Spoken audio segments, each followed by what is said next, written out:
bolting up with his 6.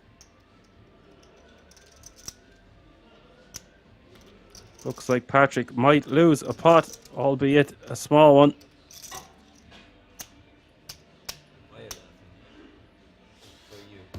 Like, you both start crying. Oh no, we need 10 minutes more.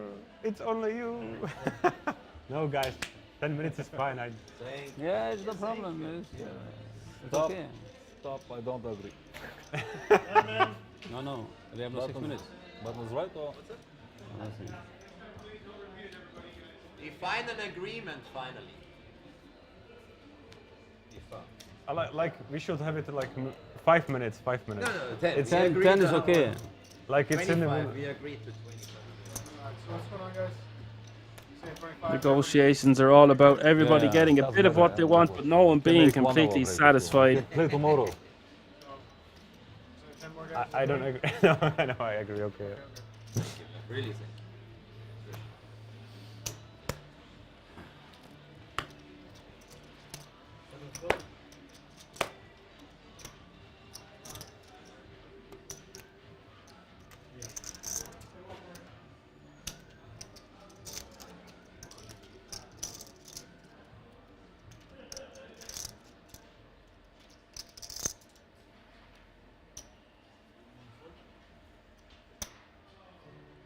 Lupo. Patrick not going to push his luck with the Jack 3 offsuit, and I think that's wise. You can't be winning every single hand, raising every single button. Gotta let them fight amongst themselves every now and again. And it's just not a good opening hand, even from the button. Kap die hand voor de I did take of 10 Lupo minutes and you raising raised my blank. 450k from the small but king queen of clubs. Okay,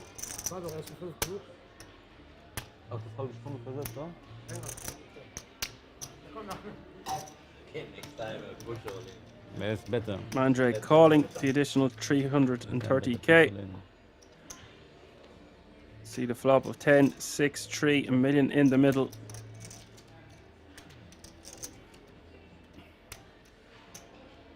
Tarkan. Come here. I give you a bit.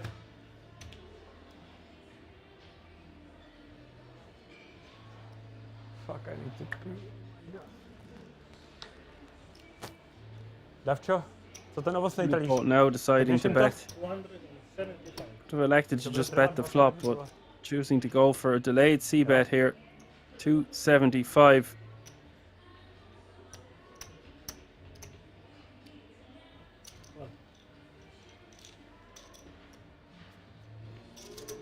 Mandrake will call the river at the 4 of diamonds.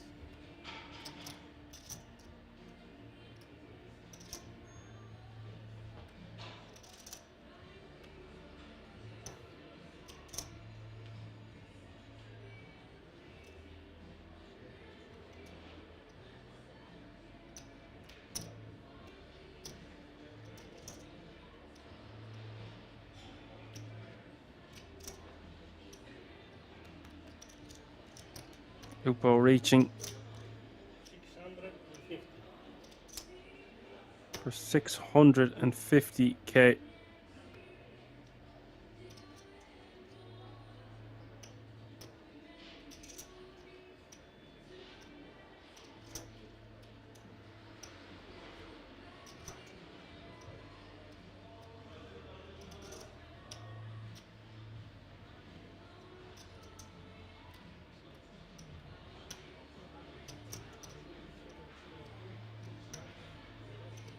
$650.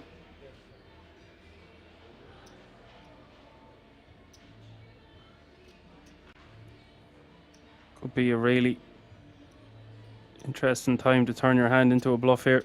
Just with queen high, block the straight, rep a 4.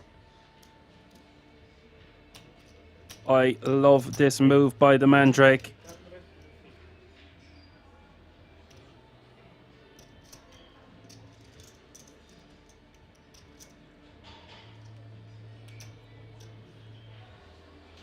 Great sizing.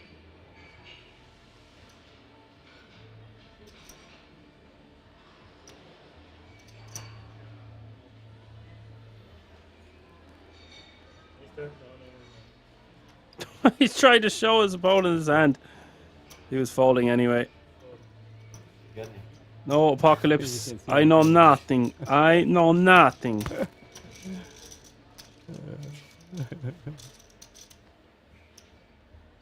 What fun 4 players we have left here. Great bluff by the Mandrake. But the way Lupo played that hand allowed Mandrake to raise that river. Lupo didn't really play his hand like he had a 10. Not really sure what he's trying to represent on the river there.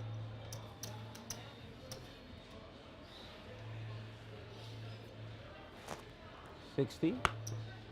Patrick with the Space Cowboys, the Kings of Kings. 240.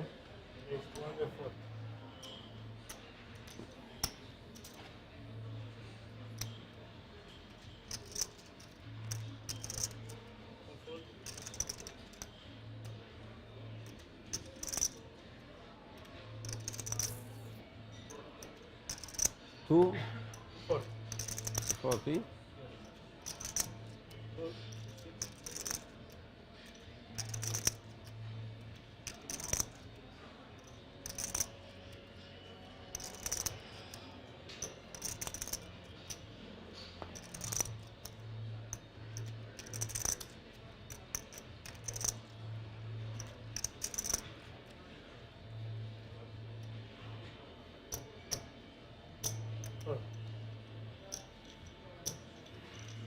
Virus going to complete in the big blind with pocket threes. Mandrake completing in the small with ace-8 diamonds. 3 ways to the flop. Action. Jack 9 deuce is the flop. Not much action on that board for Mandrake or Virus.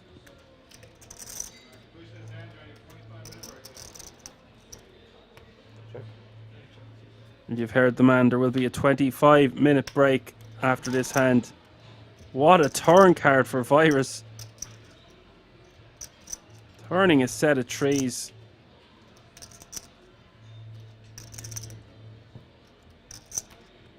Patrick playing this one sneaky with a check back on the flop. Now Virus set to double up here.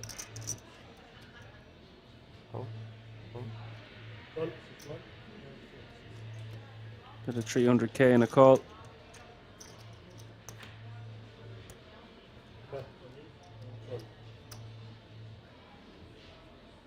All in the call.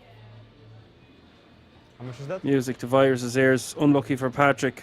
Patrick loses a hand with a stellar pair. Okay, guys, we are going to go on a 25-minute break. Go get some grub. Get some coffee, refreshments. I'll see you guys in a few moments.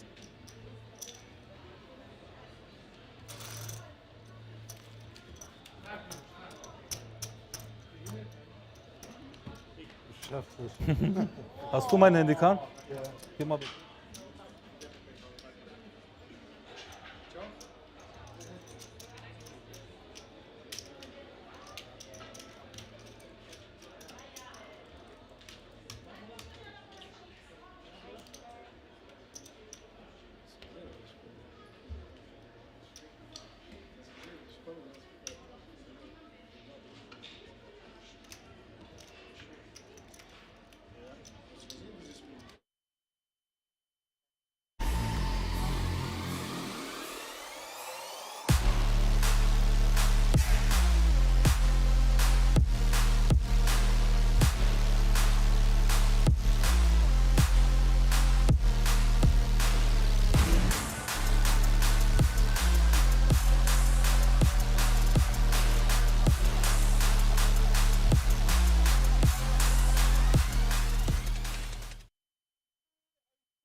Lucky Luck under the gun, raising with ace queen offsuit to 45k. And he's sad with the two black Jeffreys 2 seats over.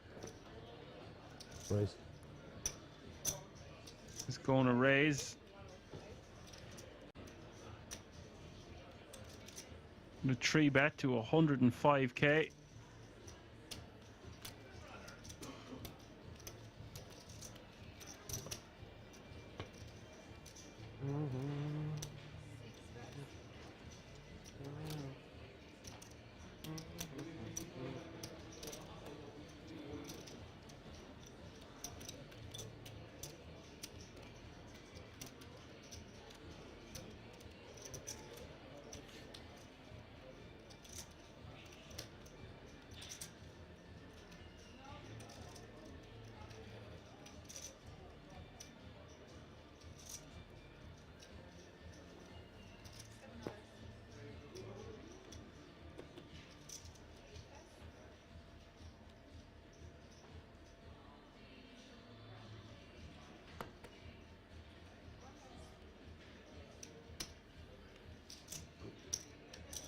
Mexi now in the big blind with 2 9s. A difficult spot.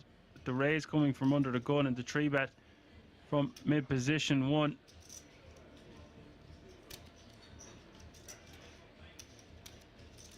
Cool.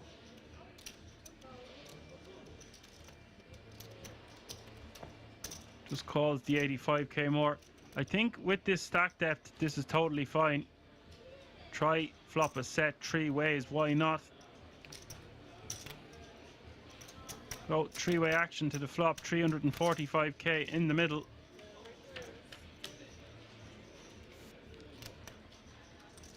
Ace, 8, 7, all spades is the flop.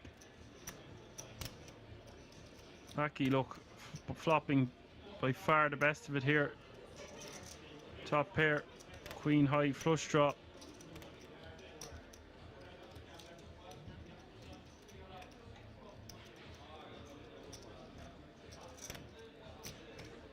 Sad wants to bet. He wants to bet something around 100k, 85k, something like that.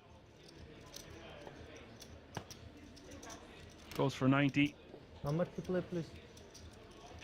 I cannot see this. Can you cut it like 20? Please?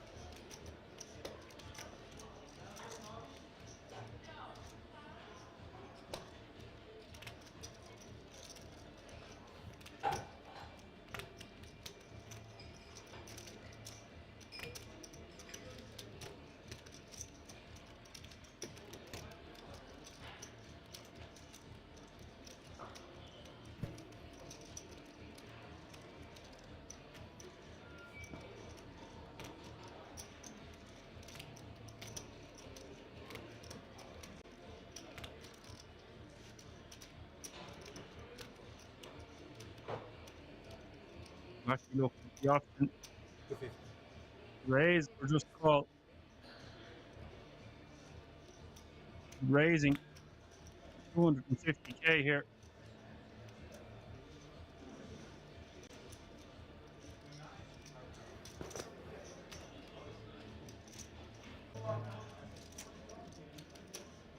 All in.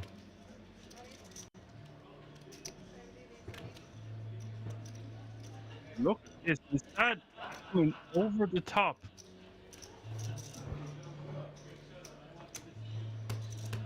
Just the jack of spades.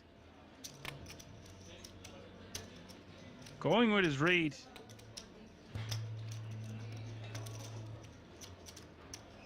Don't know what this accomplishes really. It's a very daring move. Lucky Luck showing significant strength, raising to $250,000 on the flop.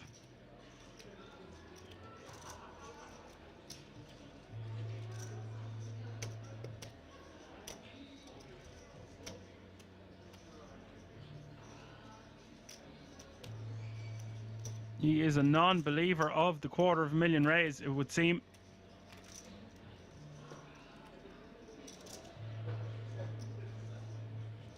And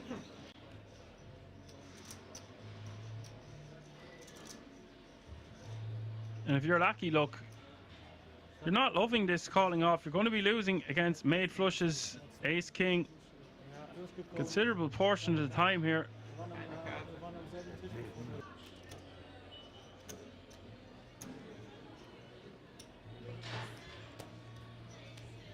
You sure? I fold a really Wow, big hand. wow, wow. I know. You would not Sad. believe if you see. You can see later. Later we can see. Mad genius move has worked. I say no, that's a- set aces. Or, king, or king of spades. I think set ace. Sad ace. repping a hand stronger than ace queen. Joe, we can later. I think you have maybe a set Getting sevens or eight. Blacky look to fold I ace have queen ace with the queen of and spades. very good flash draw. We're playing poker today, folks. Show one time. One card, one card, one one card. No, no, no. Ace queen and queen of spades. Wow. On the turn. The move with the jacks, with the jack of spades working this time, but needs to be really careful doing stuff like that.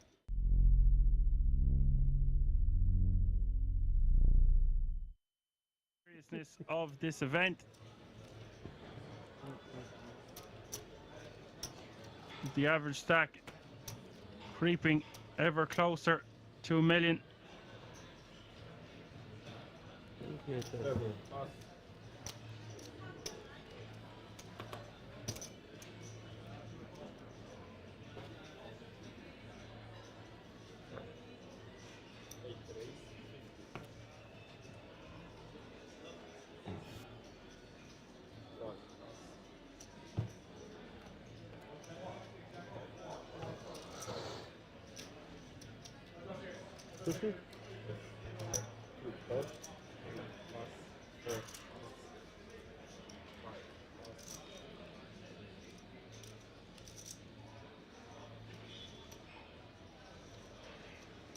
Это там 400, ты 100 тысяч.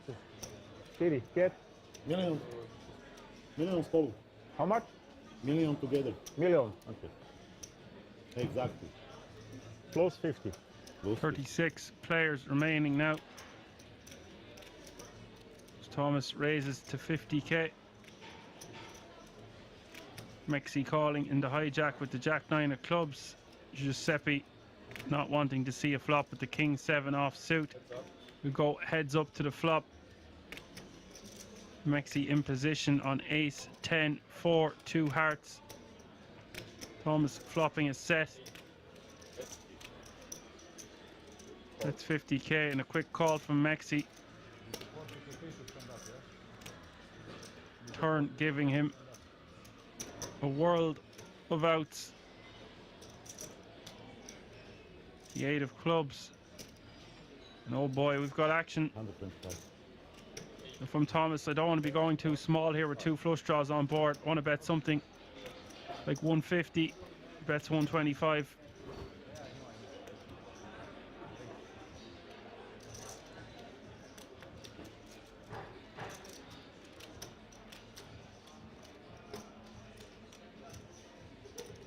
Mexi with the open ender and the flush draw.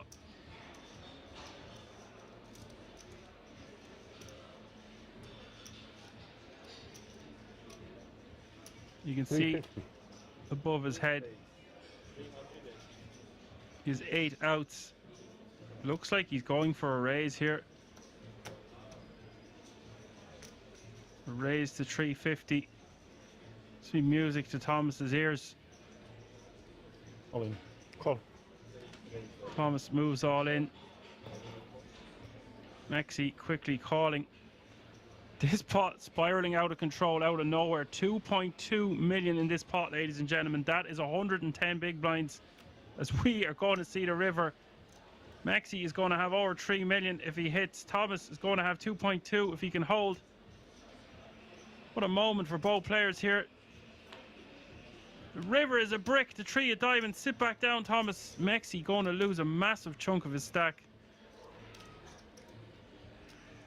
Thomas now going to be playing 110 big blinds. What a difference a hand can make. 975. Well, you know what, Apocalypse? You can't say that wasn't an action turn.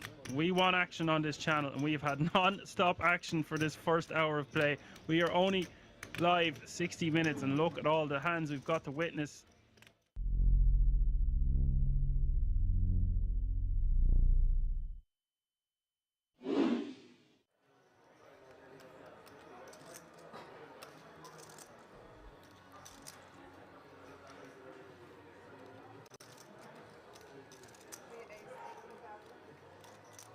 Good boy saying, yeah, I've been using the no fold quite often. It's pretty cool.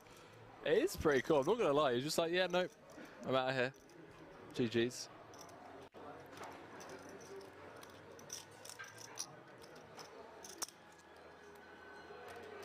German just like, we've spotted the tanker, chat.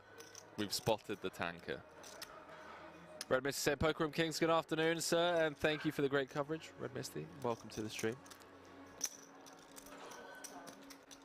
I understand, like, tanking and whatnot in marginal decisions, but the tanking with, oh boy. The tanking with, you know, the Queen 7 from +1 earlier, now to 10-4, it feels a bit. Poker City now saying, hi Henry, great job as per usual, keep it up, greetings. Peter from Poker City. Provide Dutch commentary for Kings every now and then. Shout out Poker City, and now shout out to all the Dutch community members. A lot of love for the Dutchies. They've been a big support over the years as we dive back into this, ladies and gentlemen. If a club finds its way to the river, could be losing a true legend of the game very quickly here on day 3.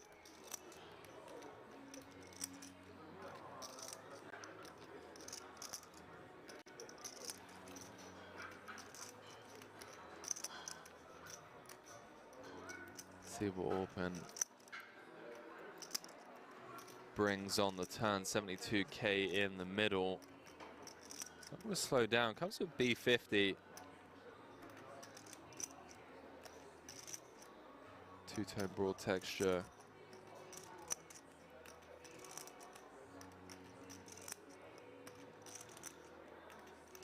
Feels like a dicey turn proposition against the big blind range. Although Orpin is going to have, you know, every combo of King 10 suited and King 10 offsuit, and then I guess every combo of 10-8 suited from the cutoff, as well as set advantages on this board. But Victor going to attack this smaller sizing. Did feel like an attackable size B50 on this turn card. Takes it north to 147.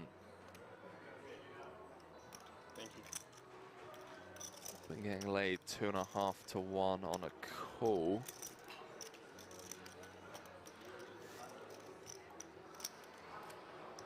Obviously doesn't know that he has the best hand.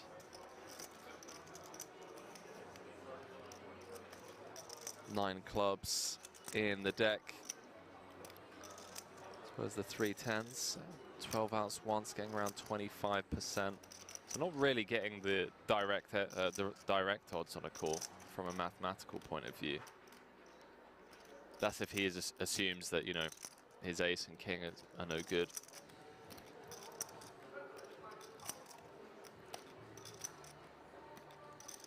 Victor Blom just picking up on this weak turn barrel.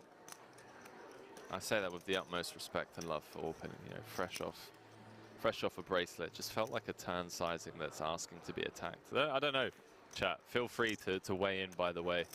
Feels like a turn card where we don't want to be half-potting a lot. But again, zero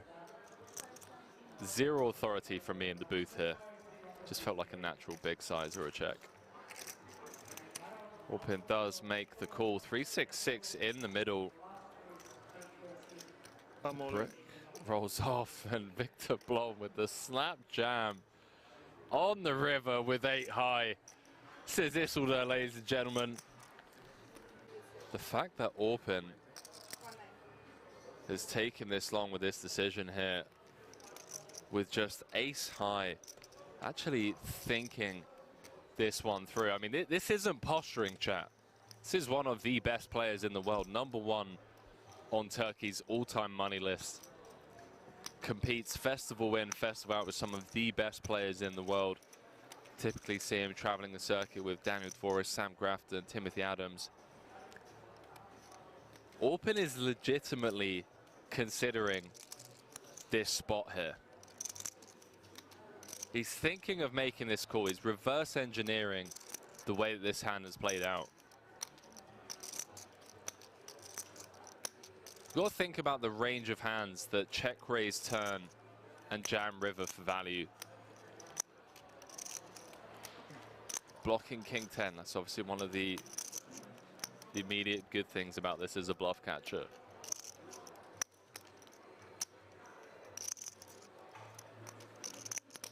Unblocking diamonds also feels nice. Is Blom ever turning a hand like King 8, King of diamonds into a bluff? Tip of my hat. And 5 of diamonds or something. Yeah, see, Orpin's dialed in, bro. 10-5 of diamonds. This isn't TV table time. He doesn't need it. This is Orpin just doing what Orpin does, man. Note the shift in body language from Victor as well. An immediate smirk on his face. The last thing you want to hear from your opponent when you're sat there with 8 high is 10-5 of diamonds or something like the soul read. You're just turning a hand on the turn into a bluff. I tell you what, ladies and gentlemen, if he makes this call, am I allowed to go out there and just give him a hug? Am I allowed to do that? He makes the call, ladies and gentlemen, with ace high. Hand number 13. Good luck, guys. #1 on Turkey's all-time money list. What did I just witness, chat? We really had bad hand to call as well, but Orpin, take a bow, my friend. He wasn't posturing on the turn. That's some risk there, but Smelt like 10-5 of diamonds, something like that. enough. He makes the call.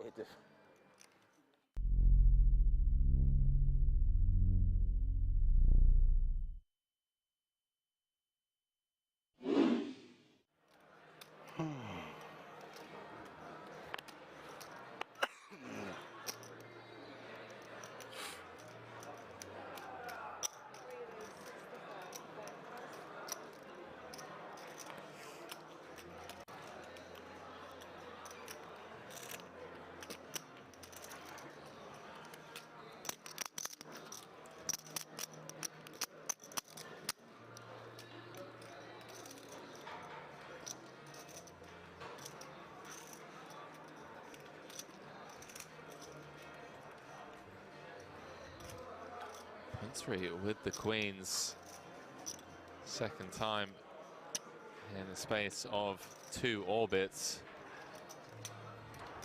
Up against Reard. Comes with the 3-bet on the button to 200k. Start off this hand around about 45 effective.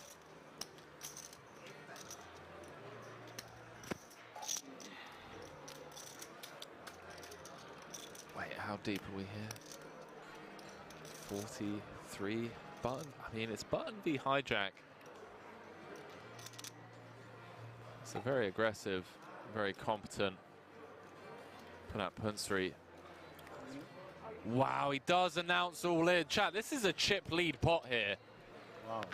And a snap call from Punsri. And again, he sees that he's got his opponent drawing to 2 outs. Chat, this is the biggest tournament of the feature table after 13 hours of play. Yeah, yes. I know. Queens again. Wow, good luck. Queen 2. Well, well, well. Possible. Jack 5-3, all clubs. Reid picking up a bunch of outs and just has Punsri dead on the turn. Zweimal Queens. Hey, my friend, zweimal Queens verloren. What can you do? Wow. Queens, zweimal hoch. Wahnsinn. Wow. Takes it on the chin Zweite Mal, eh? Zweite Mal. like an absolute champion. Wow. Punsri saying, what can you do? Wow, nice. Has Zidek drawing to 2 outs. Nice luck. Queens against 9s. 1.1. Again for a chip lead pot. 1.1, yeah. 1.1, yeah. 1.6. 9 on the flop. Now had Reid drawing to 2 outs. 1 for 50. Queens against 10s. This is Gets 4 flushed. Punsri still smiling somehow. Nice bluff for him. Says, what can you do? I tell you what, chat. 1,450,000. Wow. That man on your screens right there. 450? Yeah. Remember the name. Punsri. We're going to be seeing a lot more of that young man from Thailand.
Where is the guy?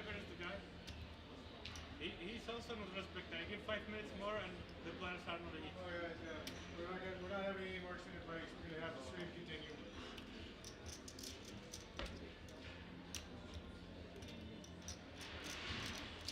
Do we start? We're here for it. Yeah, you're right. He's right here. Get him mic'd up. Come on, guys. Get him mic'd up.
Alrighty, ladies and gentlemen, we are back for more action from the World Series of Poker No Limit Hold'em main circuit event, live from the King's Resort in Rosvedov. When we get the action restarted in just a moment, small blind will be 80k, big blind 160k with a 160k running big blind ante. Patrick Yaris still very much in pole position here, playing 123 big blinds. Mandrake approaching 50 big blinds almost, in a bit of a disparity.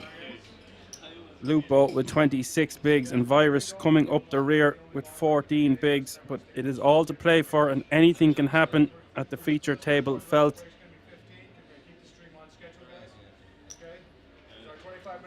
there can only be one winner. The winner will take home guts of €200,000, including the 10 grand ticket for the World Series of Poker Europe main event later on in this year in the fourth quarter. Players are back from an extended dinner break of 10 minutes requested to the table. Patrick at first declined. Bit of a troll is our Patrick. But they're back now, feeling refreshed, and the action is just about to get underway. I've got a real treat for the chat this evening and anyone tuning in around the world. Twitch, Facebook, YouTube. I've got a co-host with me. Joining me is a very dear friend of mine, Mr. Alan Finn. How are you this evening, Alan? What's going on, Dan? How's things? I'm doing pretty well. Yeah, kind of tuned in a little bit late, unfortunately, how things going on, but I'm here now and very, very excited to see how this unfolds. Yeah, happy out. Okay, well, I'll bring you a little bit up to speed here, Alan. How much do you have? Virus, Lupo were at the feature table much of yesterday, so they're very familiar with each other's game. Patrick is in pole position here, as I just explained. He's been running the table. It's his world and everyone else is living in it. You've joined us when we are short-handed, which is something you thrive at. Currently four-handed here. Yeah, definitely has the good chunk of chips in play, Patrick, by the looks of it. And you told me already that he was dominating originally when he came into this, yeah? Yes, he started the day with just about 198 big blinds, I do believe. Nice. We've had 4 bust outs in quick succession. You're joining us at a very good time. Short-handed play is your area of expertise, as I just said. Virus also. So Virus, Mandrake for me is the player who has played very consistently all day yesterday. I was watching him. If there's anyone that can beat Patrick, it's my man Mandrake. Virus, very accomplished and well able to play. He can be a bit of a loose cannon at times and can make sneaky moves off hands you wouldn't expect. He is the short stack. He just doubled up by turning a set of trees against Patrick's check back on Jack 9-4, I think it was, with pocket kings. So Patrick finally lost the pot. Patrick has already had aces 3 times today. This final table. It's a wicked combination, Alan, when you are running good and you're a beast already. It's a perfect storm. For sure, for sure. Part and parcel, it's nice to have both, isn't it? It is. People are asking who is with me in the chat. This is Alan Finn, good friend of mine. A very accomplished cash game player. Very hard working man. Has took time out of his day to join. To be here for the conclusion of this main event. You're making me blush now at this stage. Well, it's okay if you're blushing, Alan. We can't see you. That is true. So how have things been going for you? Yeah, so I took a bit of an extended break, man, after Christmas. Last year itself was pretty decent in regards to results. Played a lot of volume, predominantly only playing Zoom or fast fall format, forward poker. So yeah, it was a lot of grinding last year. Kind of took out extended Christmas break, but I got back playing I think Tuesday or so last week, and it's been going pretty well so far. I kind of started playing some 500s, 500 and L-man on stars and 888 and just more reg tables and stuff like that. So yeah, overall it's been going good. Yeah, you said I took some time off today. I'm more than happy to help you out, mate, and be a part of this. Yeah, so overall been going pretty well. Good to have you with us. Yeah, some interesting hands have took place. I think for the most part we're just going to see Patrick bullying the table. He's earned the right to do so. He's a bit of a troll. he has a lot of good comedic timing, I would say. Very entertaining and provides exactly what we're looking for on this channel. Non-stop action. Nice to now, always have one guy like that. Yeah, sorry. Yeah, it is good to have someone who just commands the table like that. It can be very different, a very scrappy battle when you come to these final tables, and the chip stacks are very similar. I was saying earlier, I was watching last year's Irish Open final table with Steve O'Dwyer, and it really reminded me of that kind of a chip stack and what you're able to do with it. The utility it brings with the ICM at play is just astonishing. So he has run riot so far, but he could have been even worse, I feel. But he was winning. He was getting hit by the deck also, so it was very hard to stop the man. Virus raising here from the cutoff, just four-handed now, so under the gun is the cutoff, of course. The cutoff, the button, the small blind and the big blind. The only positions left at the table. Lupo calling 260k in the small blind here with the ace-jack of clubs, is going to invite Mandrake in with the 9-8 of clubs. So we've three-way action to the flop here, Alan. Would you consider the call from the small blind standard with the ace-jack there, or? I mean, I know his stack size is a bit kind of shallower with Virus, but yeah, kind of curious what you think with the ace-jack flat and the small blind there. I think it was a very good opportunity to rejam off this stack depth for just under 25 big blinds to start the hand. If he'd any more, we could consider three betting. But I think our hand just plays better as a jam. Yeah, that's what I was kind of thinking as well, to be honest. But yeah, it just thought maybe with the stack size it might be more of a thing with the cold call. But yeah, kind of feel like the three bet or fold, or not fold, but three bet strategy seems to be the higher frequency thing to do, I suppose. Ace 10 4 is the flop. Yeah, the higher frequency would be to jam here. I should give a caveat. Lupo, he would be one of the tighter players at the table. He doesn't. I wouldn't say he plays his cards face up, but if someone like Lupo, like there was a hand earlier where he had a full house on the river and he raised his opponent a very small sizing. It was actually Virus he raised, nearly min raised him on the river, and Virus called him off with top pair. Top two actually getting nearly 10-1 on a call, and I firmly believe you could just fold getting 10-1, knowing that Lupo is just not going to have any bluffs in this situation, and top two no good in my opinion.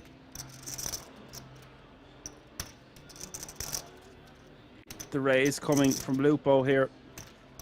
This is going to be very difficult for Virus to get away from this, but this is exactly what I'm saying. Virus hasn't put his money all in yet because he knows how tight Lupo plays.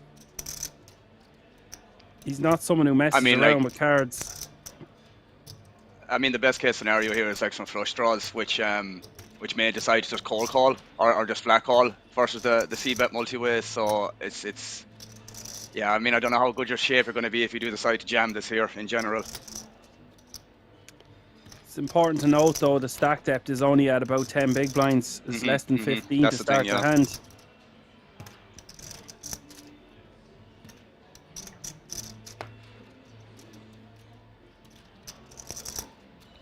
And that taken into consideration, Alan, it would be a sick enough fold, but he does make it. I like that. I'd assume that's down to image there, and as you said with Lupo mostly, that he's probably not going to check raise enough semi bluffs there in general. So it's very good fold in my opinion from the information you told me about Ludo itself. Yeah, Lupo just not going to be check raising a 10 there. And like you nailed it there, Alan, saying he would most likely just call with a flush draw.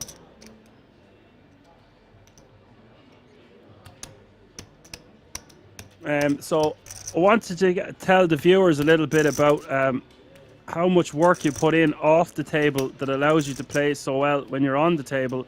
Is you put in over 1 million hands, I believe, playing cash last year. Yeah, it was. I think it was close to 1.2 million hands or something like that.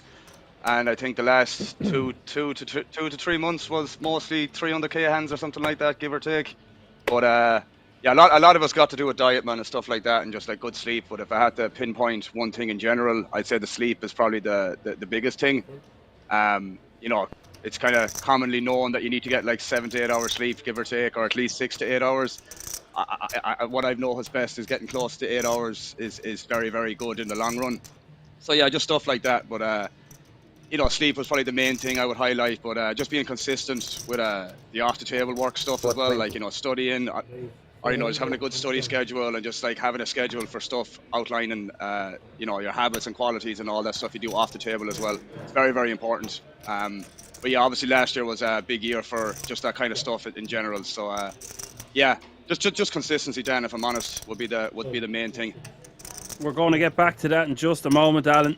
Yep. We've got action here. We'll go back to that for sure after this hand. Lupo with 2 red ladies on the button, raising to 420k. Mandrake calling the additional 340k from the small. He could have opted to 3-bet pre also, but against Lupo, he might just want to peel one off here from the small for that price. King 7-8 is the flop. 350. 350. 350 is the bet.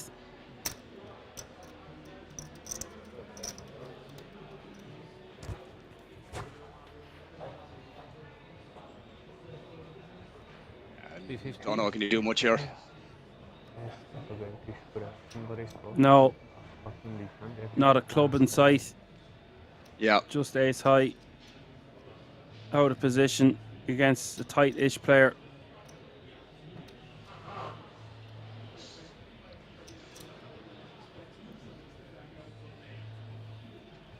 Ich weiß, ich gebe dir Respekt, Lupo. Yeah.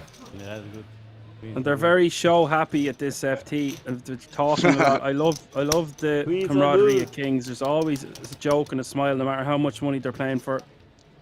But Patrick was, I don't know, don't know how much he was trolling Alan, but earlier he was just like, okay guys, you can ask me questions on break. This is serious. So I think he was being funny, but also being, you know, this is not the time to talk to me right now. A bit of both, some might say. But then he'd start talking himself a few hands later, so it just depends on how he was feeling. Like I said, it's his world, the rest of them are living in it. Yeah. But it was, we could easily see stacks evening out. It's just one double up away. Blinds don't go down, they go up. This isn't cash now, Alan. Unfortunate, eh? No, for sure. What you were saying about the sleeping, yeah. Like what I've always saying was, it's very important that the players get enough sleep. When you're running on adrenaline and you bag up chips, I know you're not that familiar with live poker, but there's just this buzz in your ears. Like you can't unwind. It can take hours. It's like a disease almost. So no, I can relate to that. I can relate to that, and the reason why I can mostly because when I put in huge volume November last year, man, when I was like 8 table in Zoom, it was crazy how my brain couldn't shut down afterwards. So maybe somewhat similar characteristics when you bag up the chips, like you said. But either way, yeah, sometimes there is times where it's hard to shut down for sure. Yeah, and then when you get that 7 to 8 hours, I think you don't want to be getting anything less than 6.5, 7 anyway. Aim to get in between 8 and 9 if you're working. I work on these sleep cycles and I found them very beneficial if you can get it correct. Just waking up feeling full of energy. And I even notice that when I'm streaming, if I've got my sleep cycles correctly and I get up and do my routine, I just feel better. Even my economy of words flows better. I'll say that now and I'll stutter or say the most bizarre sentence, but that is bound to happen over 6, 8, and 10-hour streams. For sure, for sure. I think when you start noticing the difference, that's when you start implementing it more frequently in regards to better sleep. You know, if you wake up some mornings and you're like, yeah, I actually feel different than I did yesterday or the day before because of getting more sleep. It makes you be more consistent with it. Just brings awareness to that, I suppose, doesn't it? Yes, that it will be very important. We'll get on to the meditating in a minute after this hand. Bet at 200k. Lupo wanting to look his opponent up. Look at the size of the pot, Alan. 1.72 mil. Just 200k to call. Patrick knows his customer here. Trying to get called by something really weak, like a hand Lupo has. Somewhat similar to what you mentioned with the 10-1 earlier on as well. This is like, I mean, it's technically whatever 8 or 8-1, 9-1. It's hard to fall, but at the same time, it's hard to imagine what you beat. Sometimes you just got to pay the man there. But I would imagine if he was trying to get paid by a jack or a king, he would bet bigger. So that bet designed to get paid by a 5 or a 4 or something like pocket 8s. Exactly it. And it worked. Yeah, it did indeed. So you're on about awareness, awareness and acknowledgement and acceptance. I think that's one of the first things to do in the morning then is get your meditating out of the way. You're a big proponent of meditation as well before playing. Yeah, just I don't know, it just sets me up for the day, man, is what it feels, because I wouldn't say I was ever a person that's kind of had much anxiety or stress or anything like that in general, but I know since I've started doing it a couple of years ago that any symptoms like that has never come up since. But like, that's another thing you need to be consistent with. There's no point doing that once or twice a week. You kind of just need to be doing that every day to start noticing the benefits in the long run. But big fan of it for sure.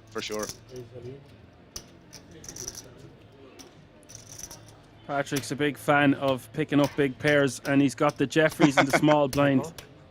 The Jeffrey Dahmer's virus raising all in, or just moving all in on the button.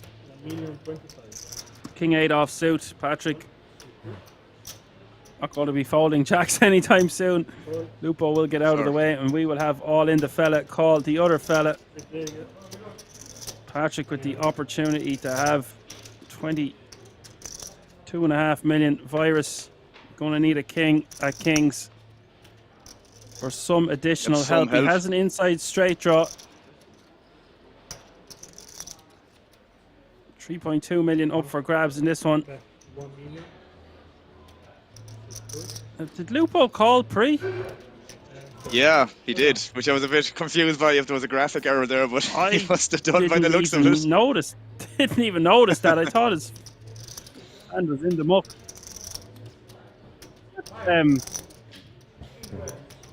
That's a bit splashy there to call a million with the jack 3 off suit, to say the least. Turn coming to 10, giving him additional outs. 28% of the time, Virus is going to have 3.2 mil. The Jeffreys needing to hold, and they don't. The king of kings on the river. Wow, a wee wah. Sit back down, Virus. That could be the downward spiral. Unbelievable. And you know what? That nearly favours Patrick in a way now, because it's going to even out the stacks. He can put more pressure on the 3 of them. He wants one of them to have to be short. Obviously, he would prefer to be 3-handed. Let's be honest, but it's not the end of the world, is what I'm saying. No, sir. I've seen earlier on where he had the opportunity, once or twice had the opportunity to knock someone out for sub 10 big blinds, and with not a stellar hand, but a calling hand nonetheless, and he let it go both times. Just keeping that dynamic going, keeping the ICM pressure on his opponents, and he is widely known to be a big PLO player, but he knows what he's doing in the Nolan Behold'em streets. Just check out his Hennon mob. It's pretty impressive. Nice.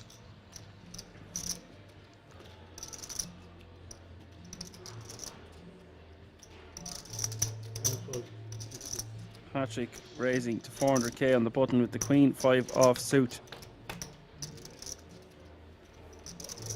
Mandrake defending the 8-7 offsuit. 350. A6-3 rainbow. This one's going to favour Patrick. He's going to take that down. Yeah, and I think, Alan, what you were saying about doing things like meditating, well, there's a few things, exercise, cold showers. It's okay to get in a routine to do them, but then when you miss a day or miss a week, you really, really feel the difference. It's like once you see it, you can't unsee it. It's like if I have a bad diet and I don't know what a good diet feels like, I'm fine with the bad diet, but once you have the good diet and you try to go back to the bad diet, your body absolutely hates you.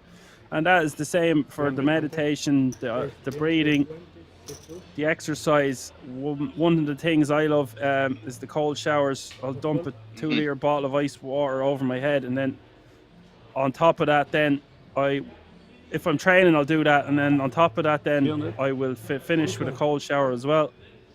But if I don't do that, I just feel terrible. So it's like setting yourself up to do it for the rest of your life, which is not a bad thing, but it's an everyday process. For sure. And I think as well, I think a lot of people have, you know, they go on a streak for, you know, X amount of time, and then they maybe fall out of sync and unfortunately don't get back on the horse. I think that's a common theme from what I saw with guys that are trying to develop habits for, you know, that will benefit you off the table, both in life and in poker itself. But yeah, I just know a lot of guys that have been in that situation where they've started, they've done 2 or 3 weeks, they feel the difference, and then for whatever reason they miss a day or they skip 2 days, and you know, they just lose the consistency. Then I think that's a very, very common theme in itself. Yeah, you keep referencing that word consistency.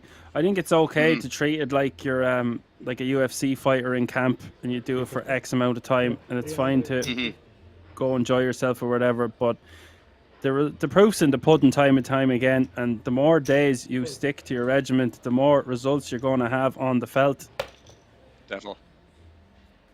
Yeah, I just think as long as you get back on the horse, it's the majority of the battle, in my opinion, because you're not going to do it every day. If you do, fair play, but just in general, yeah, it's just the most important is to get back on the horse after potentially missing 1 or 2 days itself.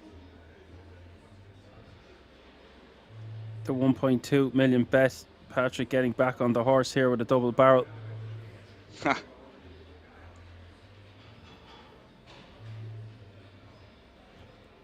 Good sizing here. Chunky.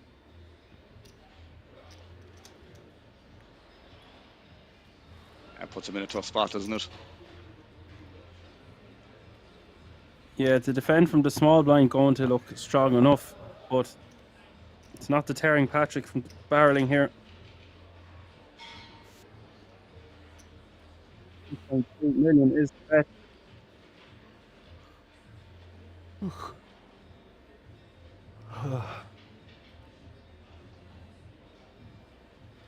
Yeah, even if you decide to call here with 2s, there's just a lot of bad rivers that like you just can't like ever really expect to be good on, and you're out of position. Obviously, I think in position you could possibly get away with calling 1 more, but in this situation, I can't imagine he's going to be calling. As I said, there's just so many bad rivers, and you could already be behind or dead even. Took the words right out of my mouth there, Alan.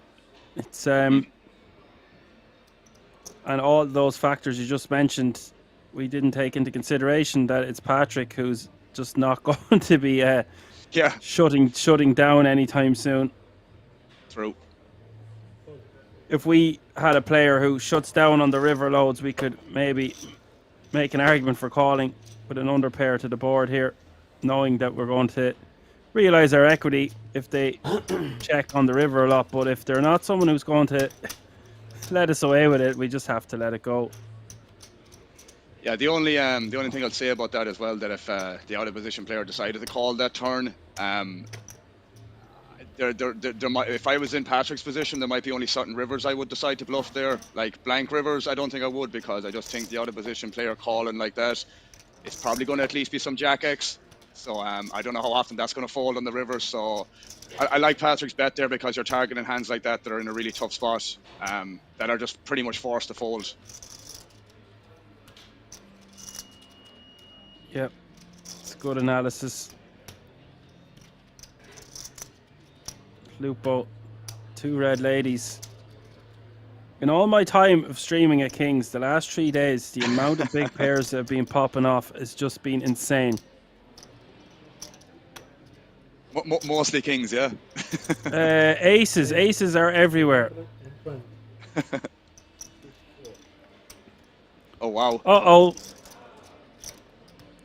You can call me Action Dan because I predict these things. 420? 420 to go. The Kings at Kings for Mandrake. What's a boy to do?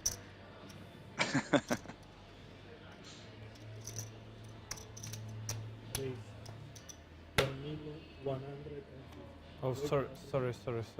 I'm so sorry.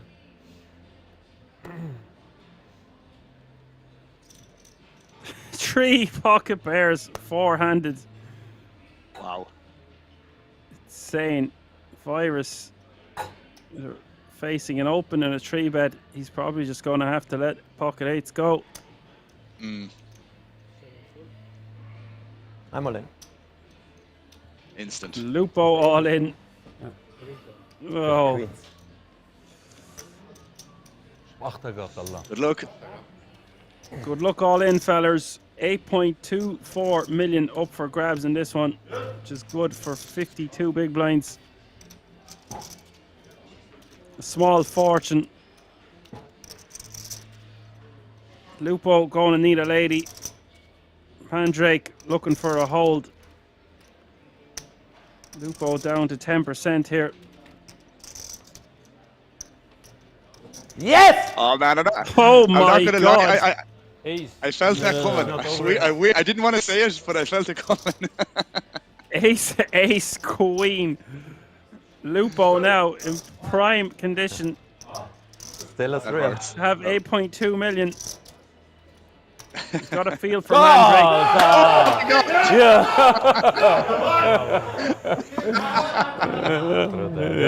What is going on? Always a surprise around the corner at Kings. Mandrake will be paying 10 million now. Lupo has been eliminated. What a hand. Yes. So sick. So sick. Das ist Roller nice coaster, board. Nice board. Brutal. Lupo, very jovial gent. I've really enjoyed commentating on his play the last day or two. Really nice character at the table. Unlucky, sir. Good game. You come 4th place for €61,100 and the €10,350 World Series of Poker Europe main event ticket. Not much he could do there, Alan. You know that was the case queen on the flop. Yeah, that was really, really sick, man. Not gonna lie, and I said it. I felt it that there was a possibility of a queen, but yeah, not the king in the river. Couldn't predict that one. When I seen the jack of diamonds on the turn, I was like, oh no, is he going to hit it straight? But he flopped the full house. Exactly. The 2-outer, that's what it was. It was like a 1-outer then a 2-outer. That was a roller coaster, bro. I love that one. It's what we do here on this channel. We provide action. Well, the players provide the action. We just predict it. It's one of those things that, like, if that happened in cash, if that happened to be in a hand of it, like, you know, I just brush it off and, you know, accept it for what it is. But like, obviously in an MTT man or a tournament, just like, there's so much more on the line. So much more on the line in spots like that. I don't know how much you can just brush that one off, Alan. I don't think so now. That would hurt for a little bit. And it has to be said, Virus has had a short stack for nearly all of this final table. Has navigated. Now he has got really lucky twice, but he's navigated his way through many pay jumps now.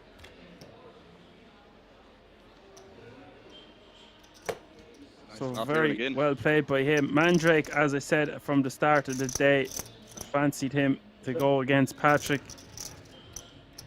Watching him all day yesterday. I think he was on my stream for a little while on Sunday night as well. Just great awareness and a good presence at the table. Very much a field player. Goes with his reads. Solid, but not afraid to make moves if he has to. Just great intuition. There's the update of the chip counts, Alan. Virus hovering just under the 20 bigs. Mandrake 66, which is very deep.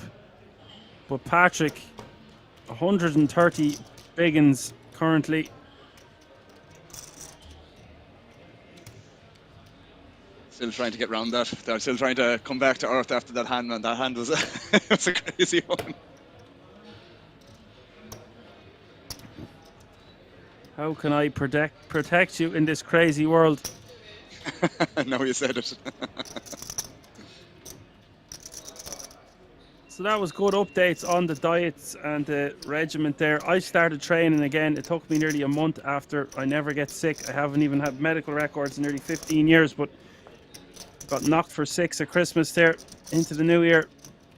And I can finally starting to do push-ups. Even today, I feel a bit tired or just a little bit off. Ate too much food after training. That's what pigs do. We got an all in the call. Action is flying here, bro. Non-stop at Kings. 3-6-5, 2-4-7. Pocket sixes for Virus. Patrick with the opportunity to go heads up, knock out a really strong player and go heads up against the Mandrake. I'm Virus feeling with the the sixes opportunity. Here. What are you feeling?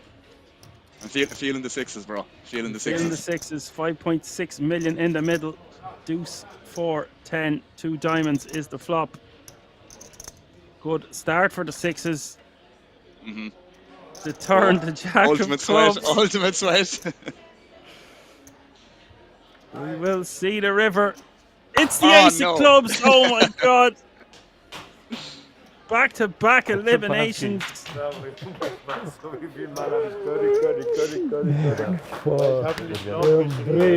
nötig, Alter. Ich habe seinen Freund gefragt. Ja, auf dir. Ja, ob er auch ein Junge, der Wow. bei manchen unbestimmten Gebieten gar nicht. That's that. Heads up, then. We've no need for you at all, Alan. I know this could be a long heads up battle, sir. I'll see myself out. 77,600 euro for Virus. Really enjoyed watching him play also. And the ticket, of course. Well played, sir. Good game. Look forward to seeing you on the feature table felt soon.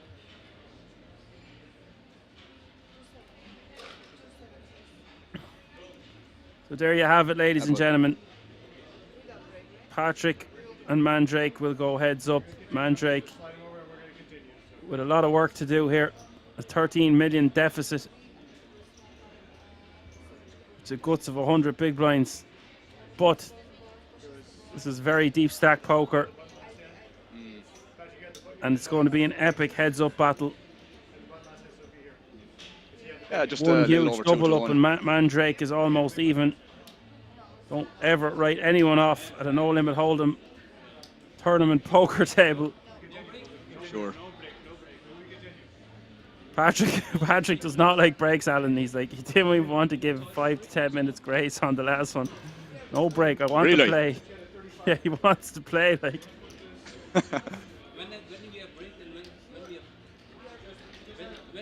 Well, I suppose Usually, in this situation, they're not back long from break anyways, so I can understand the eagerness to get back playing. I don't know, maybe they were considering a break. I'm not quite sure, but yeah, they haven't been back long from one, to be fair.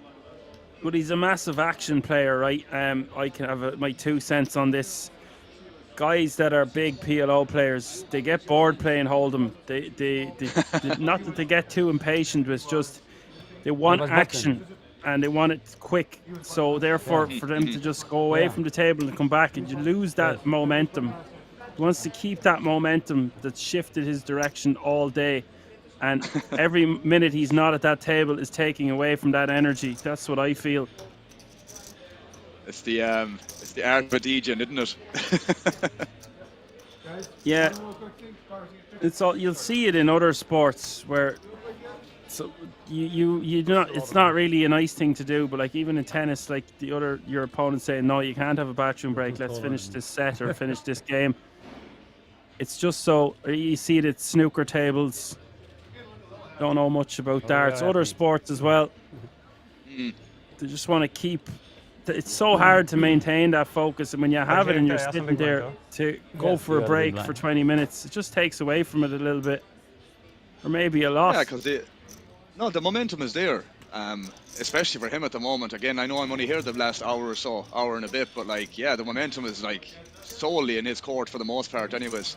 Like really getting good hands, winning all-ins. I mean, that's exactly what you want. So yeah, I can understand why he may want to stay more than somebody else for sure. It's going to be a fun heads-up battle. These two players know each other's game very well.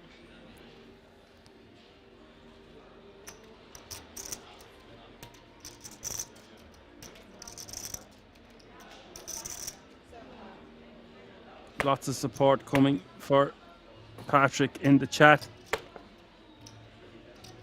The hometown hero. Some from Mandrake as well. 1 or 2 from Mandrake I can see here also. How much do you have right now? Some from Mandrake, yeah. I was counting. 8, 6, 8, 9, a little bit more than 10. 250. This is a real treat to see the two of these players go heads up for such a prestigious title. The one ring to rule them all. The main event circuit How ring. much you have? A lot. Yeah, but what is total stack? How much the total Ask him how much you have, he says a lot. He's not wrong. 34, you have 40 million or something like that. How much? 20 or 24? Over 20. 24, eh? Right, if I was Mandrake now, I'd only be worrying about my own stack, let alone what Patrick might have in front of him. I just know I have less, so I'm just going to roll with that.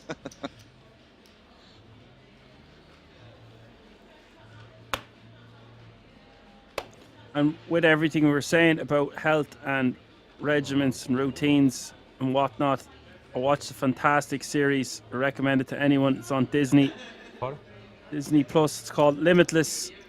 It targets different areas of how we can have longevity and better ourselves on the planet.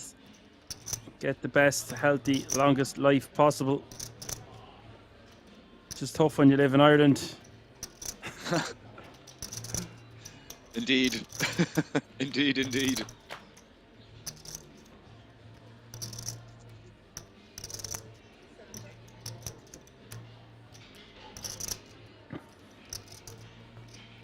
Just depends how the opening part of this heads up goes. If Patrick gets anywhere close to, like, if he wins a 5 million pot, even something around that area, it's going to be harder for Mandrake to get back into this, but he is still really deep stacked, so that logic is a little bit flawed. Oh yeah, there's still loads to play for sure.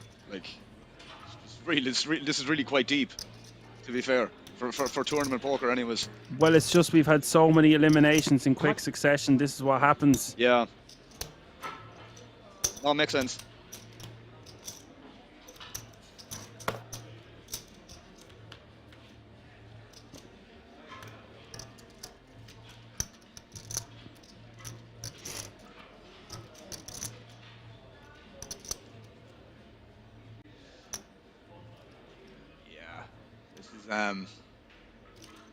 Needs to be big, in my opinion, but still not going to work, I don't think. Yeah, unfortunate.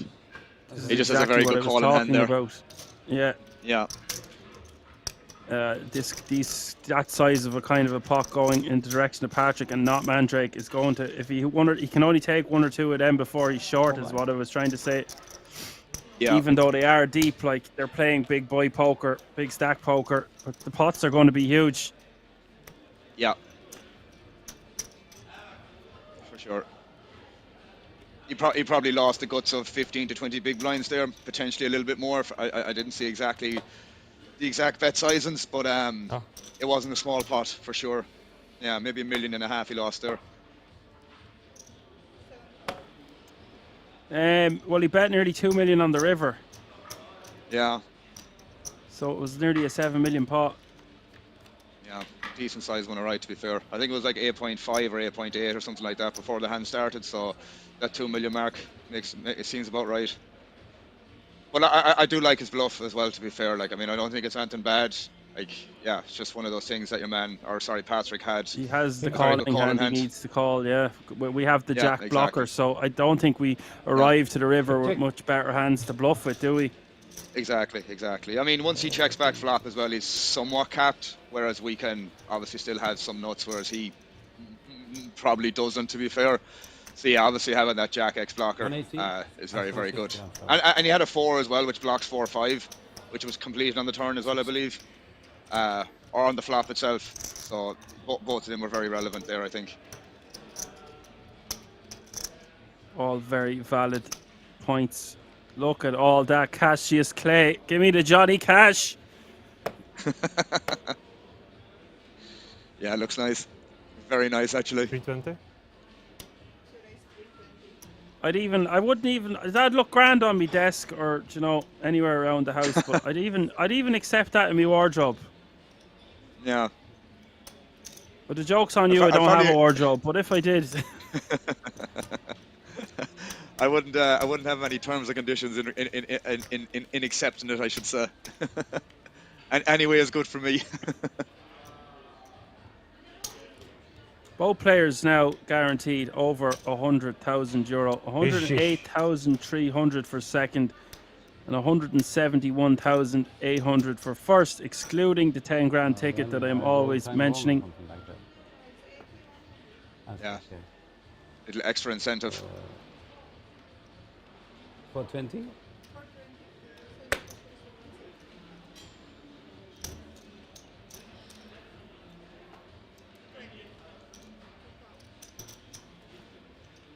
I've actually been playing a little bit more heads up recently, just to table start some stuff online. Do you have much experience playing heads up? So that's good that you brought that up.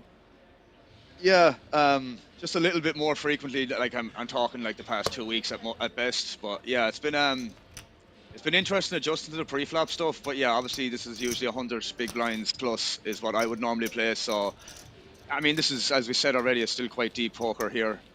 But yeah, it's just the pre-flop stuff that's a lot more not complicated, but just, you know, wider ranges. You know, what's the 3-bet range look like, all that sort of stuff. I'm not going to say it feels totally different, but yeah, there's just a few extra bits you need to know, especially when it comes to pre-flop. Post-flop, I feel the same characteristics for the most part, anyways. I call. Just have to realize how hard it is to make a hand, so we need to bluff catch more. Pretty much, yeah. And we need to bluff more, which makes it more fun in turn. Yeah, it can be very swingy. Indeed. It's so hard to take down tournaments. I know that goes without saying, but deep stack, no limit hold'em tournaments, like, you could get down to heads up and just get ran over heads up, and you don't win the ring. No. You don't win the trophy. You don't win the bracelet. 1.2. This is why when I see, I mentioned to you the last time when you were on stream, there's a guy called Michael Marrakesh and Dorian Melhairs, are 2 of the biggest winners in Kings last year. You can check out their Hendon mobs. But already Michael this year has won 2 rings in this series, like both first places. It's just astonishing. Ridiculous. Yeah. There's levels to this game. Oh, for sure. For sure. I mean, like we said, if you get the cards and you run well, you know, it's obviously a decent part of it. but also the study you do leading up to these kind of live events, man, and just like whatever their track record is online, they had to put in them hours as well to get to where they are, and to have them more frequent results like that. Huge achievement, as you said, in itself to win one tournament, but two, like you mentioned, you know, he's definitely doing something else, somebody else isn't doing, basically, and doing it really well. Yeah, there is a lot that happens at the table that you can't study for back home on the computer. There's just this intuition, these live reads, live tells, just very much feeling the table, feeling the moment, feeling the player, the atmosphere, the environment, and making people do what you want them to do. Like, I always compare it to like boxing or comedy. It's like it tells a story and it has a rhythm. It's like, okay, he 3-bet me here, I'm going to 4-bet him there. That's like, you just keep jabbing at your opponents. You get them to fight back, and then you hit them with the haymaker. Yeah, it's there's levels, as you said, man, and you know, especially I think in cash games, obviously in tournaments they're still going to play together, you know, somewhat frequently. But yeah, when you build up dynamics with players that you play against very regularly, that's when the layers and the levels, as you said already, start forming, and you know, it's who's trying to outwit each other at that point, which, you know, is very, very fun. It is a battle of wits. And another thing then, for sure, ties into what we were talking about earlier about fitness and mental health and just priming your mind like it's a computer, reprogramming everything for these moments. So important. You could be the best player in the world if you are fatigued and running on fumes playing heads up for a title like this against a very strong opponent. You're not going to have your A game. But another good point to make on that as well, that when you're not playing your A game, how well can you play your B game? And if you're not playing your B game, how well can you play your C game? You know, when you're being put up against the wall and stuff like that as well. That's I think that's a very important thing as well in regards to just like improving on parts of your game. Is you know, your A game, you want to play that as frequent as possible, but like, you know, most often you're probably going to be playing your B game. So in turn, you need to know how to optimize them as well, like along with your C game, in my opinion. Yeah, and then that goes both ways then. If someone is outplaying you, how much can you rise to the occasion?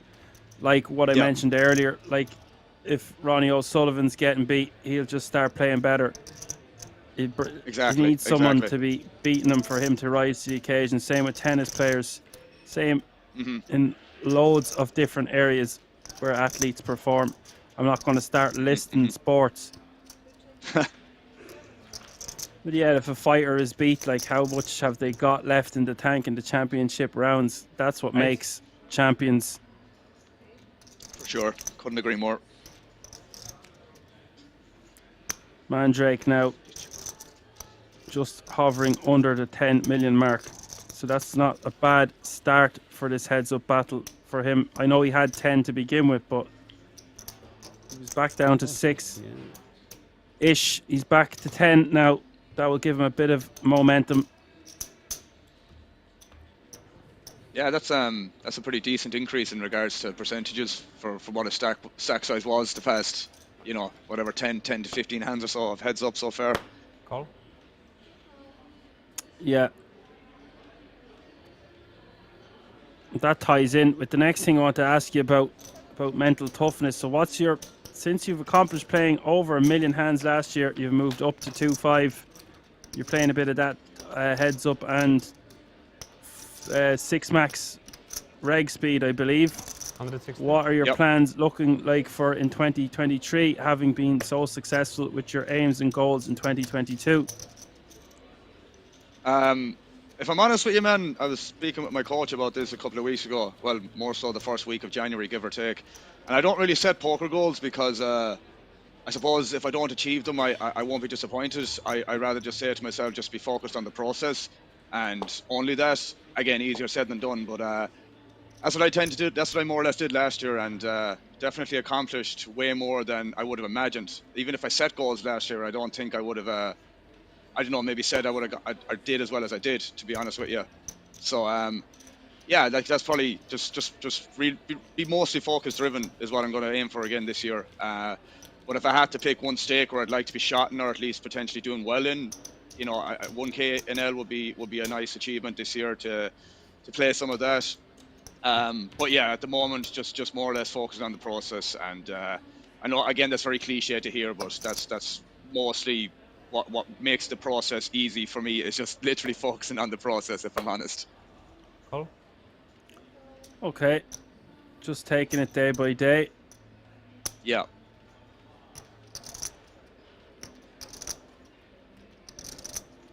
It's actually a very good quote I heard there as well, man. If like somebody's trying to break a habit or form a habit or whatever, it's just like just don't zoom out really and look at it in the bigger picture. Just like say to yourself, I'm just gonna do one more day and just see where that goes. So kind of when I heard that, it made me realize that it's potentially the best way to do it. I mean, I feel that way about it anyways. Others may not, but yeah, I tend to just take one day at a time and just do as much as I can, or just at least have a baseline of what I should be doing and just go with that. Okay, yeah, it's like I'm not going to tell you I haven't smoked a cigarette in 25 days. It's just the next day. Yeah, it's an everyday thing. And exactly. And were you telling me there's a good chance you'll be back on Twitch doing some cash game streaming this year?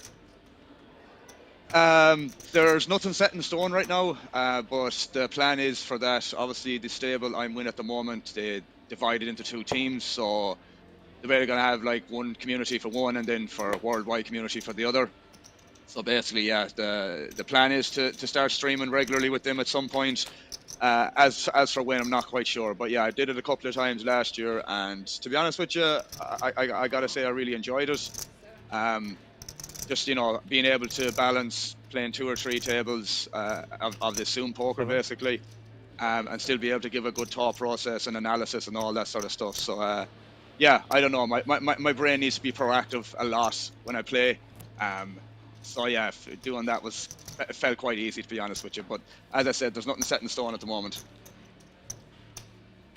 Okay, well, I wish you the best of luck with whatever you're deciding to do or whatever way it pans out for you. If that goes against your mantra there with the goals and aims, you're just taking it one day at a time. I like this philosophy. One hand at a time, one day at a time. Yeah, for sure. I think it makes things easier overall. You don't get caught too much in the heat of the moment for whatever reason, you know.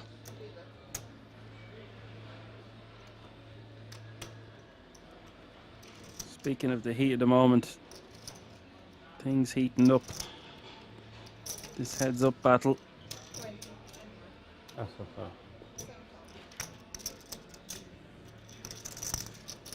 It's really interesting as well when you get down to heads up, because the 2 players have usually played so many hands together over the course of the tournament. Not always the case, of course, but 350? a lot of these bigger events, like a 1700 main, a lot of the players are regs. They'll have played with each other before. Sometimes I see bizarre moves happening, and the only explanation I have sometimes is that they have significant history with each other from previous tournaments and previous tables that I am not aware of. So I enjoy trying to piece it together. Yeah. We don't have a HUD, Alan, with X amount of hands that we can go through. Yeah, it does help when you do, though. 1.6. This is interesting.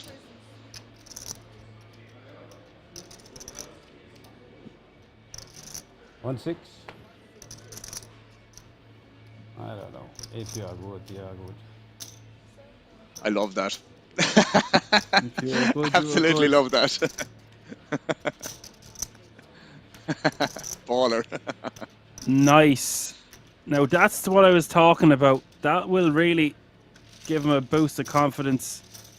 Defo. He's up to 12 million now suddenly.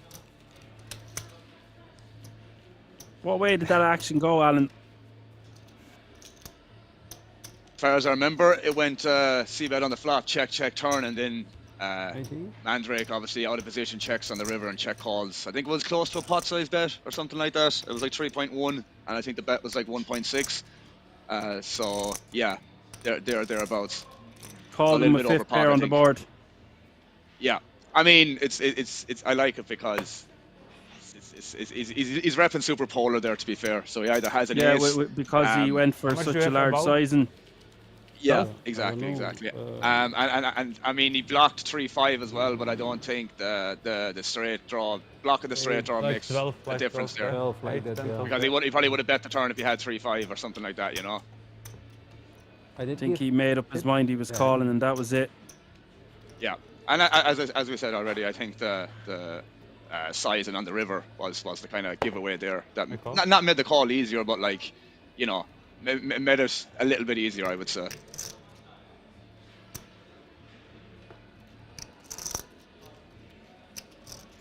$6.50. It is important to note Patrick is capable of being a lunatic in certain hands. Interesting. Not that he's not composed. Again, the PLO thing comes to mind. Mandrake, I have not seen him do any crazy move. Like he's had one or two really good bluffs, but they're very well executed, very well timed, and had big reasoning behind. Patrick will be in the mode of just bet jam. You know, he's been crushing this whole tournament. So Mandrake would be the more composed. I don't know how composed Patrick can be, but I have seen him do some wild things, whereas Mandrake, not so much. 600? Oh, yeah. I love 600. But if Mandrake has a read and he believes he's right, he will go with his read, and that's what I love about him. He's not shy. Neither player is shy, of course, but... Yeah.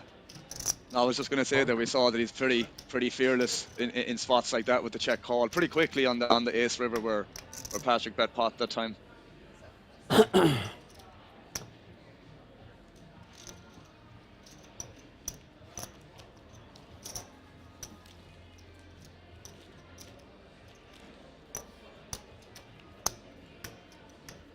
yeah, still a decent heads up game so far, I gotta say. No major mistakes from either player. They're both very, very savvy. It's going to be a war of attrition.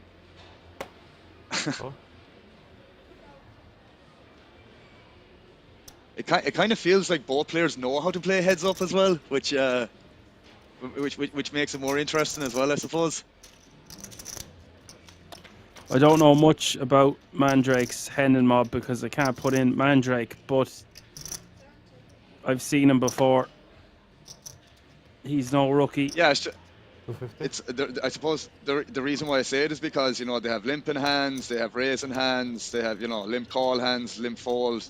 I mean, just a few examples I've saw so far. They both seem to know what they're doing when it comes to them strategies, at least, anyways. Yeah, they need to make it difficult for their opponent to know what they're going to do next. Yeah, but I think if I had to guess, and that's not even making the chips relevant, I would probably feel like Patrick is a better player potentially.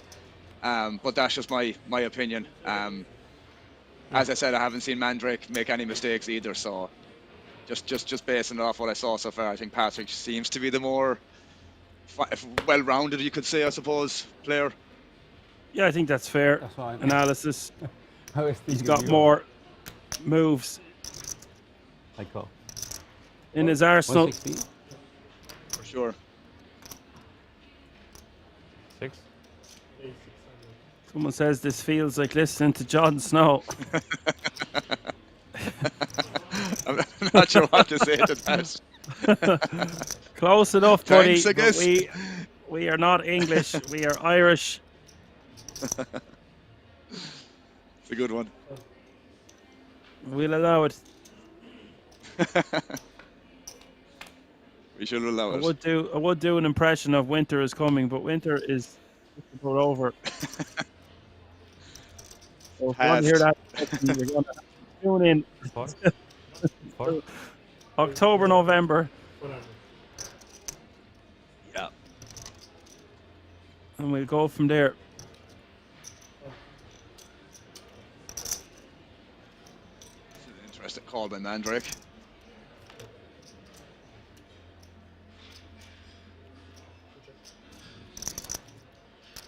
Oh no, he bet. My apologies. I thought he check called. Well, winter's not quite over yet, but it's getting there. Yes, the Mandrake taking that down. Now at 10 million is all that separates the two.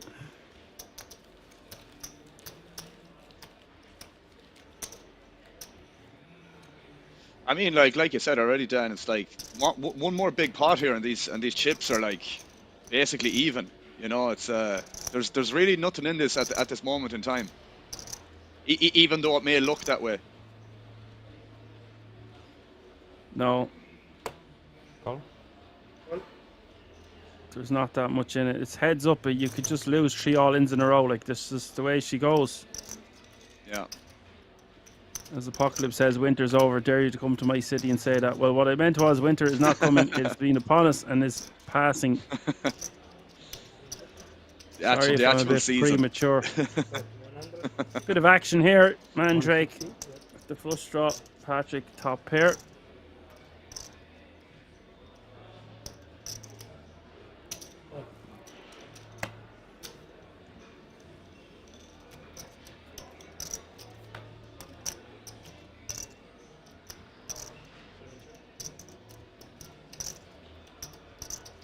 Six. Bet 600.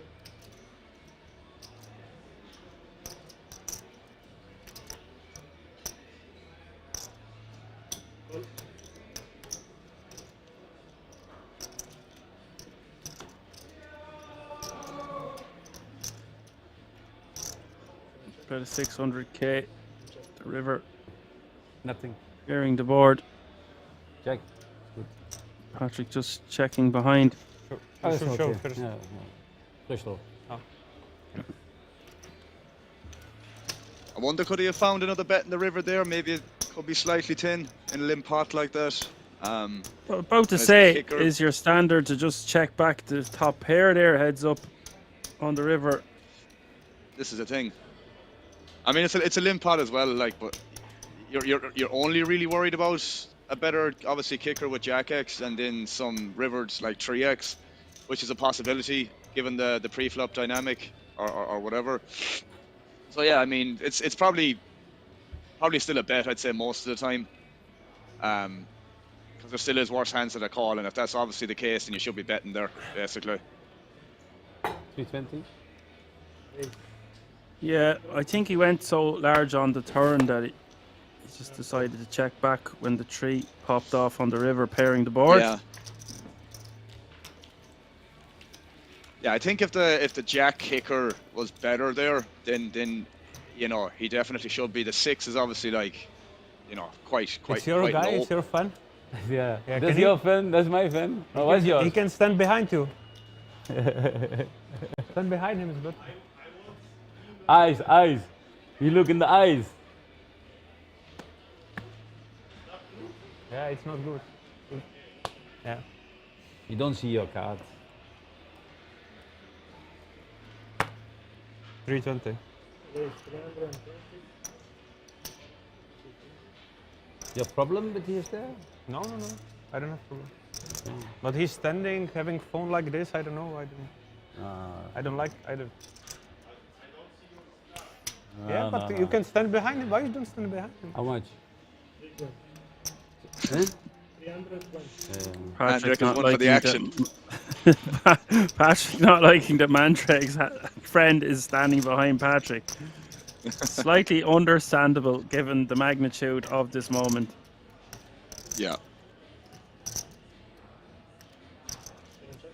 Trying to get a harmless photo of his buddy all the same. Take all the information you can get. 250.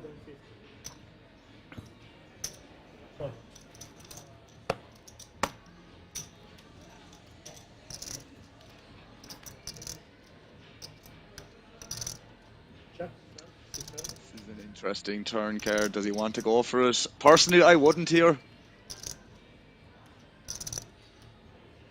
Just check Yeah, back. I like his check back. Yeah. Realize our equity. And you can possibly bluff this as well if Mandrake checks, but he doesn't. I like his bet as well. I mean, I know he has a straight, but still. Still bet there really small, get called by a lot worse. I think checking there. Yeah. I mean, I like may his sizing. work. Yeah.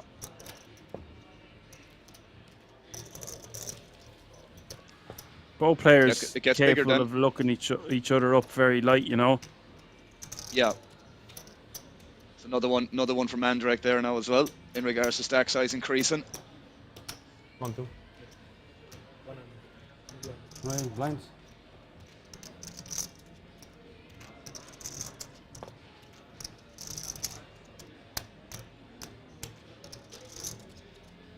That's 12 million now.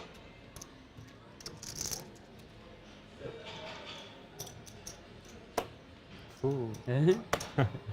Ooh. So how much do you have now? Surely. I don't know. I think also 12, 13, like that. 12. We can speak if you want something. Sorry? We can This speak is in the break interesting. about something if you want.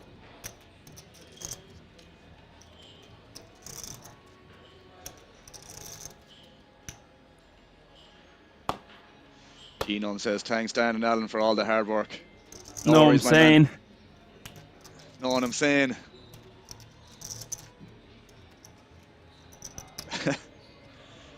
Nice to be getting the shout outs, eh, Dan? Thanks for the shout out. No, I'm saying 42. It's a good name. Let us It's a pray. very good name. It's almost like he knows us. Almost Delighted to is. have my buddy back in the booth. Yes, sir.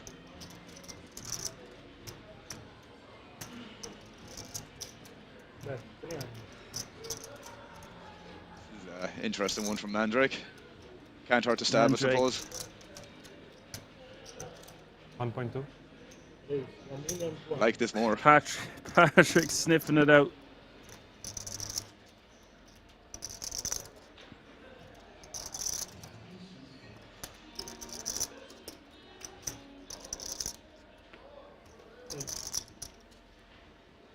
Yeah, well played. Oh, your guy standing there.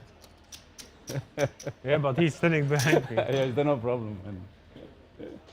No, I don't think you guys watching my cards, of course, but yeah, like he was like this and there's for everybody's allowed there and there. So, if you guys standing here looking, you don't see my card. So. I don't know. How much on the red? It's not It's so not much because that he's it's like seeing his 4 cards, minutes. it's Yeah, I just know. throwing them But off you cannot avoid in that. such It's a free huge plays, like It's true. Yeah. heads Yeah. up battle. Oh, you should probably try and take all the edges you can sometimes possibly I'm get, to be somewhere fair. I mean, obviously not get out of line, but like, yeah, I mean, if it's going to throw him off, sometimes I'm daydreaming. that could add up to something. Well, it just goes back again to what I was asking you earlier. If you want to perform at an elite athlete level, you've got to train like one. So everything has to be sure. on point. So if anything's going to throw you off, and you make a huge bluff or call a huge bet on the river and you're wrong, like you're going to blame the person standing behind you. It's never going to be your fault, right? Yeah. No accountability. No accountability. 1.5.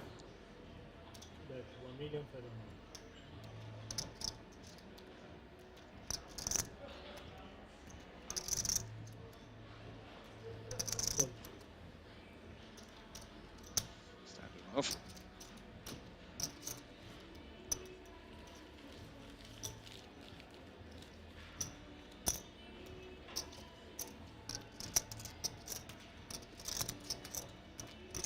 Not easy. There was so much talking going on yesterday at the feature table. It was really like if there was so much table talk, I just wasn't talking. I wanted to hear what the table was saying. Let all the viewers hear the table. It was fantastic. It's rare you would find a tournament that will give you that kind of entertainment. That's not a cash game. Yeah, Poker usually gone tends very, to be. very serious, you know. Yeah, And I was just gonna say there's just tends to be very, very silent on the most part, anyways.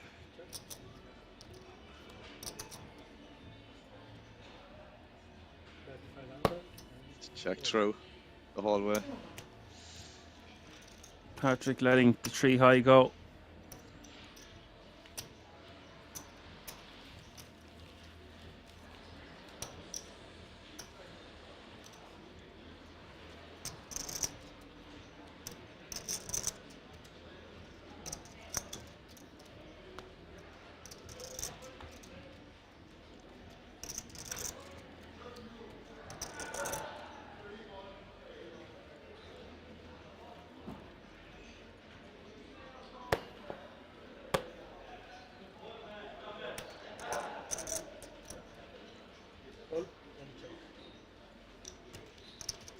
Yeah, honestly, just again to touch on the pre-flop stuff, I really feel they're both playing really, really well in regards to, like, I mean, my intuition is saying to limp the Queen 7 here, and it's what he's doing as well. And again, obviously these guys play more tournaments than I do, but yeah, it's good to see the deviations in the pre-flop stuff, given the stack sizes and all that. Yeah, just a really good mix between limp calling, limping, and raising. I mean, I will say we haven't seen. I mean, it's just such a small amount of hands, anyways. But just like, you know, the limping with strong hands, I don't think we saw that much, to be fair. But either way, like, yeah, I would say the calling that I've saw pre-flop so far, it matches the range of hands, is what I imagine, basically.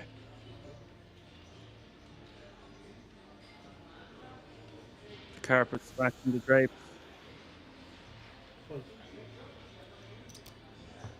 The graphics have stated there, so it's small blind 100k, big blind 200k, with a 200k running big blind ante. I think it's been like that for a couple of hands now, as far as I know. This will even out the stacks even a little bit further, Alan. Yeah, man, it's just gone that direction for Mandrake, which is obviously very good news for him. Not so much good news for Patrick, but yeah, it can change, man. It can change very quickly. Either way. Yeah, look, he's still very snug with 55 bigs.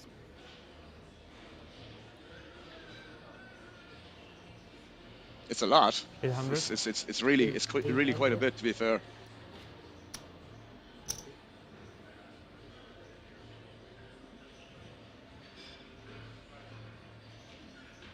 Do we want to be calling 4 times the big blind in position here with Queen 6 offsuit after limping yet? Or do you just start letting these ones go? This is interesting that you bring that up, because I saw another example that I wasn't sure where Mandrake limped 9-6 off and Patrick isoed from the big blind as well, and he decided to call, probably around the same size, I would guess, and I'd feel that would be more of a call than this Queen 6 off. I just imagine if you're going to call that, like, 9-6 is just going to play better, even though they're offsuit, obviously. But yeah, I'd imagine 9-6 potentially plays better than Queen 6. But again, I'm not 100% sure. Yeah, I'm not surprised to see Mandrake folding there for 4 times the big blind. Yeah. Would you say 9-6 would be a limp call versus that sizing? Just out of curiosity, I would prefer because I wasn't sure when I saw it. 9-6 because yeah, just for the playability of it. Yeah, that's what I was thinking as well. We unblock our opponent having high cards and stuff. Like, if we call with Queen 6 and it comes Queen high, like, we could easily be outkicked. If we call with 9-6, we're more looking, you know, we're going to flop like straight draws, backdoors. So in that respect, I would prefer to have 9-6 offsuit than the Queen 6 offsuit. That's fair. That's fair.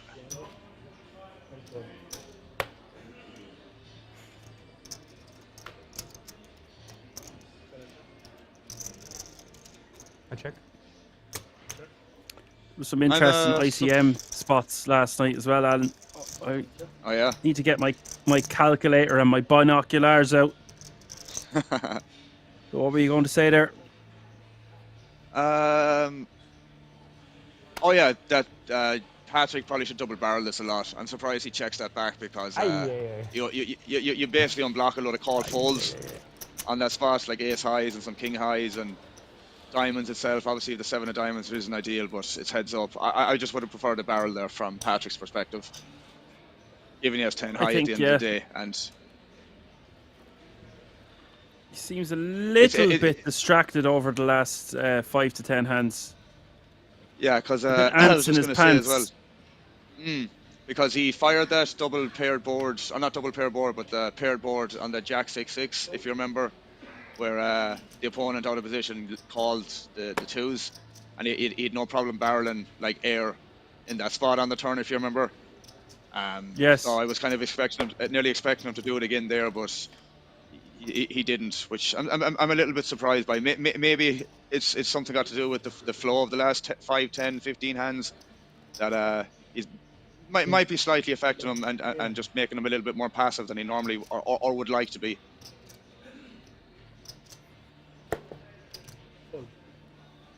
Yeah, he probably feels like he's getting ran over a little bit, but he has to realize he's had it all his own way from. Yeah. I wish we had a different feature table yesterday, because he just came over and had 13 or 14 million, and I was like, whoa, what's been going on? As every bust out was happening at the outer table instead of the feature table. I would have liked to see what had taken place there. So he's had it all his own way. You don't just get chip stacks without having it all your own way. For sure. That and a commanding one as well, to be fair. Well, it was up until, I suppose, now, but yeah, it was definitely had it his own way. It's a good way to put it.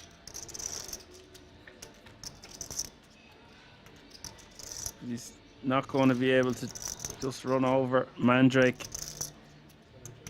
It's going to take a little bit of an adjustment period, I think, for Patrick to realise. Okay, I've ran like God. I've played really well. I'm heads up now. I'm not just going to win every hand.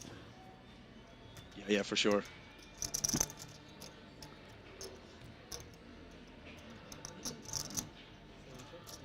Heads up battles are such an art form.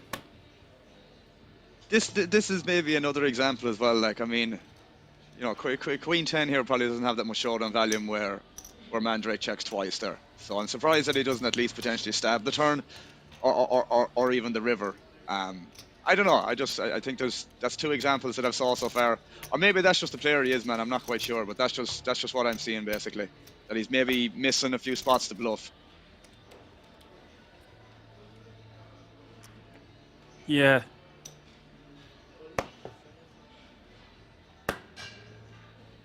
It does seem like he's been a little bit complacent. A bit ants in his pants. And perhaps he needs the bathroom, Alan. No bathroom breaks, bro. So it was him that came and said no bathroom breaks. No, we play on.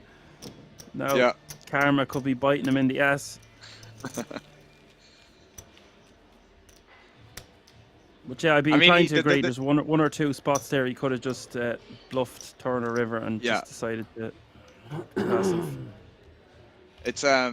It's not like it's going to make a huge difference, but I think if you want to keep that momentum going, man, you kind of get that from making bluffs and you build adrenaline, and it just feels like this momentum is always going my way. So I think the only way to keep that feeling of momentum is to kind of do these things where, you know, you get your adrenaline pumping. And he's just missed two spots there, so that's what I'm saying. Maybe mentally he's not as sharp as he was, you know, 20, 30, 40 hands ago. It's such a test of endurance, grueling. This is day 4, nearly 100 hands into day 4 at that. We talked about this before on the channel. I bring it up, I think, at least every weekend. Well, I can only bring it up every weekend. Decision fatigue. We can only make so many good decisions in a day. It's not possible for our brains. That's why we need to be harder on not as hard on ourselves when playing or making bad decisions sometimes because it's just our brain's fried. We can't make all the decisions correct all the time. It's just not possible. Even the way I formulated that sentence made me feel like I was the one with decision fatigue. As the river comes, the 6 of spades, 5.2 million in the middle. Patrick will win this one, and perhaps he This could is have another got spot another then. bet there. Yeah, he should have bet there. This is another spot. This is he just had. There's been a few examples, man, where missing them spots may come back to bite him in the ass potentially. But either way, it's I think you have to bet that again. Again, he's afraid of this yeah. board pair. Surely there was value to be had there of about 2.2 million. I would think so, yeah.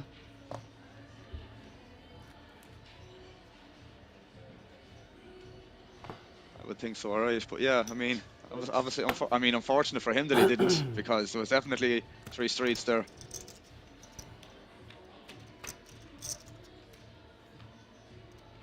I mean, that's the way I decide any kind of river decision as well. It's just like, if there's a possibility I can get, called by worse, then you should bet. It's that simple. And if you get raised, then you just like reevaluate. Then that's usually what happens. It's not like Mandrake has shown a propensity to make these large, bluffy raises on the river. Exactly. He's not getting exploited to the point where he needs to Only 6 was good. change his game plan, shall we say. Yeah.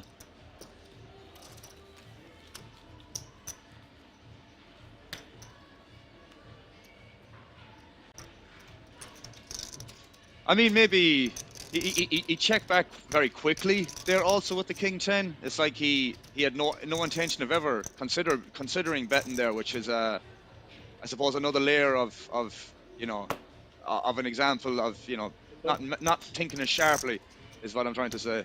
So yeah, it's a little bit might regret not finding them spots, as I said already. I think he 100% should have deliberated and thought about it for a little bit longer than just checking on the river. Yeah. That is one of the things I am most guilty of when I play live poker. I make my decisions far too quickly. Yeah, there's times I do that as online as well, man. But yeah, I mean, there's definitely spots where you should be thinking. That was definitely a spot where you have to think there, in my opinion. But unfortunately, he didn't.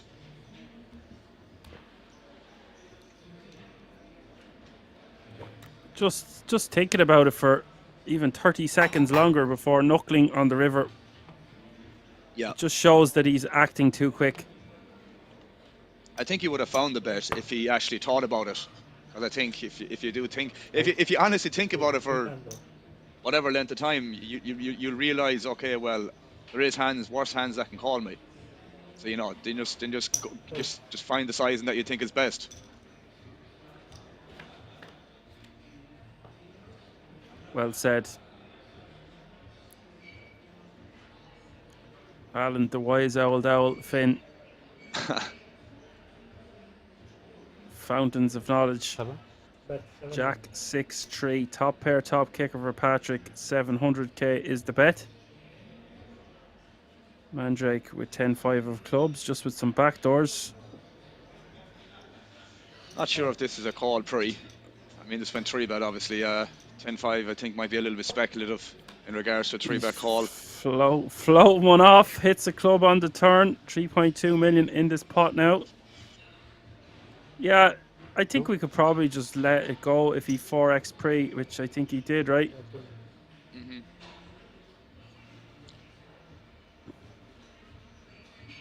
Yeah, I mean, obviously, yeah. I think the flop is obviously a standard call, and obviously this turn it's getting dicey now. But this all stems from the pre-flop decision of potentially calling a hand where you should be just like pure folding. And now he's in a tough spot here now, improving. I don't know how clean of a river that is. Mandrake checking now, not liking that river, it would seem. Yeah. Or Mandrake checking behind the river. Patrick checking is what I meant to say.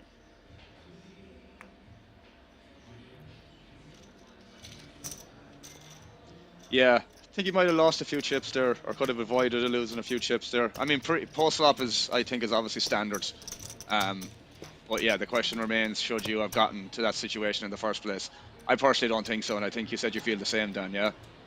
It's the domino effect. It's exactly, again, what I was talking about, the fitness and the breathing and the cold showers. It's the domino effect. It's like, okay, I had a cold shower after I trained. Now I'm going to eat something healthy. If I don't get up and I don't breathe or stretch, I'm probably not going to train. Probably not going to eat healthy. Probably not going to get a cold shower. So I feel like that ties into exactly what you're just saying. So his first mistake was calling the 800k pre with the 10-5. That led him to lose more chips on the flop and turn. Had he just folded, that was the mistake that led him to a blunder.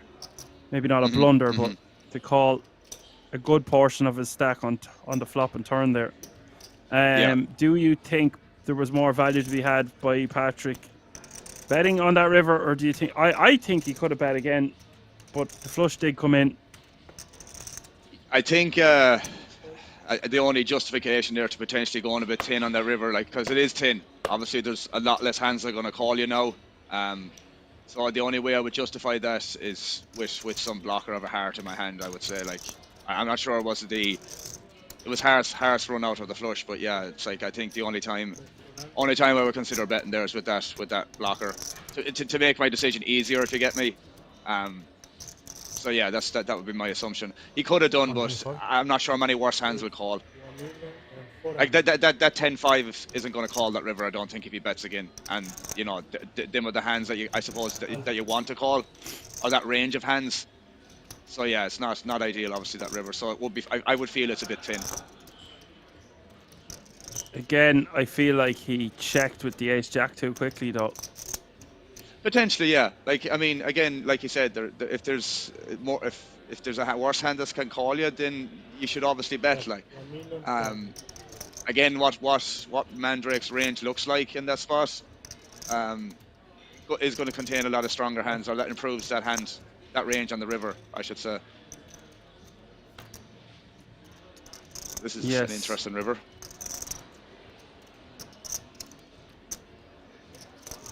If I'm Patrick here, I was going to say, does he go for? There's not much point in him going all in. Just block straights. But I was also thinking he would think about it for a few seconds longer.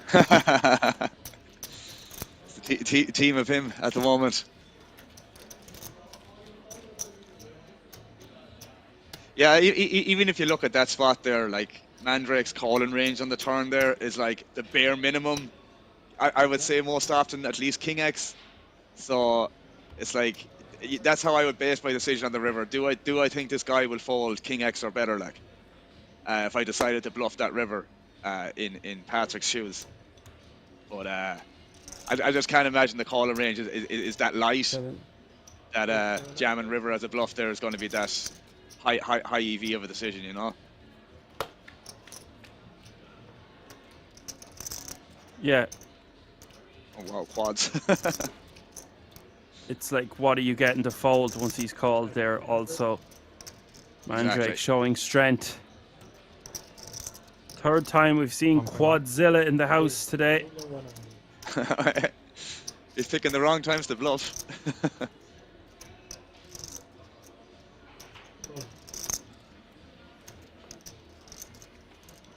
Is this a good spot to even raise to 1.1 million with not even a red card in your hand? Nah, there's just so many better combos, which I'm sure you'll agree with, that like you can decide to check raise here, and I can't imagine Queen 7 off is one of them.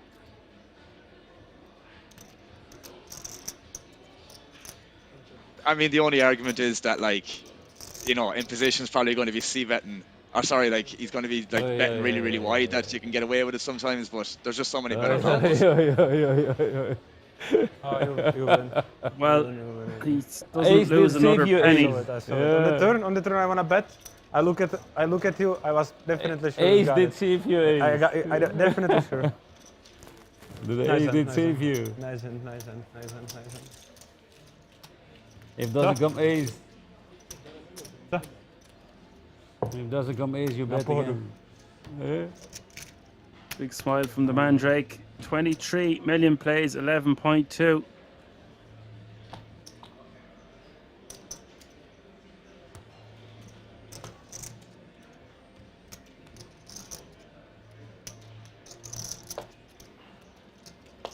Yeah, it's been a good heads up match so far, man. To be fair, I've actually very much enjoyed it.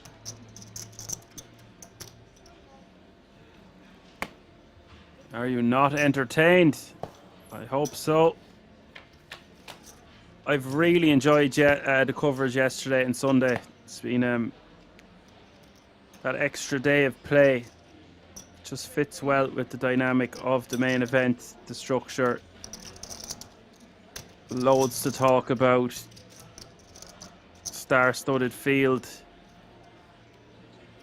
This man has been loads and loads of entertaining hands.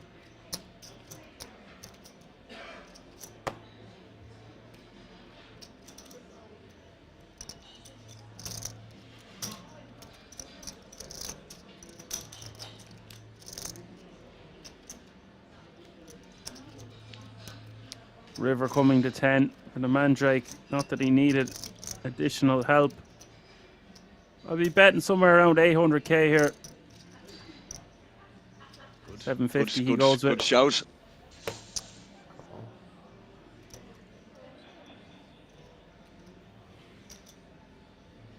See, this is more of it then. This is more of it now. Patrick calling the 750k. I can't really blame him. But he did call really quickly.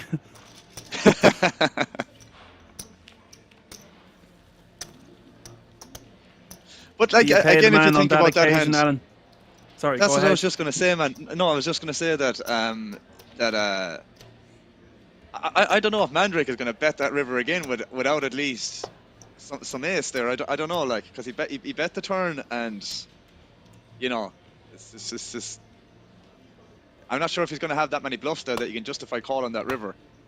What? Because Patrick's going to have some ace X in that call, you know, itself. So yeah, I mean, I don't know if I do, to be honest with you, but I could be wrong. 1-7.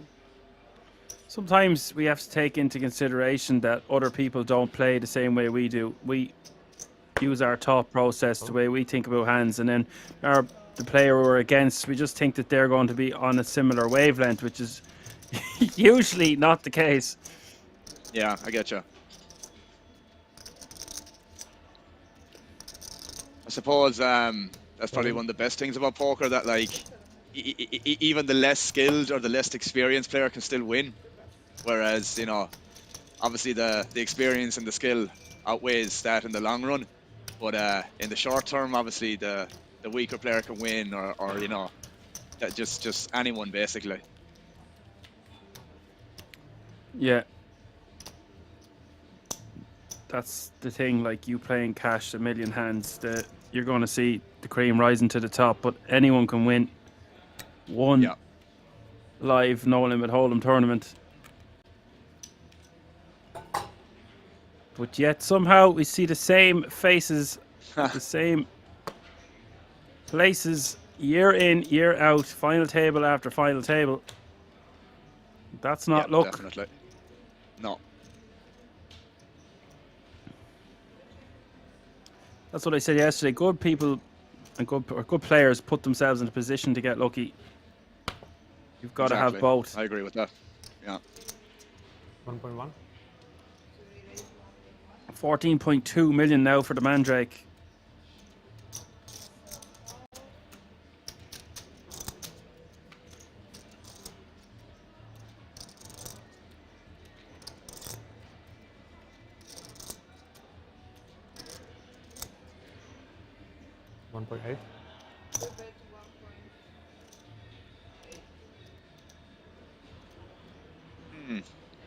It's getting big, this one. It is 4.6 million in the middle. Patrick betting 1.8 million. 1.8.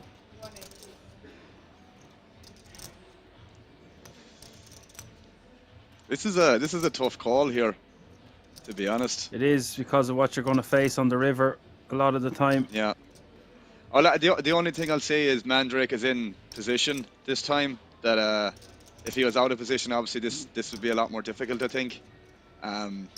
It may always still come anyways, the bet from Patrick, but just I think having position there, you know, when you can check back if he checks, etc., it might make it a little bit easier. But no, I would fold there myself personally. I would fold there myself personally also because if he's betting pot on the turn, I don't really think he's just going to give up on the river.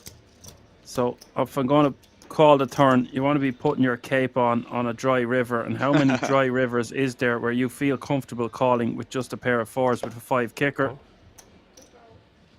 Yeah, I get you. That's a common move as well, where even 100 big blinds effective in some cash games, man. That you know, they'll say big blind versus button, flop checks through, and I don't know, the big blind just decides to 2x pot or 2.5x pot just to set up a shove on the river basically.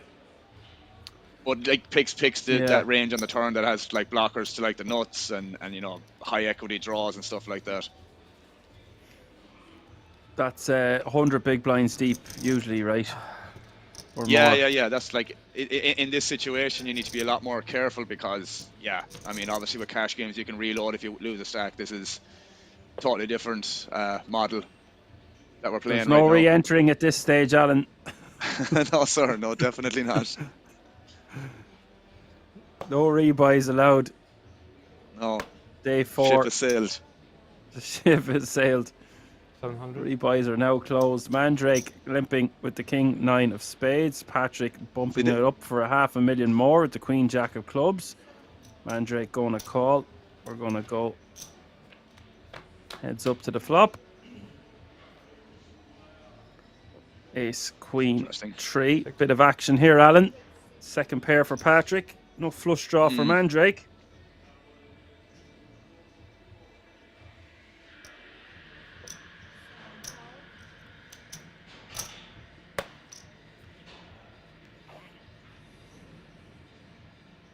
Turn coming the king of diamonds.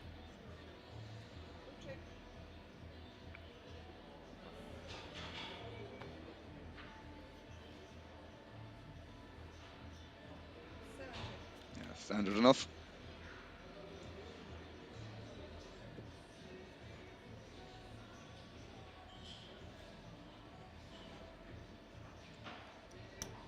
I don't know about this. Queen. Where's the rest of this pot? Yeah, it's an interesting play there from Patrick actually, and I actually really like it because, you know, even if Mandrake has an ace there, like it can never be a strong ace because of the action pre-flop. He just limp called.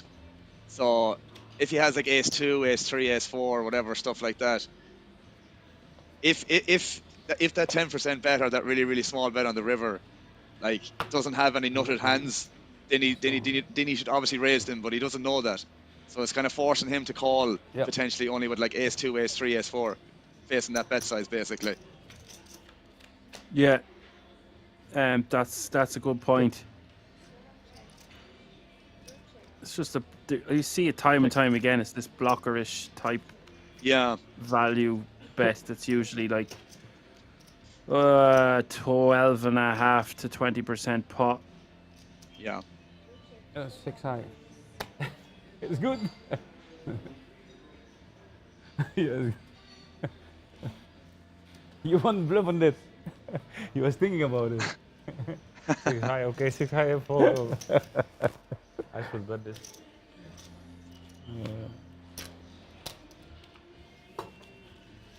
I feel Nobody wanted that one then. No. 10 high, It could be 10 high. So could be brewing another flask of coffee. This is evening out nicely for lots of action, more to commentate on. Sure. 15 million playing 19 million. Don't forget, Mandrake had about 5. I think it was between 4 and 6 million at the very start of the heads-up battle. He lost a big pot, right?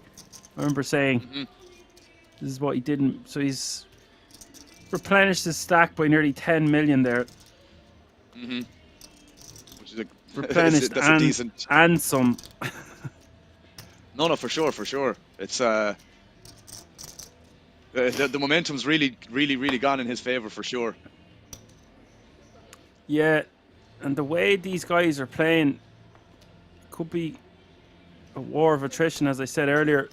They're not really going for these huge all-in pots. That can just happen out of nowhere. Exactly. This is the nature of heads up, but you're going to see a lot of back and forth, swapping blinds, small pots. You win one, I win one. Yeah, that's basically it.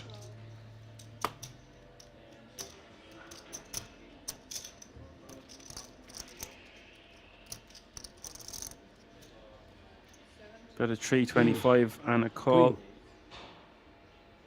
Mandrake with the queen.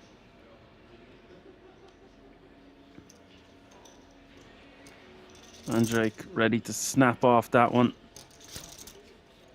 Had Patrick bet.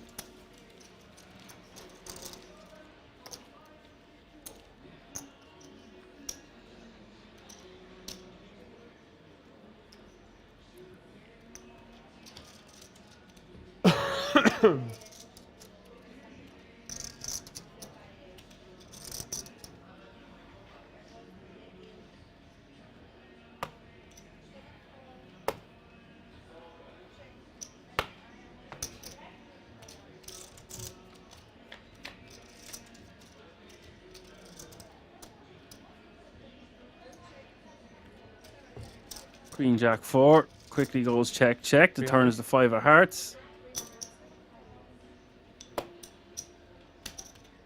Bit of 300k in a call. River the 9 of spades. Jack wins. Jack, okay. You don't bluff or what? You had 5 or something? You had something? 4. No? I did 4. You don't bluff? I had the 4. Yeah, see, this is spots where they probably should be, but yeah, I mean, neither of them seem too bothered about potentially missing these spots to bluff. I'm sure there's smaller amounts that add up, but like, yeah, as you said, Dan, the amount of money that's at stake here, they want to try and make the best decisions possible. Yeah. Again, it's the domino effect. When we make one small mistake, they start to add up. But there is no one in the world that can play any form of hold'em or poker for that matter perfectly, and heads up is a very difficult game. Definitely, yeah. It's almost like a dance, or like I said earlier, like a fight. Lock the cage, get Bruce Buffer in there. If you don't have Bruce Buffer, I'm available for hire. Dan Bluffer, Don Rankin, the action Dan. You can see me in a suit. I do a good, ladies and gentlemen. I have a microphone. Let's make it happen.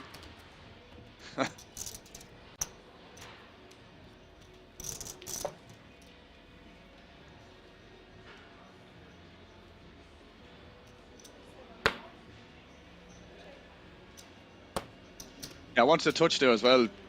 Maybe 2 hands ago, 3 hands ago, with the King 9 of spades, where Mandrake limp called that as well. So that makes me realise that he's doing it with strong hands and obviously the weaker ones as well, which is good. Good to see.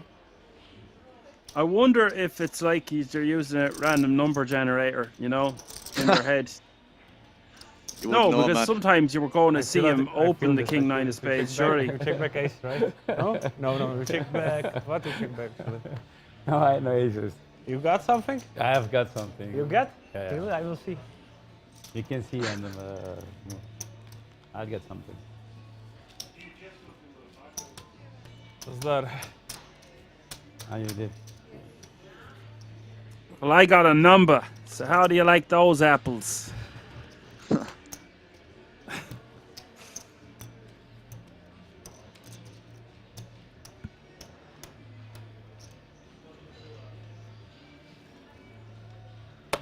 Five.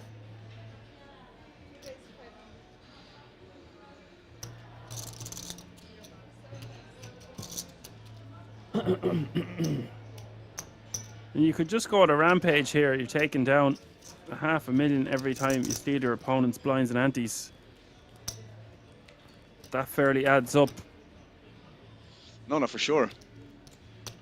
And if that happens a couple of times in a row, like we're kind of already saying, it's like, yeah, it can really increase your stack size, and that's what more or less happened here. Like, I mean, it's nearly even, to be fair, which is yeah, didn't really expect that after watching seeing the difference before we started the heads-up game. Hey. Yeah, I'm gonna go out on a limb here and say I did not predict this. I said do not write off Mandrake, but he's up against it. It was just everything going in Patrick's favour. Mandrake done so well. Got really lucky twice, but like I said, you put yourself in a position to get lucky. He played really well. A few spots I've seen him make some really tight folds, some good ICM decisions. He very much deserves to be here. And he's played really well to get within about a 10 big blind deficit.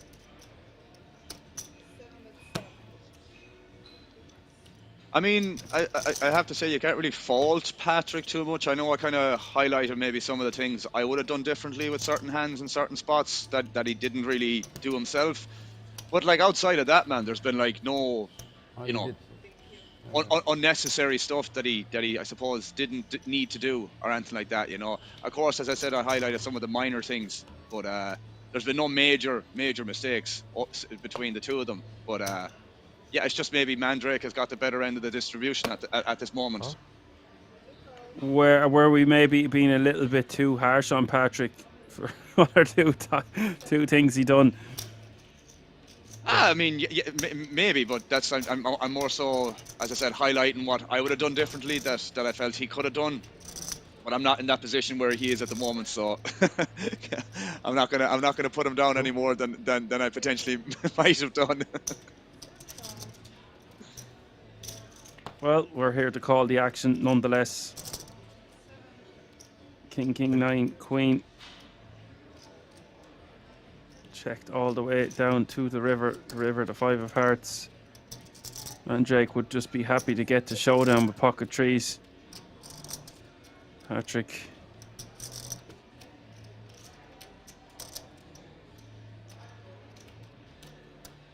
He's going to raise for value.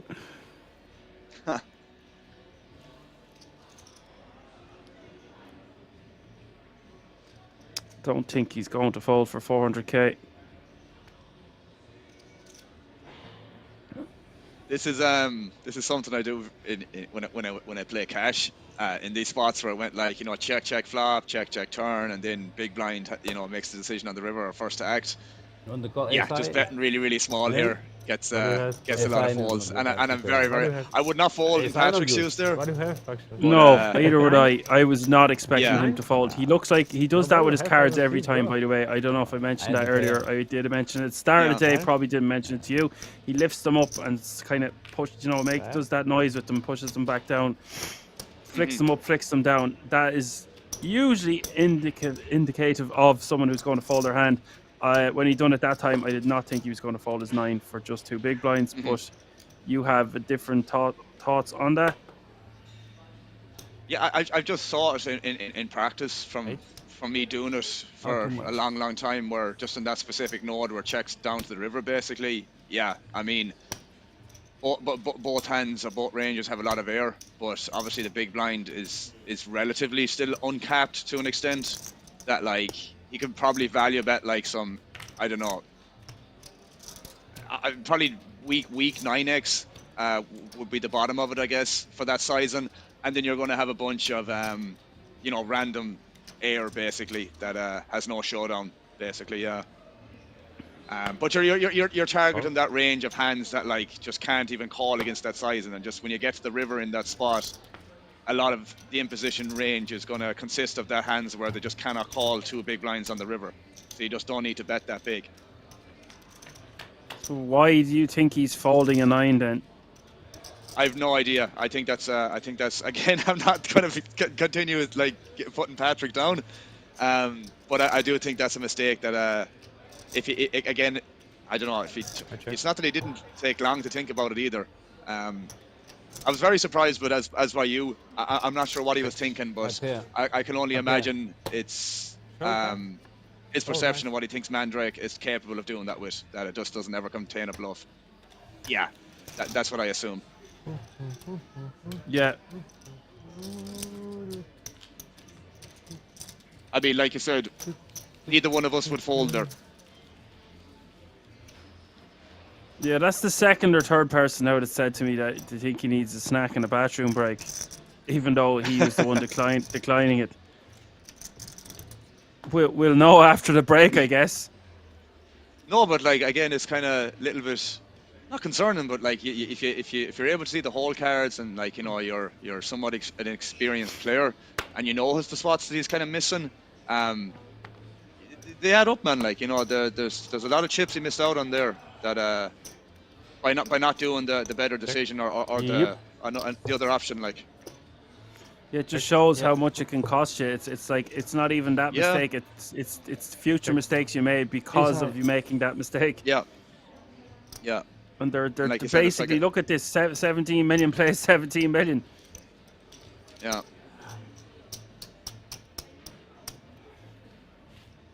And funnily enough, you made it look quite easy. To be honest with you, it just really happened. Like there was no like massive spike or swinging chips. It was just like, small pots really for the most part, and maybe the odd medium-sized one, and that's about it. There was no large ones at all. So that just goes to show that. I mean, it's the stack depths like we talked about as well. They were still quite deep, so there was never going to be that many major pots or big ones, and there was going to be more of the small ball poker kind of thing, which has been the case. But like again, they've both played reasonably well in my opinion.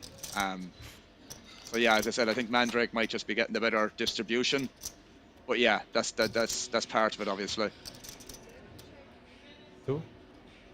Very exciting first 2 hours of the heads up. Anyway. Yep. I tell you, Mandrake will take this going to a break soon enough.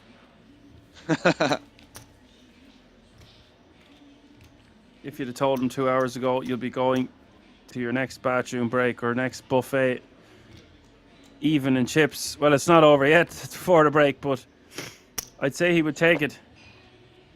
Yeah, I wouldn't blame him either, to be honest.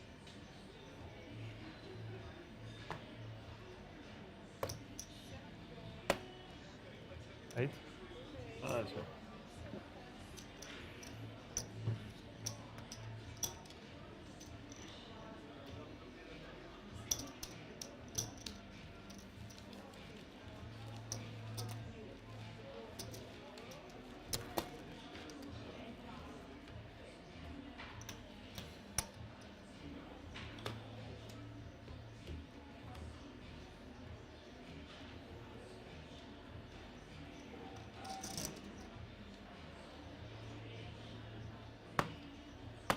Five.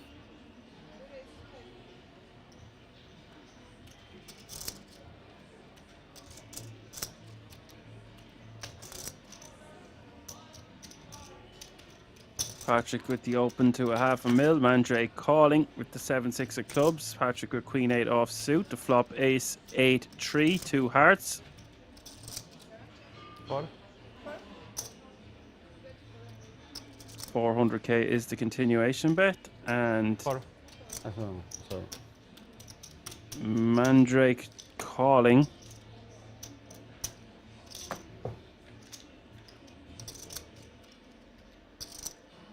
Might want to check raise that one if he was going to continue, Alan. Yeah, it's probably one of those, alright. Or at least looks that way. But yeah, I like this bet twice here by Patrick. Yeah, me too. We still get more value from a worse 8. Yeah. A flush draw, maybe even a 3 will call twice if they're feeling frisky.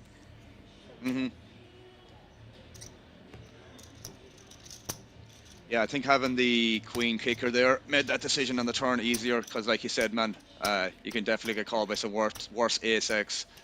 You want to deny equity to the flush draws, and yeah, the 3x, as you said, might get a little bit spicy. Yeah.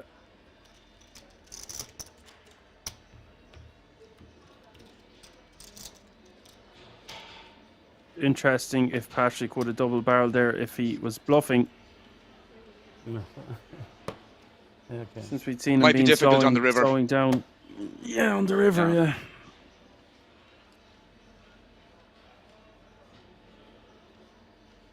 I would have liked to see Mandrake check raise that one if he was going to continue personally. 6.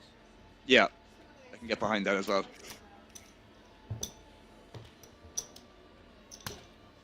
But it wasn't a limped pot, so Patrick will have more ace-x and the likes in his range. Oh, for sure.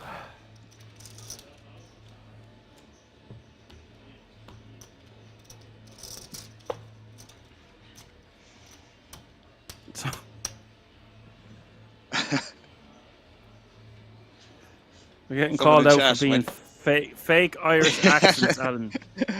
I was literally looking at it. I heard you laugh, and I was just thinking, is he laughing at the same thing I am? And it turns out it is. It's difficult, man, to do that. No, the fake one. I mean, I say it's difficult. Could be a very clever joke there, or someone is just off the paps. Ace, Both are king, plausible. 8.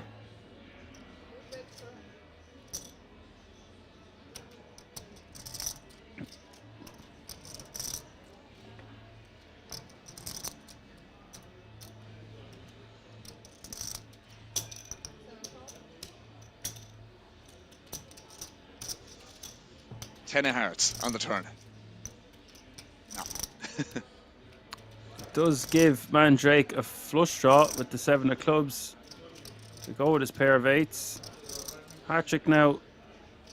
This I expect him to double barrel there.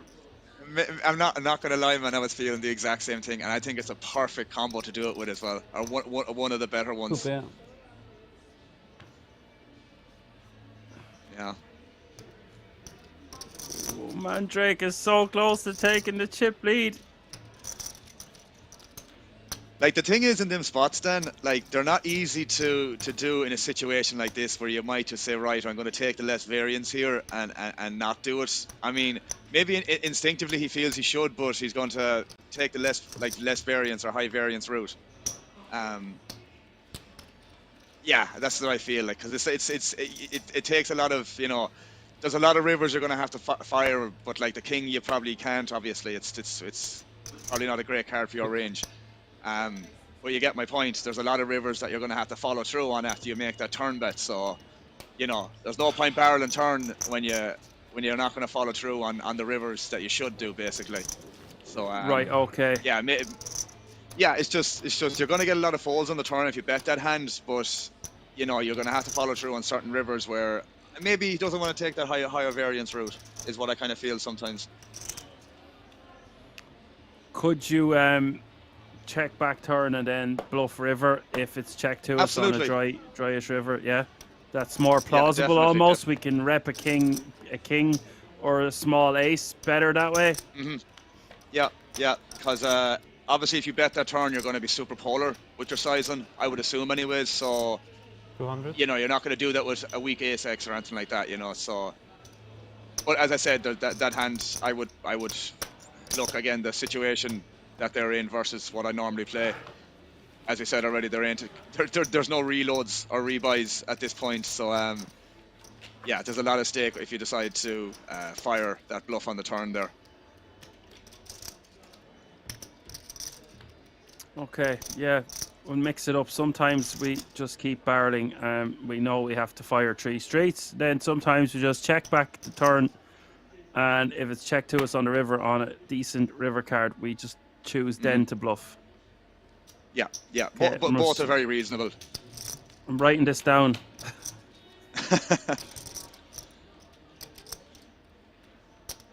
Two.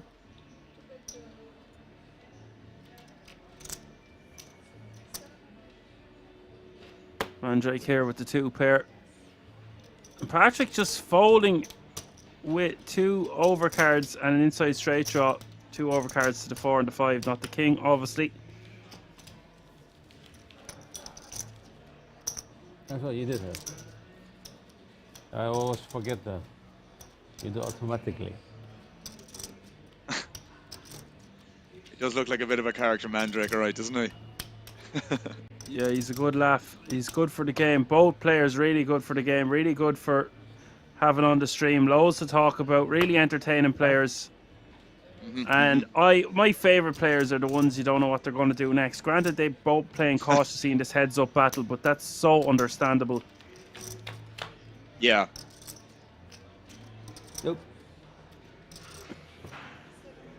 I suppose that kind of goes back to what I was kind of saying, that in this exact situation, they may avoid, you know, taking them higher variance kind of bets and stuff like that with these very, very, you know, minor, or if not, like, slow EV hands, basically. Yeah. I love a scrappy underdog, and he's scrapped back so well, Mandrake. Yeah. Be going on a break in a couple of hands.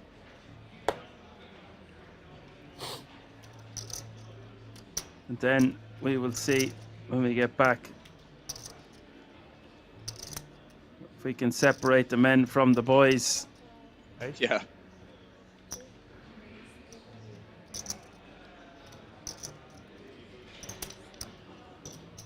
Now this is totally warranted. Raise to 800k and a call, both with nice hands. King 4-4 is the flop. 7.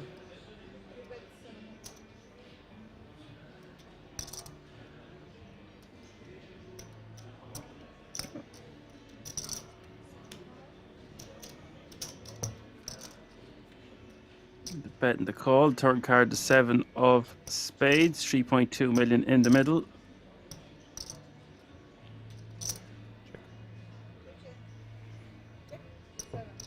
Quickly goes check, check. The river, the 5 of spades.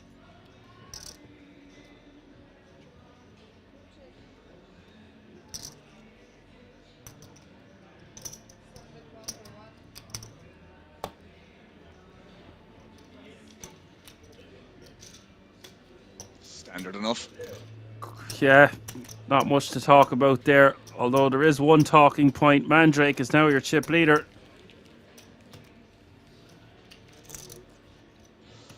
As easy as that, man.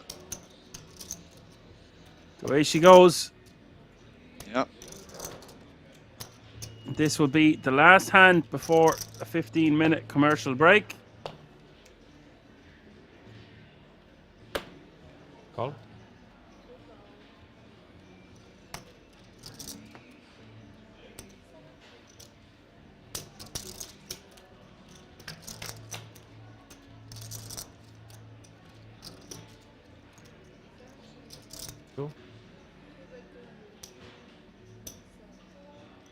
Bet a 200k in a call.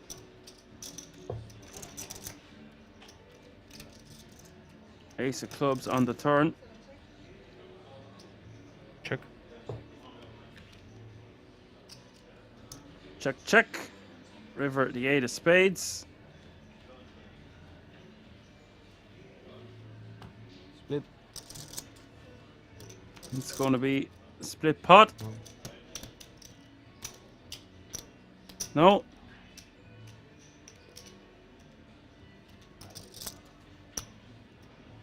Okay, we are going to go on a short commercial break. Breaky. Stay tuned for the continuation of this heads-up battle. Back in a few moments. Don't go anywhere.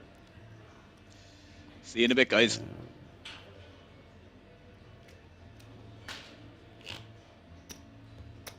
Oh.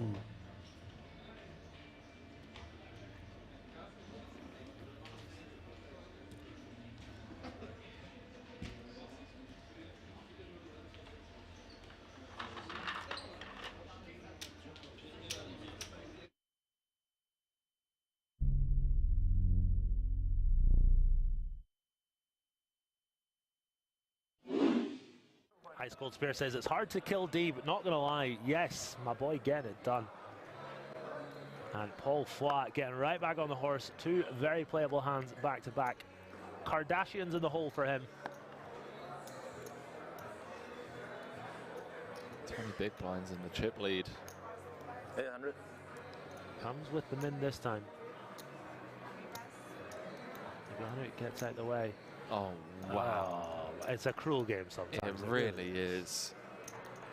This entire final table has just been so cruel. Ben Heath came in 1 of 9, out in 7th, I believe. Out in 6th, rather. All in. Julian Martini announces himself, and King Bourbois just gets the click call with the Cowboys. Going to win this 4 out of 5 times, and he's going to have a huge chip lead. Oh, well. Wow. King of spades too. Queen, Jack, 10. Middle set for the Frenchman, but he's not out of dodge yet. Ace or a 9 would give Paul a straight. King would give him a bigger set, and obviously running spades also working for him. Wow. Ace King 9, right? Turn. Well, could be down to 2 million. 6-hit game. Really unfortunate for him, unless he can find a miracle river. Ace 9 or King needed. 9-ball corner pocket. And the Triton boss man Finally win one. extends his arm as a token of GG's to Julian Martini. 5th place. Get some GG's in the chat for a true legend of the game. 107k. And now the Triton head honcho, chip leader with 4 left, looking for bracelet number 1. Absolutely. Really unfortunate run out is the hope that kills you, as we say. But a valiant effort from Martini, out in 4th place.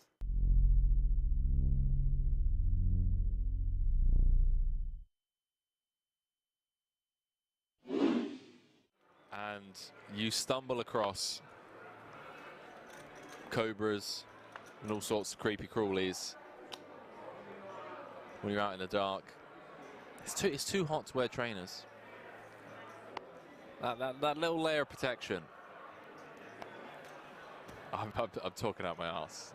We already know that the socks don't help. The cobra wants a little snag of a toe.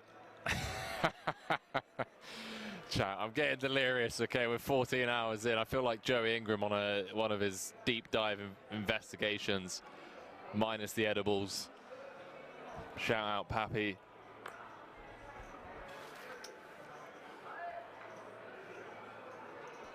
I'm saying Henry currently 3-bet jamming every live situation at the moment and winning. Yeah, dodging bullets, baby. I'm going to run into it eventually. BNK said, what's the start time tomorrow? Way too early for me. I'm going to be kicking off at 1 p.m. Central European time.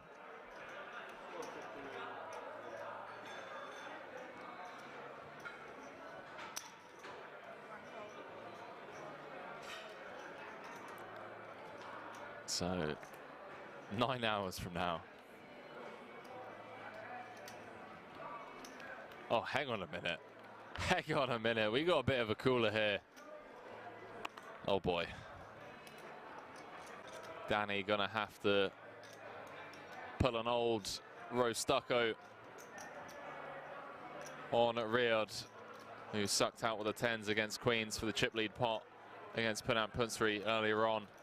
And well, 110 dead. Not helping the young Dane.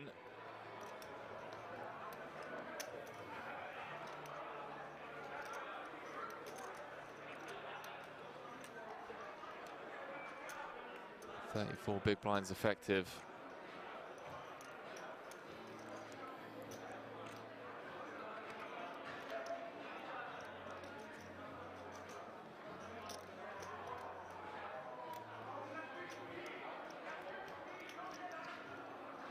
Lift off time, chat.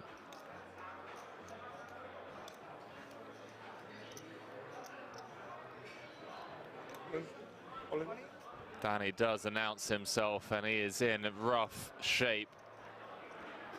Already seen a 10 dead. Heart's working for him, but he's going to need to pull a miracle out of the hat.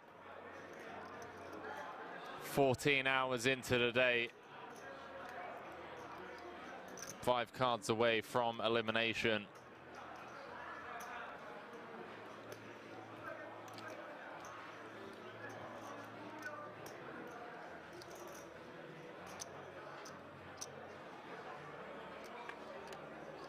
That could have been that 10 spot earlier. Riyad just gets to click call, cards on their backs. 2.9 million chip pot. 43 left in the record-breaking World Series of Poker Europe main event. If the Frenchman can hold, it's going to be up to over 5.4 million. 9-5 deuce. Berkmos drawing to 1 out twice for his tournament life. 8 of diamonds changes nothing other than the tease of it being 4 across. 10 of spades and a 10 of spades only. No dice. Gonna lose Danny Berkmos in 43rd. GG's, chat.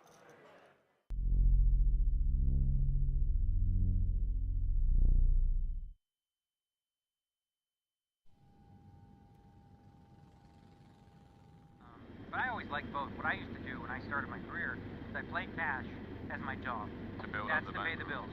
And then at night, I would go play these like nightly tournaments as dessert. Right. So I was playing 10, 20 limit hold'em, making about $45 an hour. Yeah.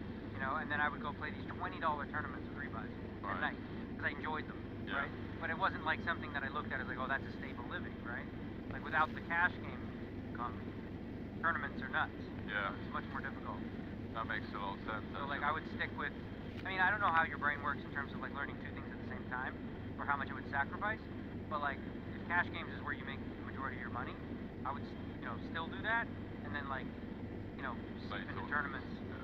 That's what I've seen a lot of the guys do, and it's crazy because like I'll cover you guys, you know, like anything higher than like a 10K, and I'll feel extremely comfortable in my knowledge and understanding of what you guys are trying to achieve. That's obviously a blanket statement, but you know, from a surface level. Yeah. And I do love tournaments, I do, but for me, I've just always treated poker like a lifestyle business. Well, if you play cash, like most cash players that are good, that play deep, like playing tournaments is easier, except when it gets short.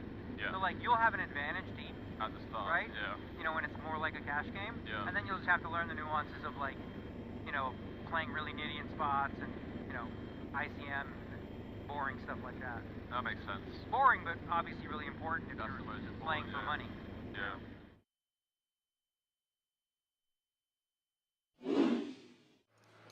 Appreciate it, chat. Really do. You guys have been incredibly kind 9.6 throughout this series. Glad you're all enjoying the coverage. Once again, if you haven't already, please do hit that like button. Before I bust, will you tell me if I was dead there? Really helps us To give Orphan? spread the word and reach a wider audience. As Nicky B says, before I bust, will you please give me that info? Yeah. Sean Deeb, gonna look him up. 7-5 of diamonds. Domination Nation. Huh? Domination Nation. You sucked out on me in the same spot earlier, so I hope I revenge it. I'll tell you another day. No, I can't tell you when I'm playing with open, right? And Nicky P. I feel like no matter what, I'm just dead anyway. I don't know if I'm supposed to call. Hands deep in rough shape, 4.4 in the middle. Oh no, 5-4-3. Deeb out flopping Nicky P. 6 would chop it.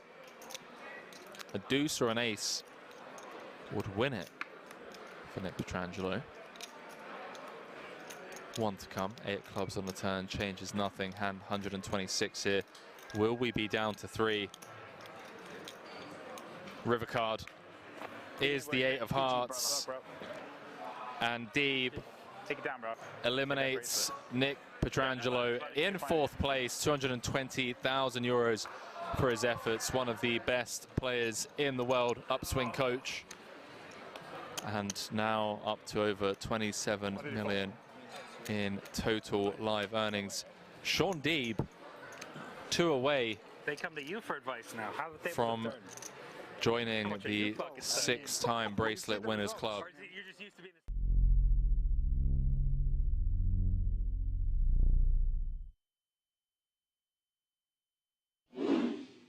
Like 2.3? 2 million back. Thanks. Right? 1.6. 2,060,000 back. If you want it. All in? Heath does announce all in with the ace-6. They'll card, and then I'll have to look at the other one. See what D-Nex wakes up with. That's probably coming. Let's see what the other one is. Why is it always ugly? Oh, never mind. That's plenty. Plenty good against this man. He goes only with 9-4 suited. I saw him before. Huh? You saw him before. Okay, I'm all in. D-Nex makes the call. Cards on their backs. Oh, he has an ace? How do you get an ace? Ben Heath Remember what we were saying about best hand? Let's have the worst hand win. came into this final table as chip leader. Yeah, have a good hand. That shoves. Been a bit up and down if he can hold here. He would have shot. He would fold ace-6 off for sure. Yeah. Yeah. Play suited. He will stop Daniel Negreanu right in his tracks from winning bracelet number 7.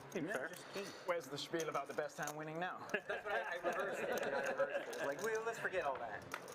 To the flop, ladies and gentlemen, and it is a king in the window. Trip kings for Daniel Negreanu. It's not over yet.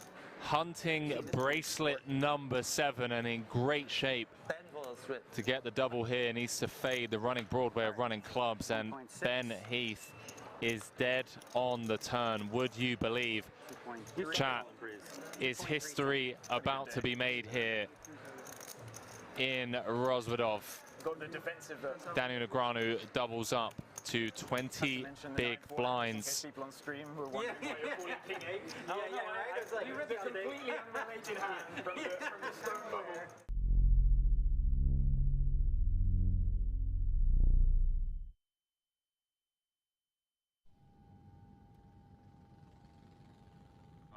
Because there's so many times, man, when I'll come to a series like this and I'll be in the booth and I'll just be like, I wish I was out there playing.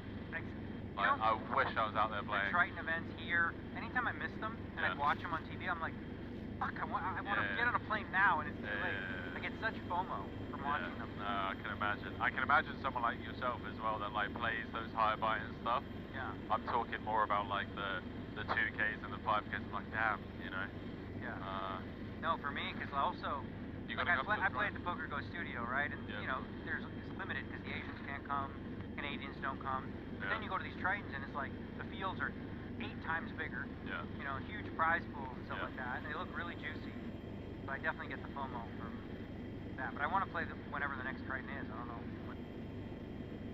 Yeah, I don't think anything's been like officially announced yet. I was surprised I came here because I was like sort of a little bit last minute. Leon texted me, showed me a schedule, and all of a sudden I was this might be fun. And I had the itch, obviously, after winning the Super High Roller Bowl. Yeah. I feel like the meta is in a good place for me right now, and I'm in good control of it. Yeah. In terms of, you know, just controlling the pace of play, if you will. So I want to strike while the iron is hot, so people figure out what the hell I'm doing. That's good, man. No, I'm glad to hear it, because I know it was pretty brutal. I remember watching you get to a point where, especially like the Poker Go tour, Selfie stick. Yeah. Oh, I didn't see that. Oh man, I didn't trashed see that. the selfie stick. You know, that was a 250K. And it was like, that was WSOP. Yeah, I was on my second bullet, you know, whatever, 210s against David Peters. Yeah. Runner, spades, he hit, you know, and I just was like at my peak, and I had this selfie stick, and it sort of half broke, and I just threw it on the ground. And then Justin Bonomo said I beat women. As a result, because I broke a selfie stick, he's like, well, this is clearly a sign that women are afraid to play. I'm like, have you ever watched sports in your life? Have you never seen a football player throw his helmet, a golfer throw his, stick? It's called passion, buddy.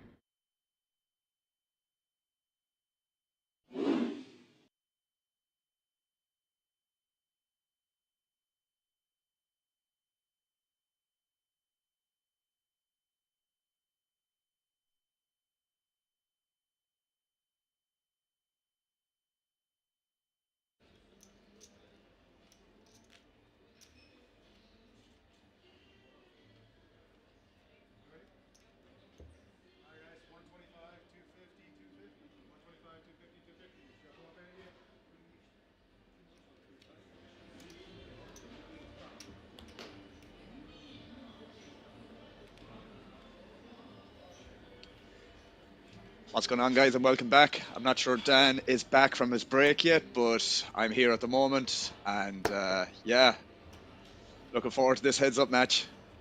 Seemed to be going Mandrake's direction before the break. We'll see if it continues that way.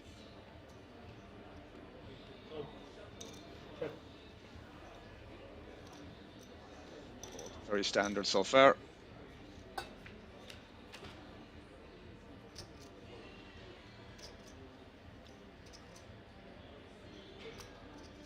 Imagine it's going to be a check fold here from Patrick.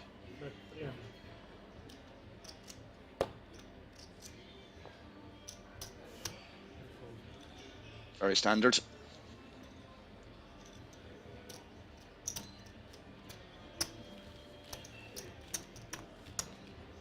Alrighty. We Welcome are back, back. Welcome back. Welcome back, Alan. Good to be back. 70 odd bigs is playing 62, I think. Nothing in between it. 125 now, the small blind, $250,000 the big blind, $250,000 running big blind ante. 625. Hey, 625.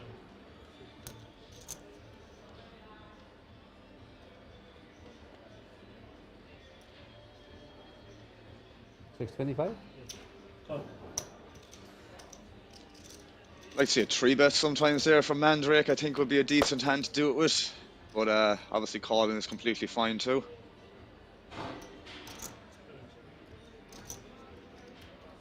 Yeah, we can mix and do both.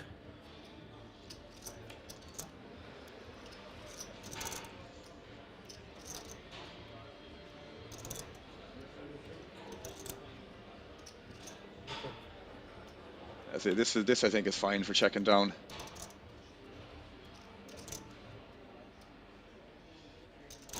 Okay. 6. Yeah.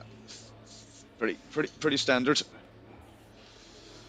Pretty standard stuff, yeah. Not going to go too crazy on that board with an ace deuce. No, sir. Don't think there's any need to. You sometimes beat some worse king highs or like weak king highs in that board that didn't connect. Yeah, so you have very little, but you have some.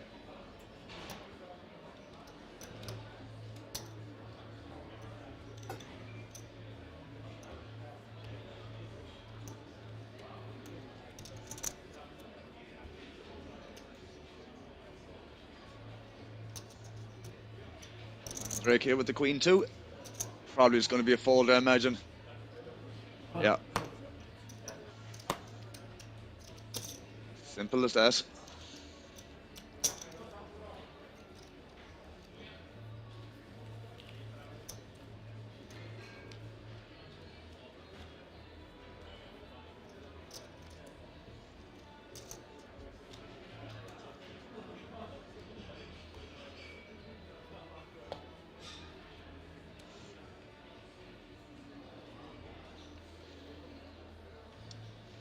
Something on the button here for Patrick for sure. 625. Hey, 625. It's nice to raise. Similar spot here. The previous hand, I believe, where he had king 6 off as well. I said the same thing, where 3-betting would be nice to do sometimes, I guess. But calling would be completely fine too. And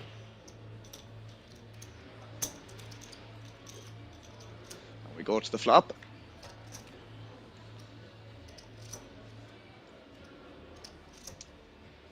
Piece for both. Piece for both. Quite a spicy flop now, to say the least. 900. But 900. I can only imagine that Mandrake is just going to check call here. I don't see any reason to do anything else. A lot of bad turn cards.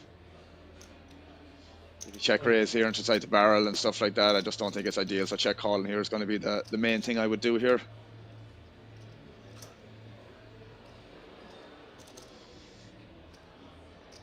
Interesting to see what Patrick does here. Does he still want to stay barreling this?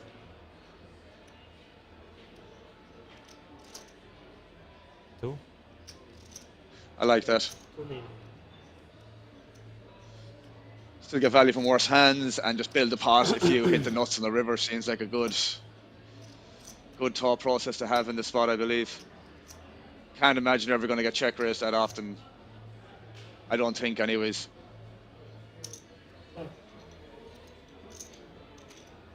Yeah, I don't really like this check call out of position here. I think this is burning money, if I'm being honest with you. Because you're never going to really get value on the river once you improve, and you don't even know if your king is good. It has to be a non-diamond. I think this is a bit too sticky.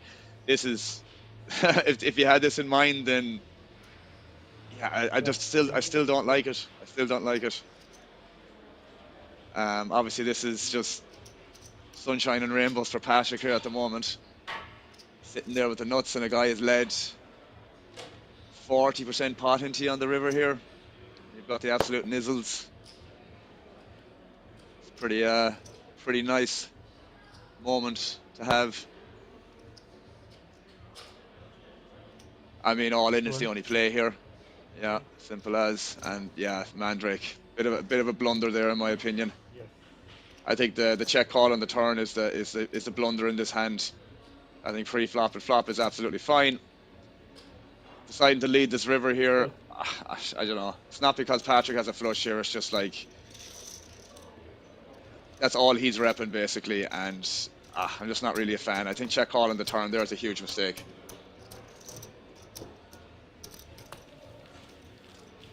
And that puts Patrick back to nearly, I think, a 2-1 chip lead, or over a 2-1 chip lead again. That was a big pot, and pretty decent sized mistake from Mandrake, unfortunately, when Everton was going very, very well up until the break, and you know, didn't really make any mistakes, didn't really do anything he shouldn't have done. Unfortunately, I think that's a spot where he shouldn't have ended up doing what he did.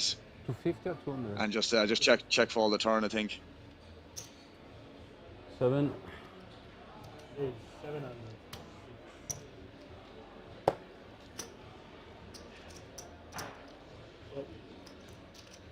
Standard raise call, I guess.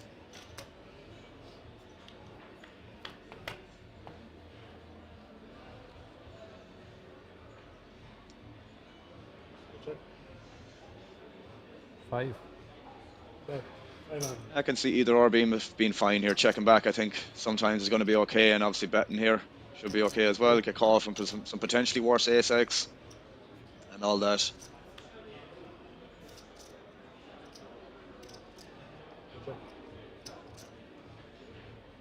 Nine. Bet 900. I definitely like betting this turn as well. Patrick had some queen x here now. I mean, this is, again, I'm not sure how good check calling these open enders are in general, out of position on the turn. For me, I don't think it's very good. Because if you're in this spot now, you know, you're just there with 6 high and you're just like investing X amounts where you're out of position and having to check on the river. So I'm not the big fan of checking or check calling these open enders and all that on the turn. It was a decent sized bet as well, so. But either way, Mandrake takes one back in his favour. What did I miss, Alan?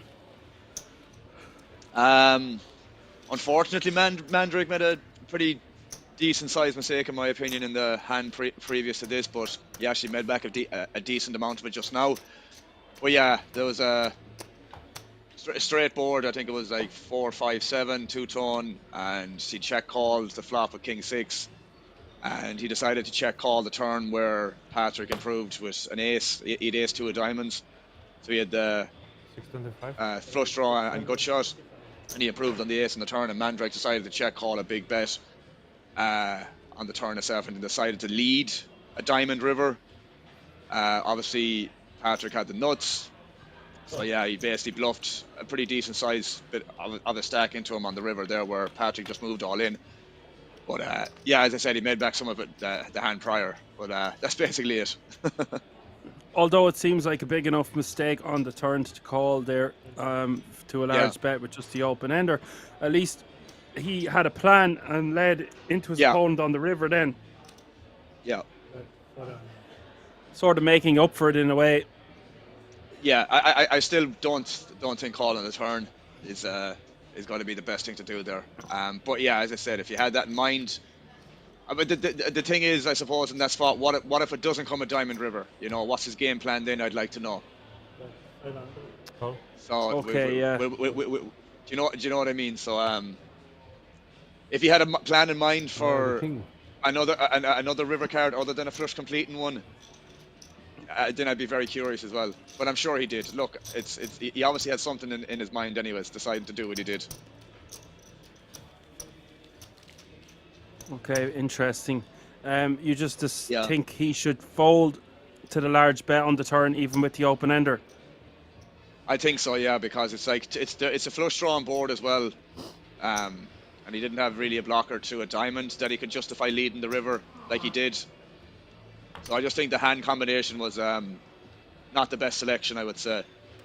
The thing is, you could argue it if there was no ace high or ace on the turn, where we'll say it was a queen. You could argue check calling there because of his king being still potentially good. But like, given that his king isn't probably good in that spot, that yeah, I think it's a little bit ambitious check calling the turn like he did. Okay, interesting hand it seems. Yeah.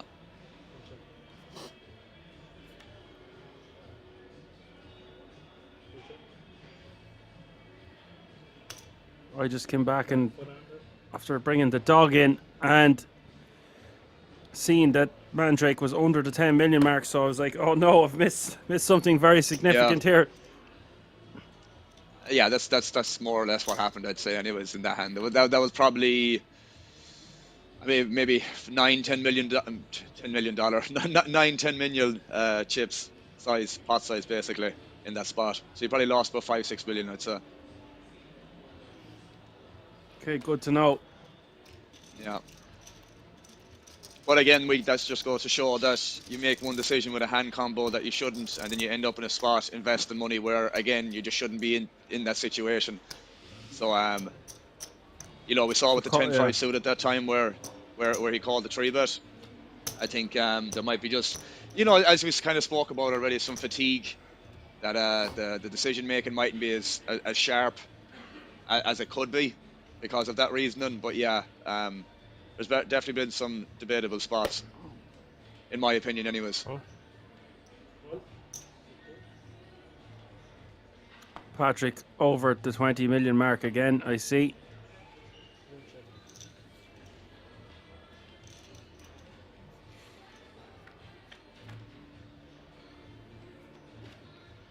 And does he seem more refreshed now, Alan, after the break? A bit more focused. It's hard to know, right? It's hard to know because it's only what, maybe 5 to 10 hands back, give or take. But I don't know. Like that winning that pot more or less immediately after the break definitely can help settle the kind of mind and whatnot potentially if he was having any doubts itself. But yeah, I mean, nice for that to happen for him, obviously. Mandrake still with 50 bigs, of course. Patrick now 35, 34 big blinds in the difference. Plenty of pink to make the men wink. It's more or less gone back to what it was originally when we started heads up, I would say, give or take. Yeah. He's like, oh no, all this has been for nothing. Yeah, pretty much. And that all happened in one hand as well, to be fair. So like that just goes to show that, you know, that it can happen that swiftly, in the blink of an eye, literally.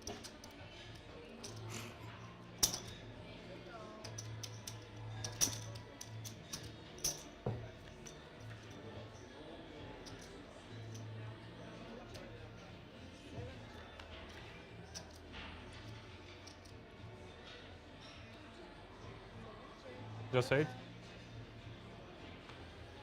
Straight.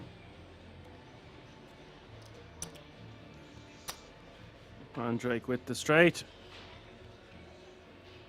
Is it worth the bet there? With the king being a better straight? I mean, given that spot, I'd imagine you could flick in a big blind there, try and get called by potentially something like what Patrick had. I would have thought he would bet over checking. Yeah, I think so too. And again, it was very immediate, the decision. It wasn't like, you know, maybe it was a little bit quicker than a second or two, but you're talking 5, 6 seconds, I'd say max, if even. It's so hard to remain focused, like for this many days, this many hands. Yeah. Like obviously you're thinking about how far you've come, how much money you've made, all that kind of stuff. But I always found when I'm heads up, I almost want it to be over, whether I win or lose.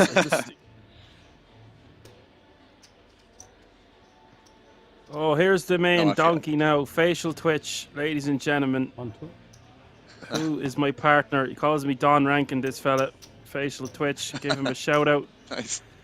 My partner in crime is my buddy and good friend, Alan Finn. What's going on?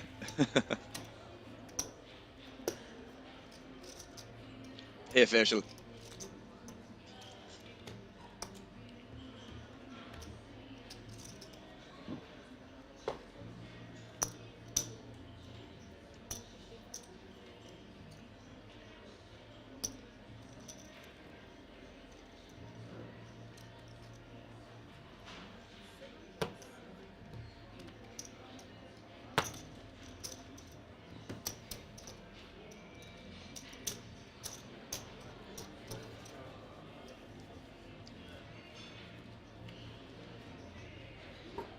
Trying to think, do I still want to go with Patrick in my player to pick to win the heads off?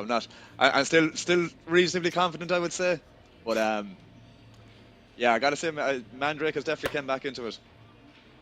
Well, going forward, I think it would be good for the game, good for the chat, good for the stream if we do little small side bets, something funky. Yeah. But because when I got you in today, I just was like, well, we're hardly going to pick someone that's not Patrick. But I did say I would pick the Mandrake, and then I was like, well, better to do a bet when the final table starts, not when there's 4 remaining. But as the final table started, are you really... Well, what odds are you going to give for someone else to beat Patrick when he had a 5-1 chip lead on the closest person at the table? The closest person to him at the table. Yeah, 5 times chips of the chips less. Yeah, you would have got some odds. If someone was willing to give you the odds, I'm sure you would have got a decent price compared to that. 10 eye. It's good 10 eye.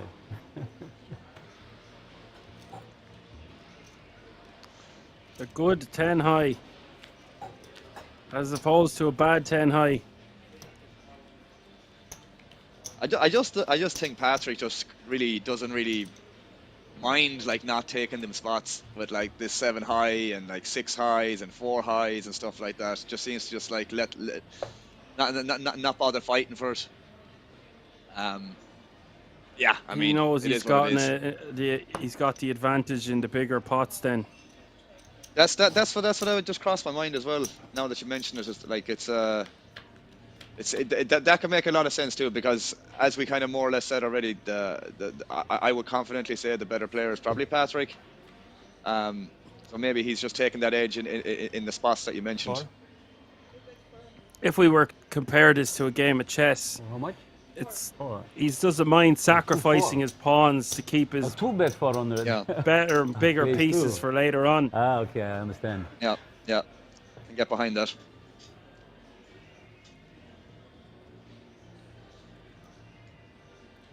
Bit of Savage Garden playing in the background for the ambiance.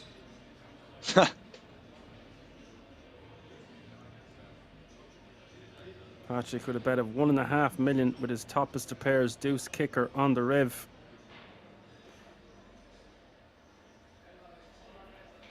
$1.5.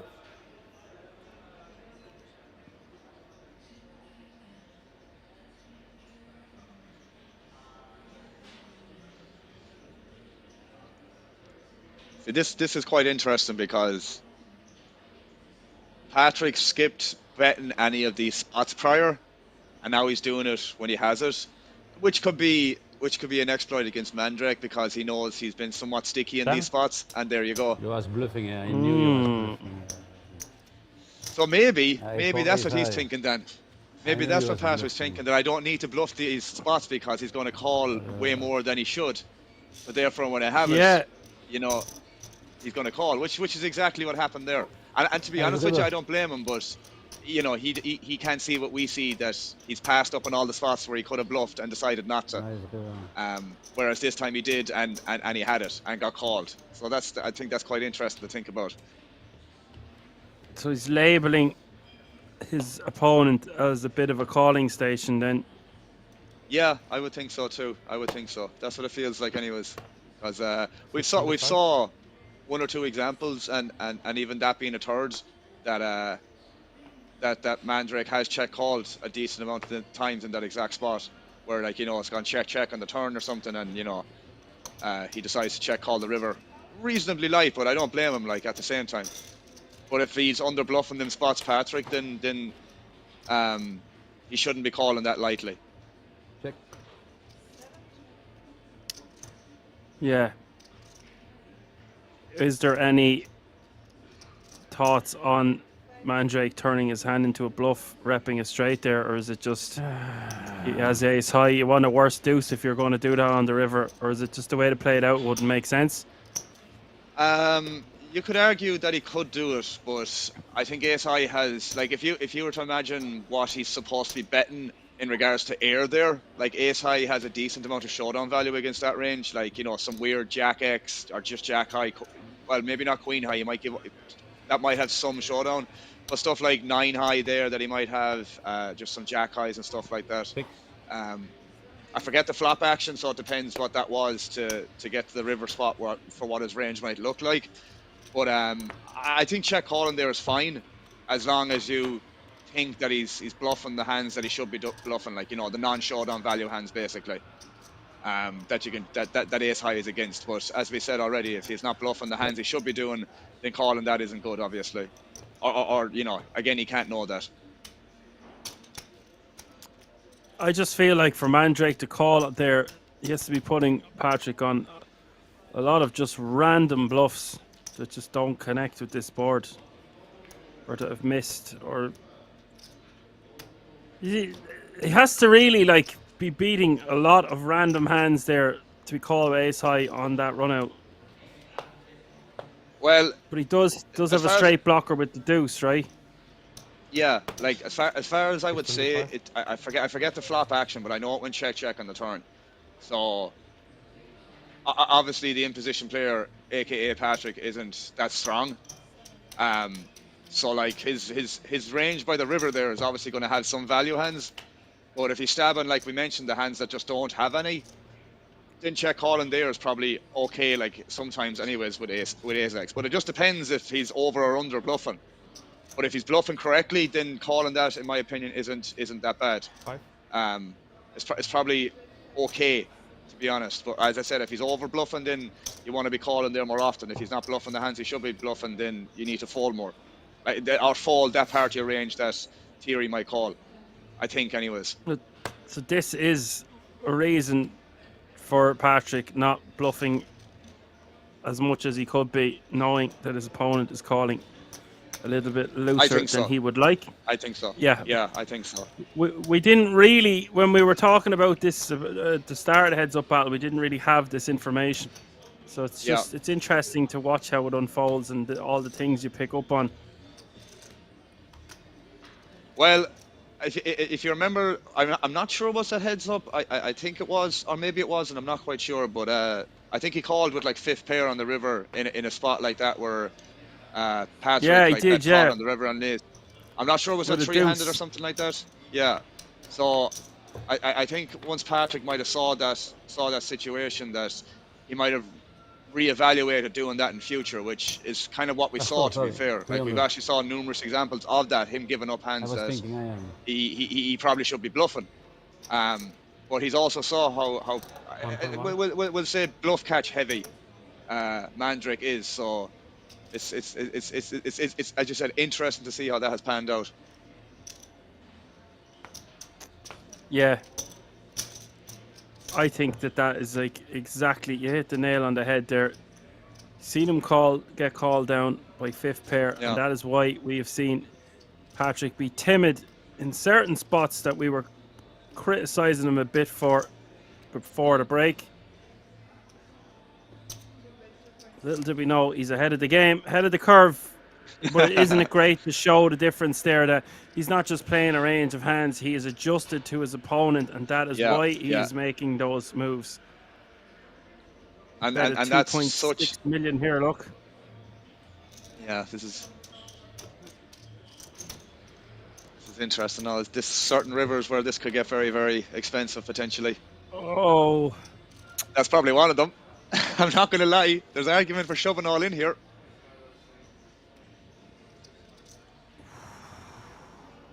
I wouldn't blame him one bit either for doing it. He gives up. Again, for the same, what we were just talking about potentially. 4 million. I was going to say I would like to see him bet no less than 3.5, 4 million. Yeah, that's 4 million.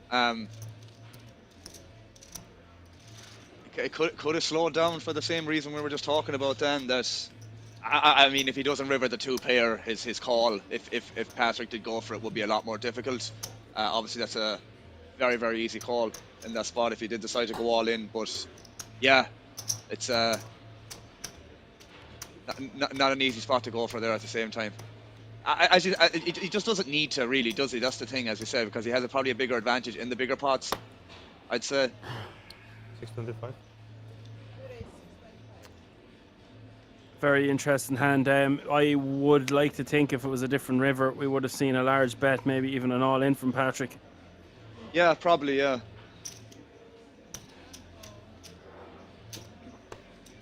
Nevertheless, Mandrake now with 18 mil. Patrick second in chips once again. Swung around again, man.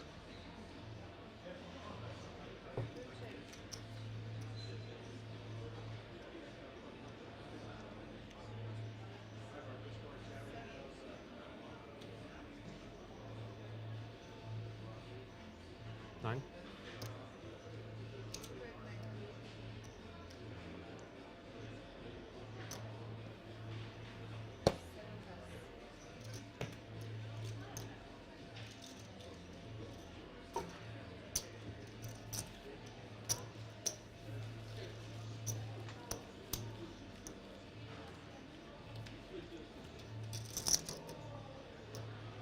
His facial twitch says he's on lasagna tonight. No lasagna for me, buddy. Still doing dry January. Yeah. Could be damp February before we know it. Actually, haven't had lasagna in a long ass time, man. And the only time I did have it, it was very, very nice. Yeah, the aftermath is not so pleasant. Yeah. No, I tried it a few times in Italy, man. My bro lives there, and oh geez, you're going to love talking to this guy, facial twitch, because he's inviting us to Italy to go skydiving and the likes. He'll tell you where it is now in a minute. Yeah. Bring Alan too. There's the invite now. 1.2. Accepted. What part of Italy is your brother from? Or living? Near about, yeah, so like probably an hour and a half to 2 hours. No, yeah, I think it's like an hour and a half drive from Milan, from the airport, Bergamo. So it's a small town. Not enough. Yeah, as I said, an hour and a half from there. It's you probably knows Bolzano. If you know Bolzano, it's very, very, it's like 30-40 minute drive from Bolzano, thereabouts. Close to Bolzano, facial twitch. Yeah, he knows. Well, he knows it. Yeah, that's the one. So yeah, I've tried some pretty tasty traditional Italian cuisine, and it's always been very, very enjoyable. Very, very enjoyable. Yeah. Sometimes you just got to be like, I'm eating as much carbohydrates as I can fit into my body, and I'm going to eat more. Well, given the time frame that I'm there for, it's usually whatever 4 to 7 days or 7 to 10 days. So I tend to scrap off any calorie tracking or you know, X, Y, and Z during that time frame. It just goes out the window. It's not really. You're not going to Italy to not eat pasta. Yeah, yeah, and the wine My is obviously understanding. quality. That's like, it's just self-explanatory. The wine as well. I'm not a big wine drinker at all, and if I was to pick a wine to drink, I would probably pick red. But yeah, any red wine that I've tried over there, man, it's just like really tasty, like really tasty, as you can imagine, which is more or less stereotypically known, anyways. Yeah, you would hope so. This Mandrake limps to 10-9, and Patrick bumping it up to 900k now. So he's going for over 3.5x, just under the 4x to isolate. That's been his sizing generally. He was making a 4x earlier. Where did you say you're from again, Facial Twitch? I can't remember. He wants to do skydiving, Alan, go driving cars, and some other extreme sports, I do believe. This is the offer on the table. Pretty decent offer, no? 50 kilometers from Ancona.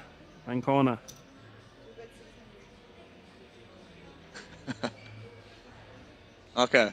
Is it north or south, Facial? All on me.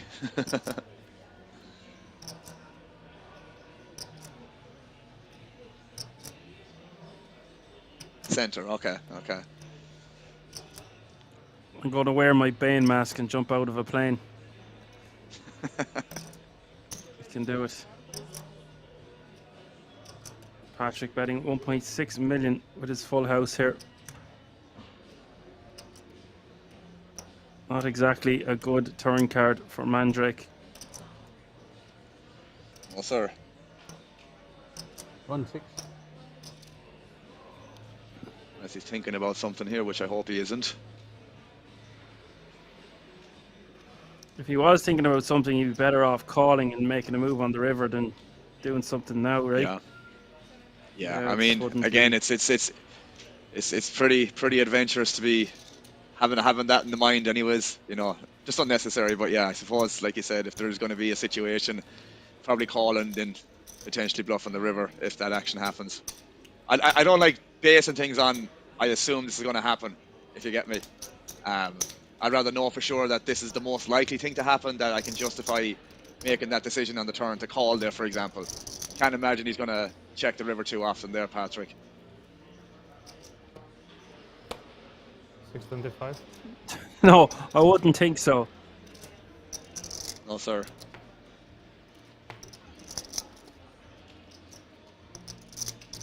$6.25 to go. 1-5. 1-5. This is quite a small 3-bet in relation to the original open. Just 875k more for Patrick to call. I'd like to see Mandrake made it a larger sizing. Patrick just not going to fold much of his range for that sizing at all, really. With just a 4 kicker to go with a race. There'll be a few interesting turns here now, I believe. Yeah. That's one of them. 2-4.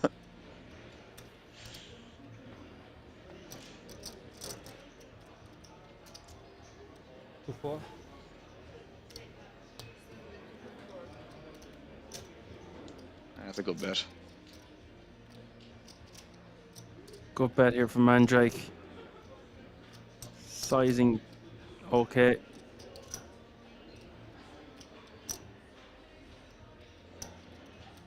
Doesn't need to bet any more than that, really. I think half pot is pretty good size in there, which is more or less what it is. Yeah, well played.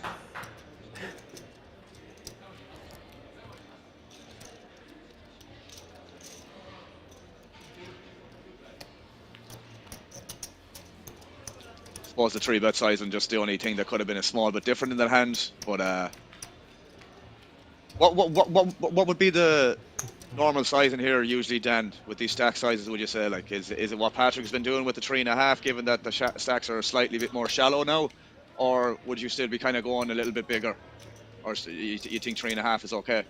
3.5, if we're isolating, seems perfect to me.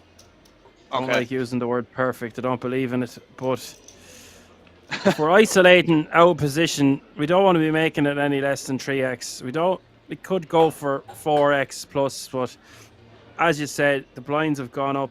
We are a bit shallower now. I think 3.5 to 4 is ideal. Yeah, I can get behind that too. And if we're going to do that, we need to be doing that with all our range, not just like suddenly making it smaller or larger based on our holdings. Obviously, that's a dead giveaway.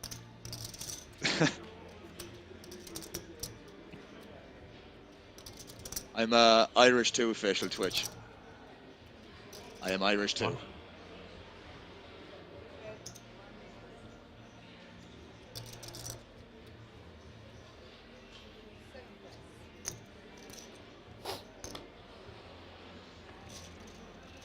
Took that spot there now, which is something he might not have done prior. Yeah. Yeah, he definitely seems a bit more on it since he's come back from the break, man. Yeah, it can be. I'm not saying he absolutely had to go to the bathroom, but you need to even be watching how much fluids you're putting into your body. Like, if you need to pee and you have to wait another 90 minutes before a break, it's not good.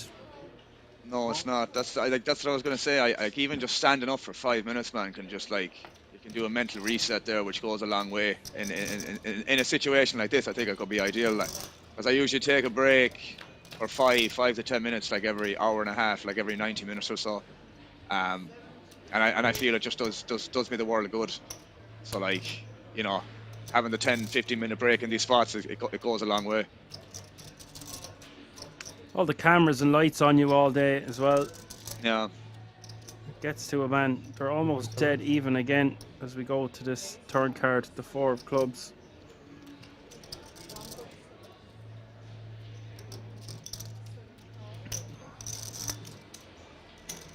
And Patrick has raised. What happened there? He raised to 1.7 million. Want to see what happens here on the river first. 2.6. It's a pretty big bet. Don't think it's going to get called though. Again, Dan, this is a good example of Patrick probably exploiting. 4.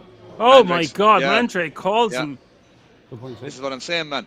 You know something? I take back everything I said. I take back everything I said about Patrick originally, because we saw numerous examples of him with these massive bets in these spots, man. And yeah, just Mandrake buying into it. That's not a great call there by Mandrake, unfortunately. But as we said already, Patrick is definitely. That was a flush complete in river as well, and he still went for the overbet on the in that spot, which, you know, can maybe still get away with sometimes. But he also realizes how sticky Mandrake has been in them spots, and yeah, it's well played. Oh, Mandrake playing 50 big blinds once more. Patrick out in the lead. I think he really adjusted to how light Mandrake's been picking him off. Yeah. And let's just see what happens from that dynamic that he's picked up on, because that's a very big hero call there with the trees, in my opinion. Yeah, that's exactly what I was thinking as well, because we'll see how he's gonna come back from this, or just react basically. Obviously he's still well in it, but yeah, be interesting to see how he mentally perceives it. Regroups, stay composed, as I'm always talking about in this channel. Yeah. And I think Mandrake getting a bit frustrated. Yeah, I think Go he ahead. missed the bluff No, I was just going to say I think he missed a bluff there on the turn as well with the gut shot. Could have got Patrick there to fold the 5x that he had. So yeah, again, just missing the spot there potentially.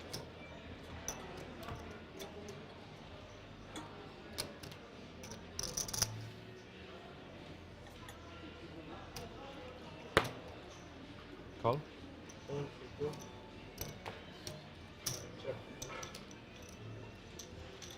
Would be and isn't would it be interesting. fascinating? Go ahead. Sorry. No, I was just going to say, wouldn't it be interesting to see like a chip graph of this heads-up game? It would be 250. It's gone back and forth a decent amount, like. Yeah, I'm sure we could get a graph. It just won't be right now. What I was saying is the fact that Patrick picked up on how light Mandrake is capable of calling, how quick he adjusted, and we've seen it now. Maybe less than 5 times, but more than 3. He's picked him off. Ooh. Mandrake has made, is it 2 or 3 times now, really light calls on the river. Yeah. Patrick has adjusted like to that. Really light. Yeah. Yeah.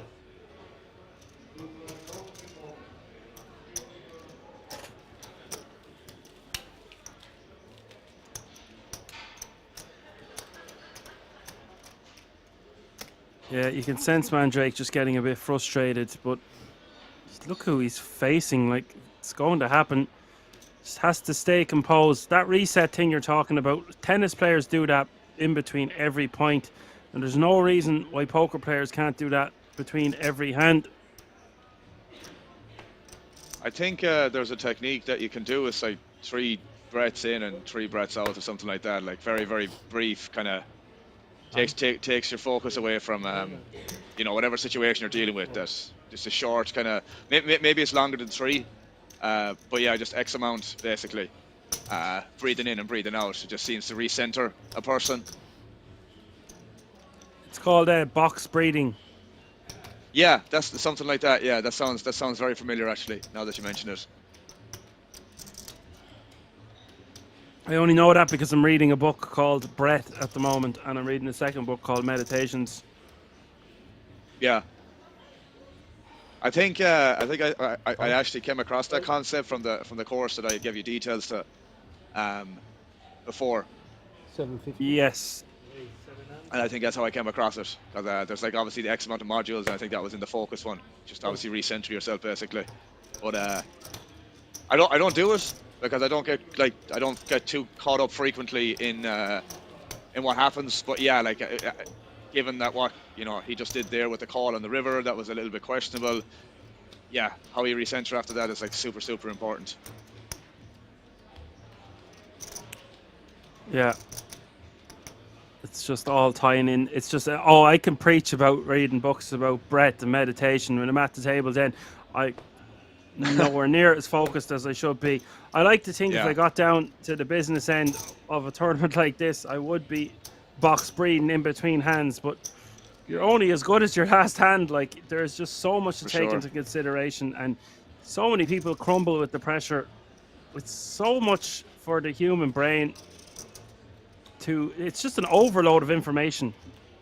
Is what I would say. Yeah. For me personally, it's like what kind of puts me in that situation. It happens so infrequently, but when I do it, it's kind of like when I make a decision that I go against my intuition, and it's telling me, oh, you shouldn't call here, or you just have to fold. There's never any bluffs. But then, the other kind of niggling thought comes along and says, well, he could have this, he could have that, and it's back and forth. The times where I don't listen to my intuition and I make the opposite decision, they're the decisions that hurt me the most, because I know I should have did what my intuition was telling me to, and I didn't listen to it. So that puts me on tilt. Very small amount of tilt, but it can be a domino effect after that. Like going against your gut. Yeah, it's one of the things that pisses me off the most. It's like I knew I should have done this, and then hindsight is a great thing. Aye. Someone looking for relationship advice here on Twitch, Mrs. Apocalypse and Mr. Apocalypse. Should a lady try to change her partner or accept him for who he is? Right, well, I have an interesting answer to that one. Not that I'm anyone to be giving a relationship advice to. A woman will try to change the man for as long as it takes, and then she will have finally molded him to the way she wants him, and then she realizes she doesn't want him because it's not the man that she fell in love with. Next. Facts. Absolute facts. I might have slightly phrased it differently, but yeah, like that's still the same definition overall. By the But time yeah, they get them the way they 100%. want them, they're not the man that they want or need in their life. No, for sure.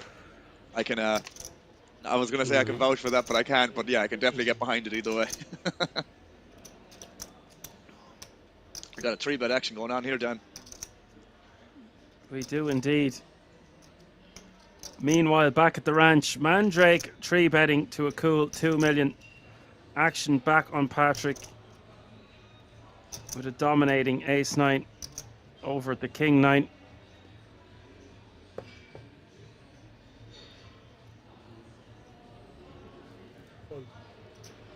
Show one time. King? And? I don't know.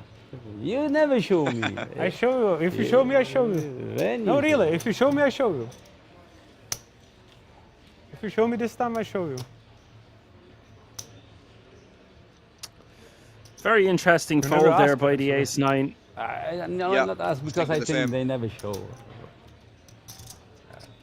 I've seen people go for it a lot there, shove all in for the 40 bigs, but to be fair, Mandrake has not been over 3-betting from the big blind. He's very happy to see a flop. Yeah. 9.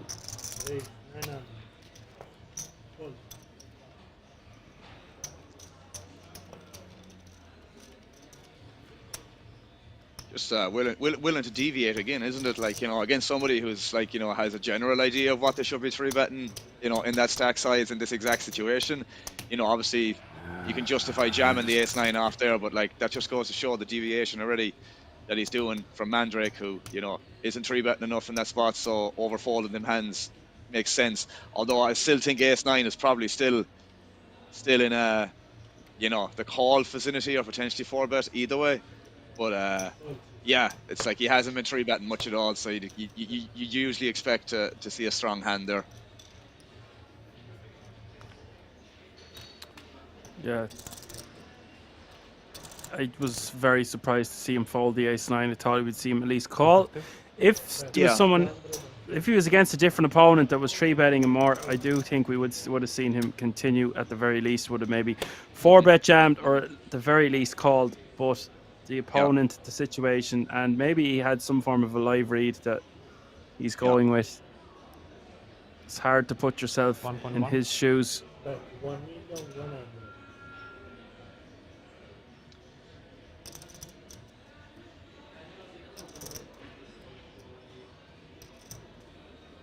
Yeah, he's for sure pushing these hands a lot more since he's come back down. It's actually a lot better to see because he knows he's capable of doing it, and he maybe just realized that he wasn't doing it enough. But like, I can get behind this barrel here again. Like, river is going to be difficult though, deciding what to do. I also think that we would have seen him barrel off a bit more, Patrick, if he had Mandrake on the ropes. But the fact that he lost a considerable amount of hands at the start of the heads-up battle, it made him play more cautiously.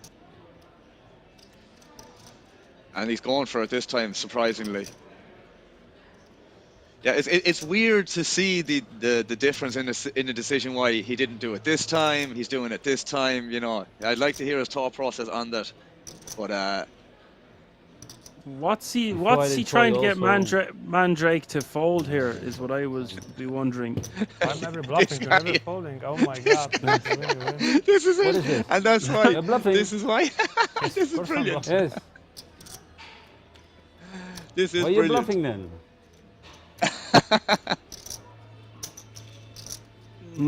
What? Never bluffing, but I'm never folding. Oh my Mandrake. It's like, from both perspectives, what I imagine, okay, it's like, from Patrick betting into Mandrake. It's like I can't see Mandrake ever folding an ace here, so why am I betting? But at the same time, if you're in the twos shoes and you're seeing Mandrake looking at Patrick, it's like, how can my twos ever be good here? But this guy can bluff and he just calls it twos. Do you know what I mean? It's such a weird kind of dynamic. Like what they're both thinking about each other, or what Mandrake thinks in general. 25. It's a bit perplexing. That's the Yes. third time we have seen him call with. It's called with an underpair to the board twice on the river and with the deuce. So basically an underpair, worse than an underpair because it's fifth pair on the board. So that's strike 3, and so Patrick maybe shouldn't bluff that river then if there's Well, that's two flush that's how I draws feel that have exactly. missed out there. Yeah. Yeah. Queen eye. And that's the thing as well. If I'm in Patrick's shoes and I see Mandrake calling with that, that would actually that would make me pretty. It would make me pretty conscious about what's going on, if you get me. So I'd be a little bit kind of. It would affect maybe a decision where I would be a more passive, take a more passive decision making in some spot. But yeah, either way, it's mad that twos calls the river, and I don't know, doing that against Mandrake bluffing that hand. It was the best decision either. Are we taking it? Are we being a bit too harsh on the Mandrake here, though? He was right when he called with the fifth pair on the board. Okay, he was wrong with the pair of trees, but he's 2 out of 3 here. He just won that big pot. Like that's a big difference.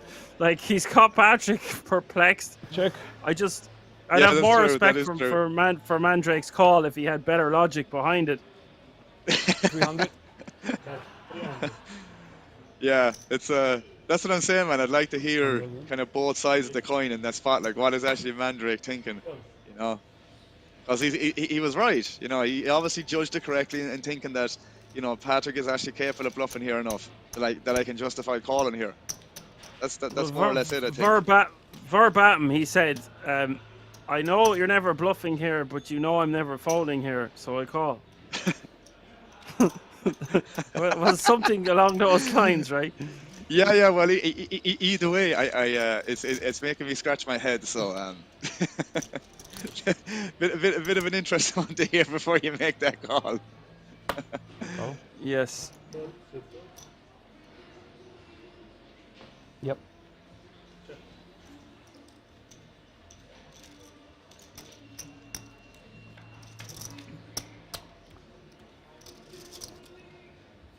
Ace, king, jack is the flop.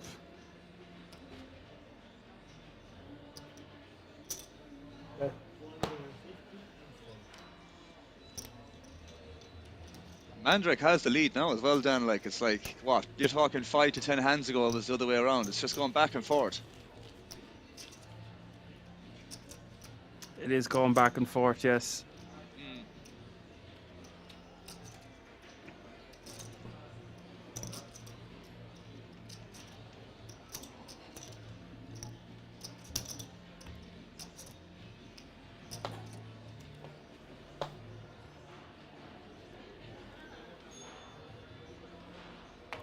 Pause for a sip of water.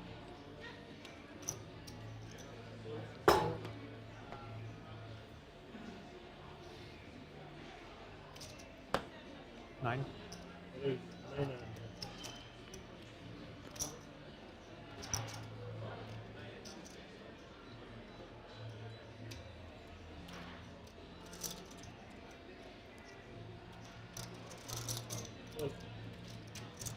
Sorry. Call a 650 for the Mandrake with the Queen 6 of Hearts playing Patrick's Ace 8. Little bit of action here on Queen 8 5 sub flop.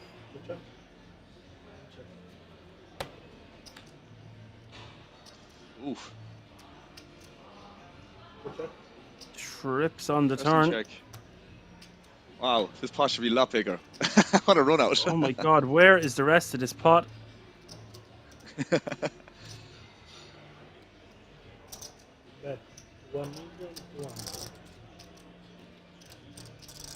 If I'm raising here, I'm making it a minimum 4.2 million. Yeah, it's gonna be big. But the thing is, right, 4.2. you'd imagine if he was going to bluff here, he'd probably take a lot longer. You know, that's snap raise basically in that spot. That's a big enough tell. Yeah. Remember to Yeah, how much is it? and he calls in as well very quickly. Oh.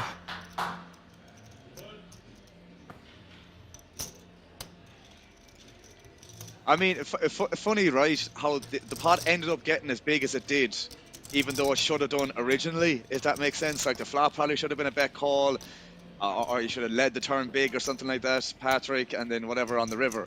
But it actually probably ended up being bigger because of what happened in that spot. It's very frustrating for Patrick the last few hands. Yeah, yeah.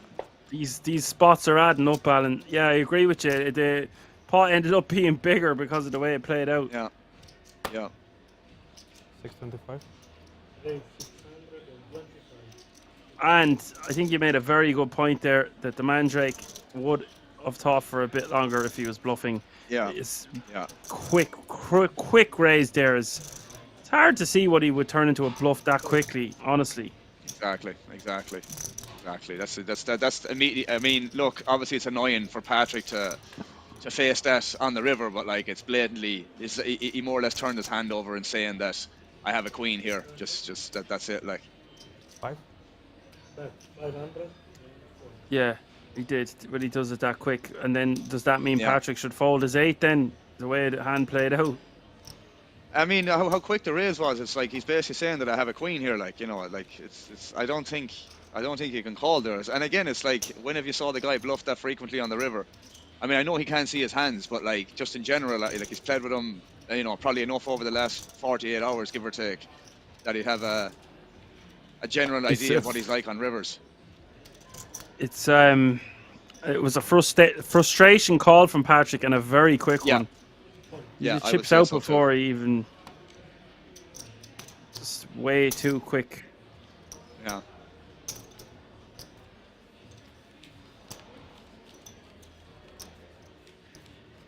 Like I just know if I was in Mandrake's shoes and I was even contemplating making a bluff raise there, if I had it somehow, I would take a lot longer there because I want to be debating what size I'm going to pick. Is it possible that I can have a queen here? Which it is, to be fair. But yeah, it's like you just need to take your time on the river there. Like you probably need to take a lot of time.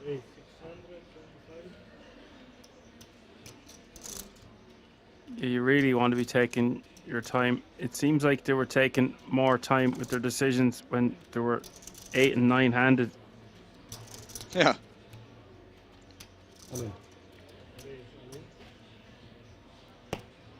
Mandrake shoves on him for nearly 50 blinds. Standard? Maybe, but not really heads up for a title this huge.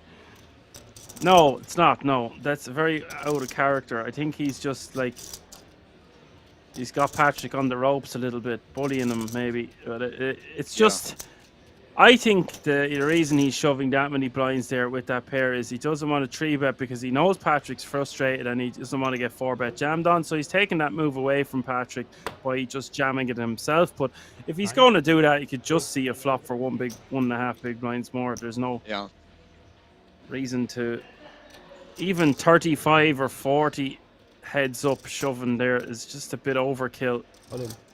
All it takes is for you to get caught one time. Look at this.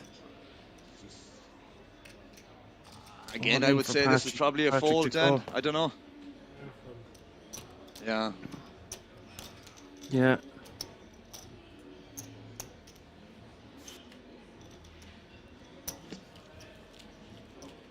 I don't think that was close at all, was it? No. Yeah. Not the way this is played out. Like, there's no reason to believe that our opponent is jamming anything less than ace-9 on us. He hasn't shown a propensity to do that. This is the first time. That 5s is the only time I can remember him shoving anything over X amount of blinds at his opponent. Now, granted, he finally has the chip lead and a substantial one at the moment. 23 million playing exactly 10. Yeah. But it is not a reason to be shoving that much chips. The 6 is a total fine jam, actually, over the top there. But I would need big information that my opponent is doing that with any ace jamming over the top of me. And then you're also going to be against the king jacks, the king queens, the Broadway hands, all the pairs. It's just too much to gamble and too much to risk for your stack there. The big blind is not 300k yet. It's still 250. So if you're okay, it's just gone up. I stand corrected, said the man in the orthopedic shoes. But still, that's 35 big blinds Patrick is playing. Nearly 80 for Mandrake.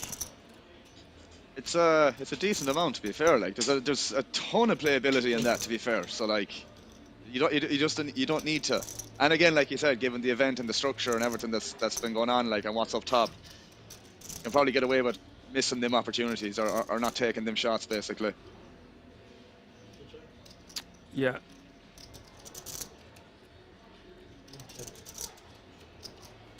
Mandrake smells blood. 1.2. Check, and now Patrick hitting top pair on the turn.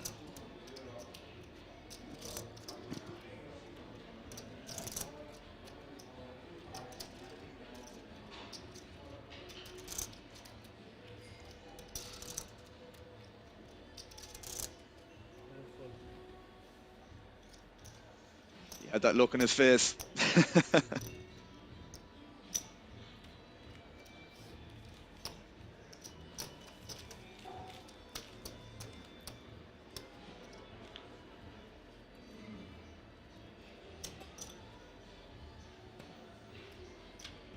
Yeah, that twinkle in his eye, all right. Yeah.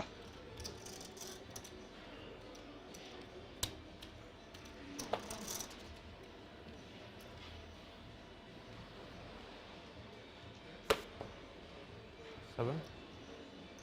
700.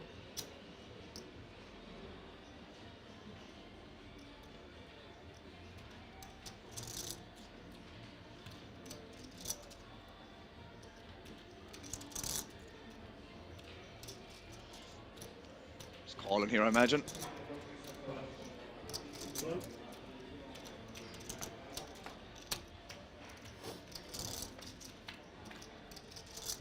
Yeah, call's fine for 400k more. The king 3. Jack 7 deuce 2 spades is the flop. Check from the Mandrake.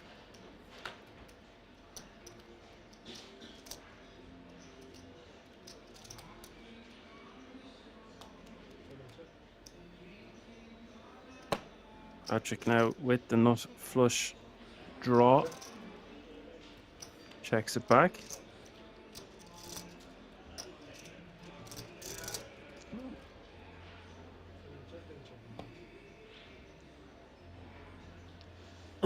I would imagine that like Mandrake is meant to be betting there.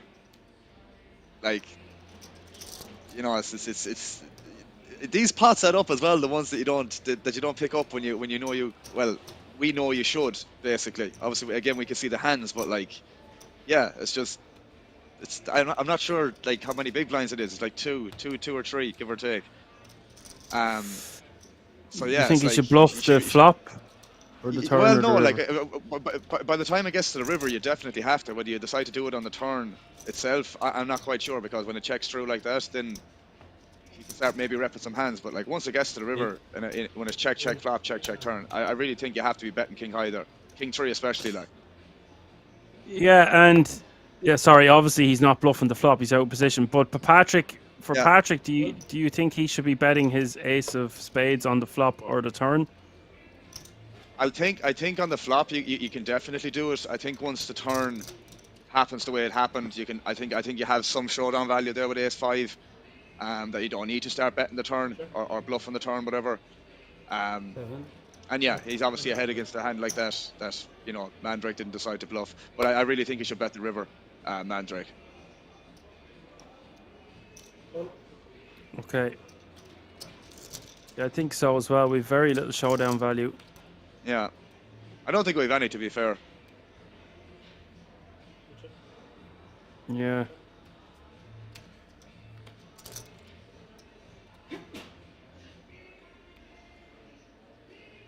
Yeah, little to none when you break it down. Yeah, yeah.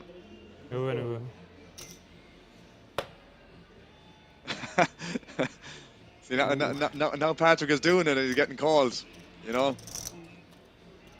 He's wearing his emotions on his sleeves here. It kind of looks like that, alright, doesn't it? It's showing how frustrated he is. Mandrake playing 24.5 million now. Yeah.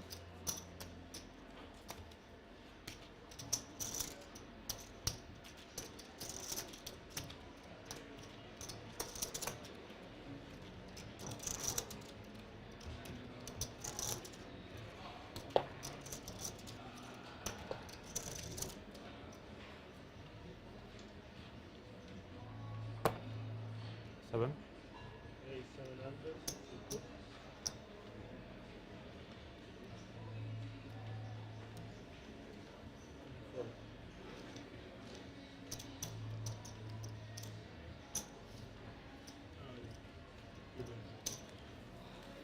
Yeah, you are right. All these small pots and decisions that we don't get correct add up, especially in a heads-up battle. Yeah. Because you can't hide playing heads up as well. You know, you're constantly in pots, constantly fighting for pots. So like, yeah, you know, blinds are going up. We all know that, and you just need to be fighting for them. You should be fighting for them anyways, regardless. But like in a heads up match, it's self-explanatory. So you just have to take these spots as well, because in this situation where a blind is a lot, you should really be attacking it. Especially in that exact spot, anyways.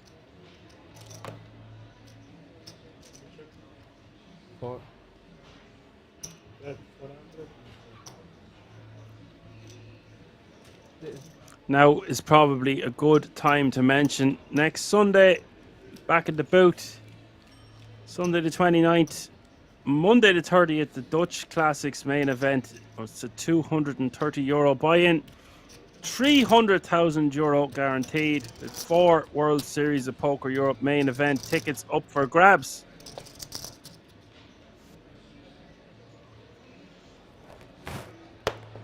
Seven. That sounds alright for €230, no? It's a fantastic event. Really good prize pool for that buy-in. For sure.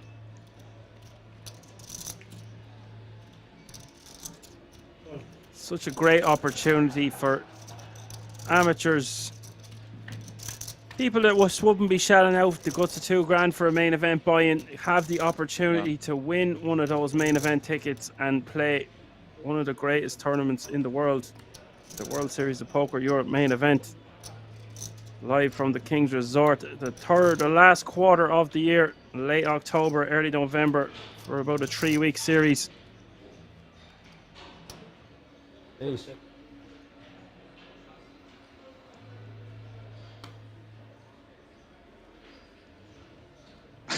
there, I feel like Patrick should have done something on the river. Yeah, but again, it's like he's probably conscious of what's going to happen if he does, and he's become somewhat risk avert. And the problem is the times that he's done it, he's obviously been called, unfortunately, and that's obviously given him less incentive to do that, and obviously in turn becoming far more risk avert on top of that. How do you play against that, Alan, then? Like, if I'm playing against a calling station, I need to wait until I have a hand. But when I'm heads up and we're that deep, we have to adjust. It seems like he's a bit deflated. He doesn't know what to do, Patrick.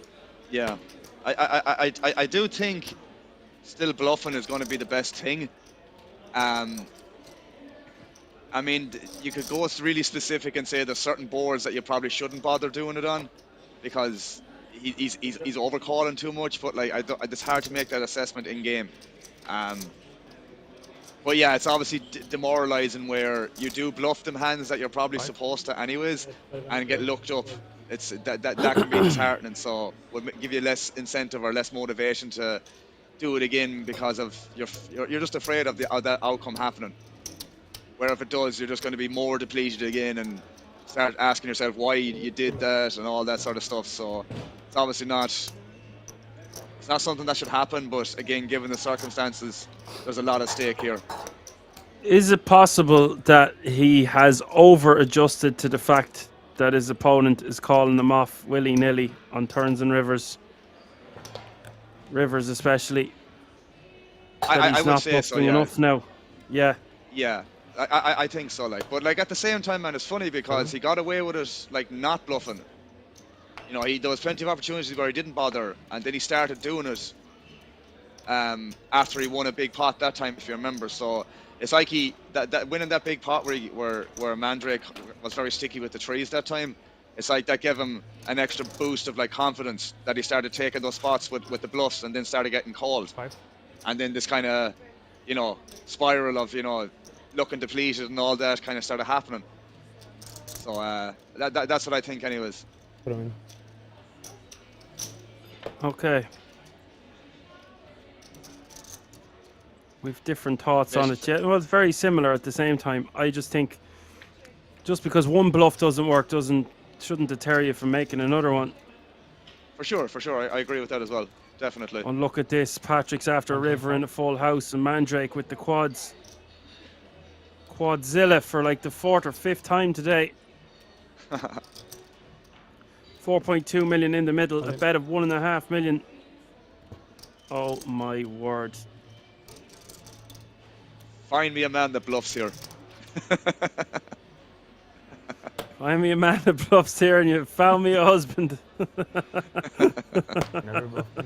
Telling you. Find me a man that bluffs here.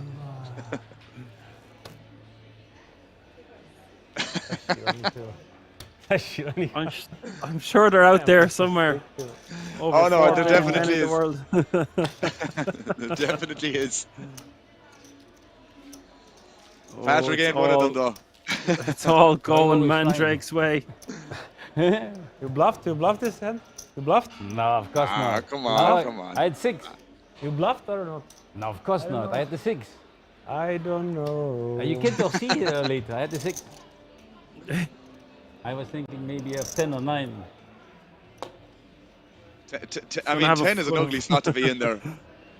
He's going to have a fun time watching the replays, watching all these hands. Yeah, definitely. I had the 6. I had A6. You had 6? He won't. Yes. He'll be straight into a large PLO game. Watch. You had second quads in heads up. Yeah, I don't lie, you can talk see later. No, I trust you. I trust you. I had A6 in hearts.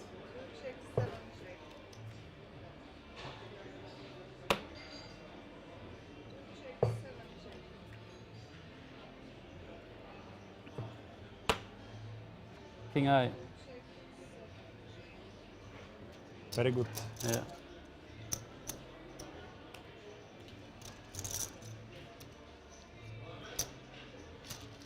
Yeah, he does look a wee bit depleted right then, doesn't he? Unfortunately.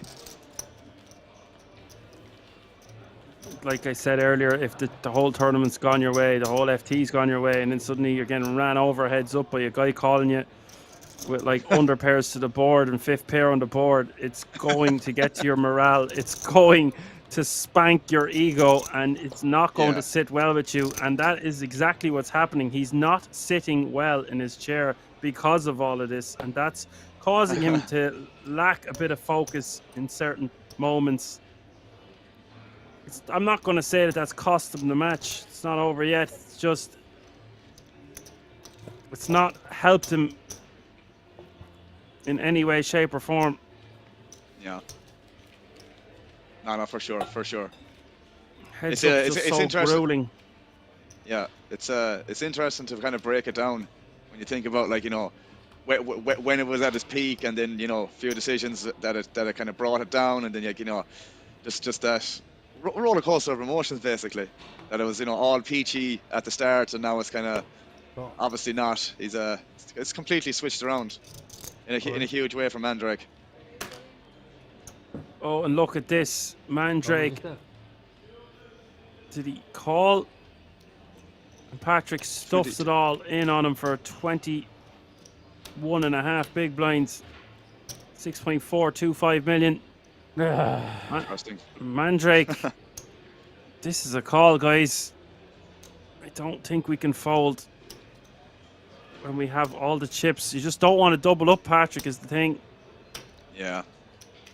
Well, I do think this is probably a call, I'd imagine, Dan. Like, it's too good of a spot to eliminate Patrick and take down the title. You've got to risk doubling him up or shipping the one ring to rule them all.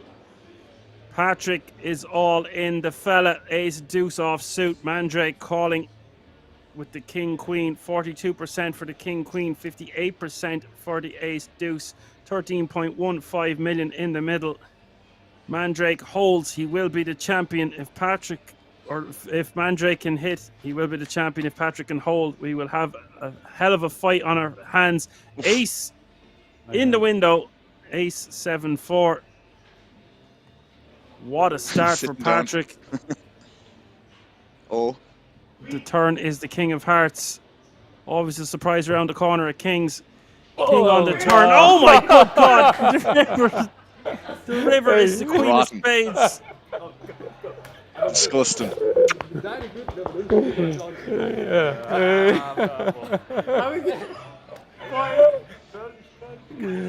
Oh, krass, Alter. I'm sorry. Congratulations. Good game. Congratulations. Yeah, thank you. Oh my God. Runner. The runner after the ace in the window. Ja, Add insult to injury here.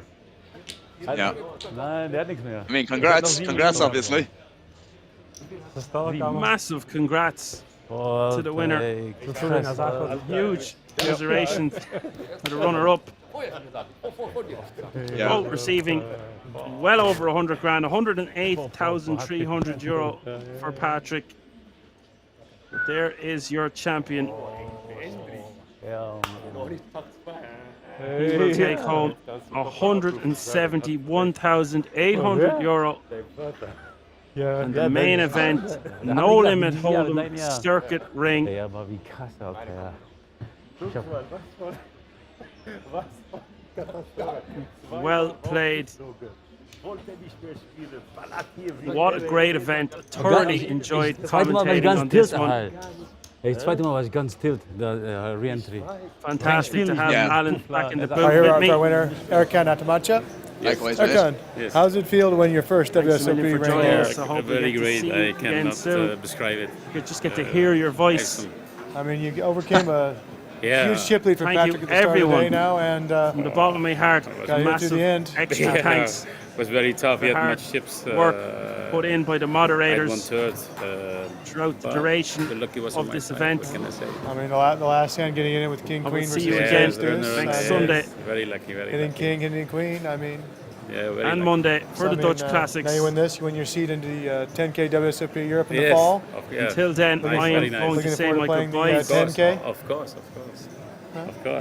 Alan, Well, congratulations. Yeah, thank you very farewell much. to you as well, sir. Very good. Enjoy, my friend. Yeah, thank you. Yeah, it was fun, mate. Yeah, be happy to do it again in future. But yeah, definitely enjoyed it. It was a great final table, great heads up, especially. But yeah.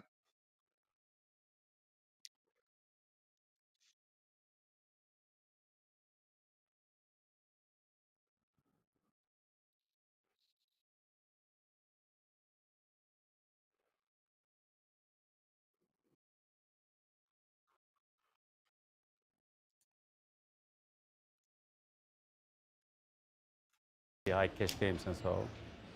But when I was playing against heads up, I get more self-conscious to play better and better. So on the end, I had feeling I can win from it. So it was hard, tough. And I had luck also. So it's meant to be like this. Congratulations. Yeah, thank you. Yes. Oh, I've been Action Dan. You've been a great audience. Good night. Take care, Der guys. ist doch vorbei am Flop, Alter. World Series, World Series. World Series. Das ist World Series. Ja, World Series. Ring, ich habe Ring. Ring. Nach Flop hat 3%. Ich habe fast keine Chance mehr, da Flop. Ask that. Ja. 5%. Ja. Oh, ich habe gut gespielt, aber ich hatte genau wusste, wie er das spielt. Nur direkt nach Break hatte ich ein bisschen, am Wankeln war ich nach Break. Ich sag, Helken, Mann, come on, man, du bist Final Table, jetzt ab, wann kriegst du die Chance wieder, Mann? Nicht aufgeben. Und dann, ja. Und ich hatte ungefähr, ich hatte ungefähr, wie er spielt die ganze Zeit. Ich habe ein paar Mal gut geblufft. Und dann, du hast nicht gesehen, du warst weg. Ich hatte A6, er race, ich call mit A6. Kommt 3 Sechser. Ich mach kurz. Ich check die ganze Zeit, er ballert. Ja. Bravo! Ja, ein bisschen Glück gehabt, aber gehört dazu. Egal, was? Gehört Super! dazu. Was, das gehört dazu, nicht denken so. Hast du gut gespielt?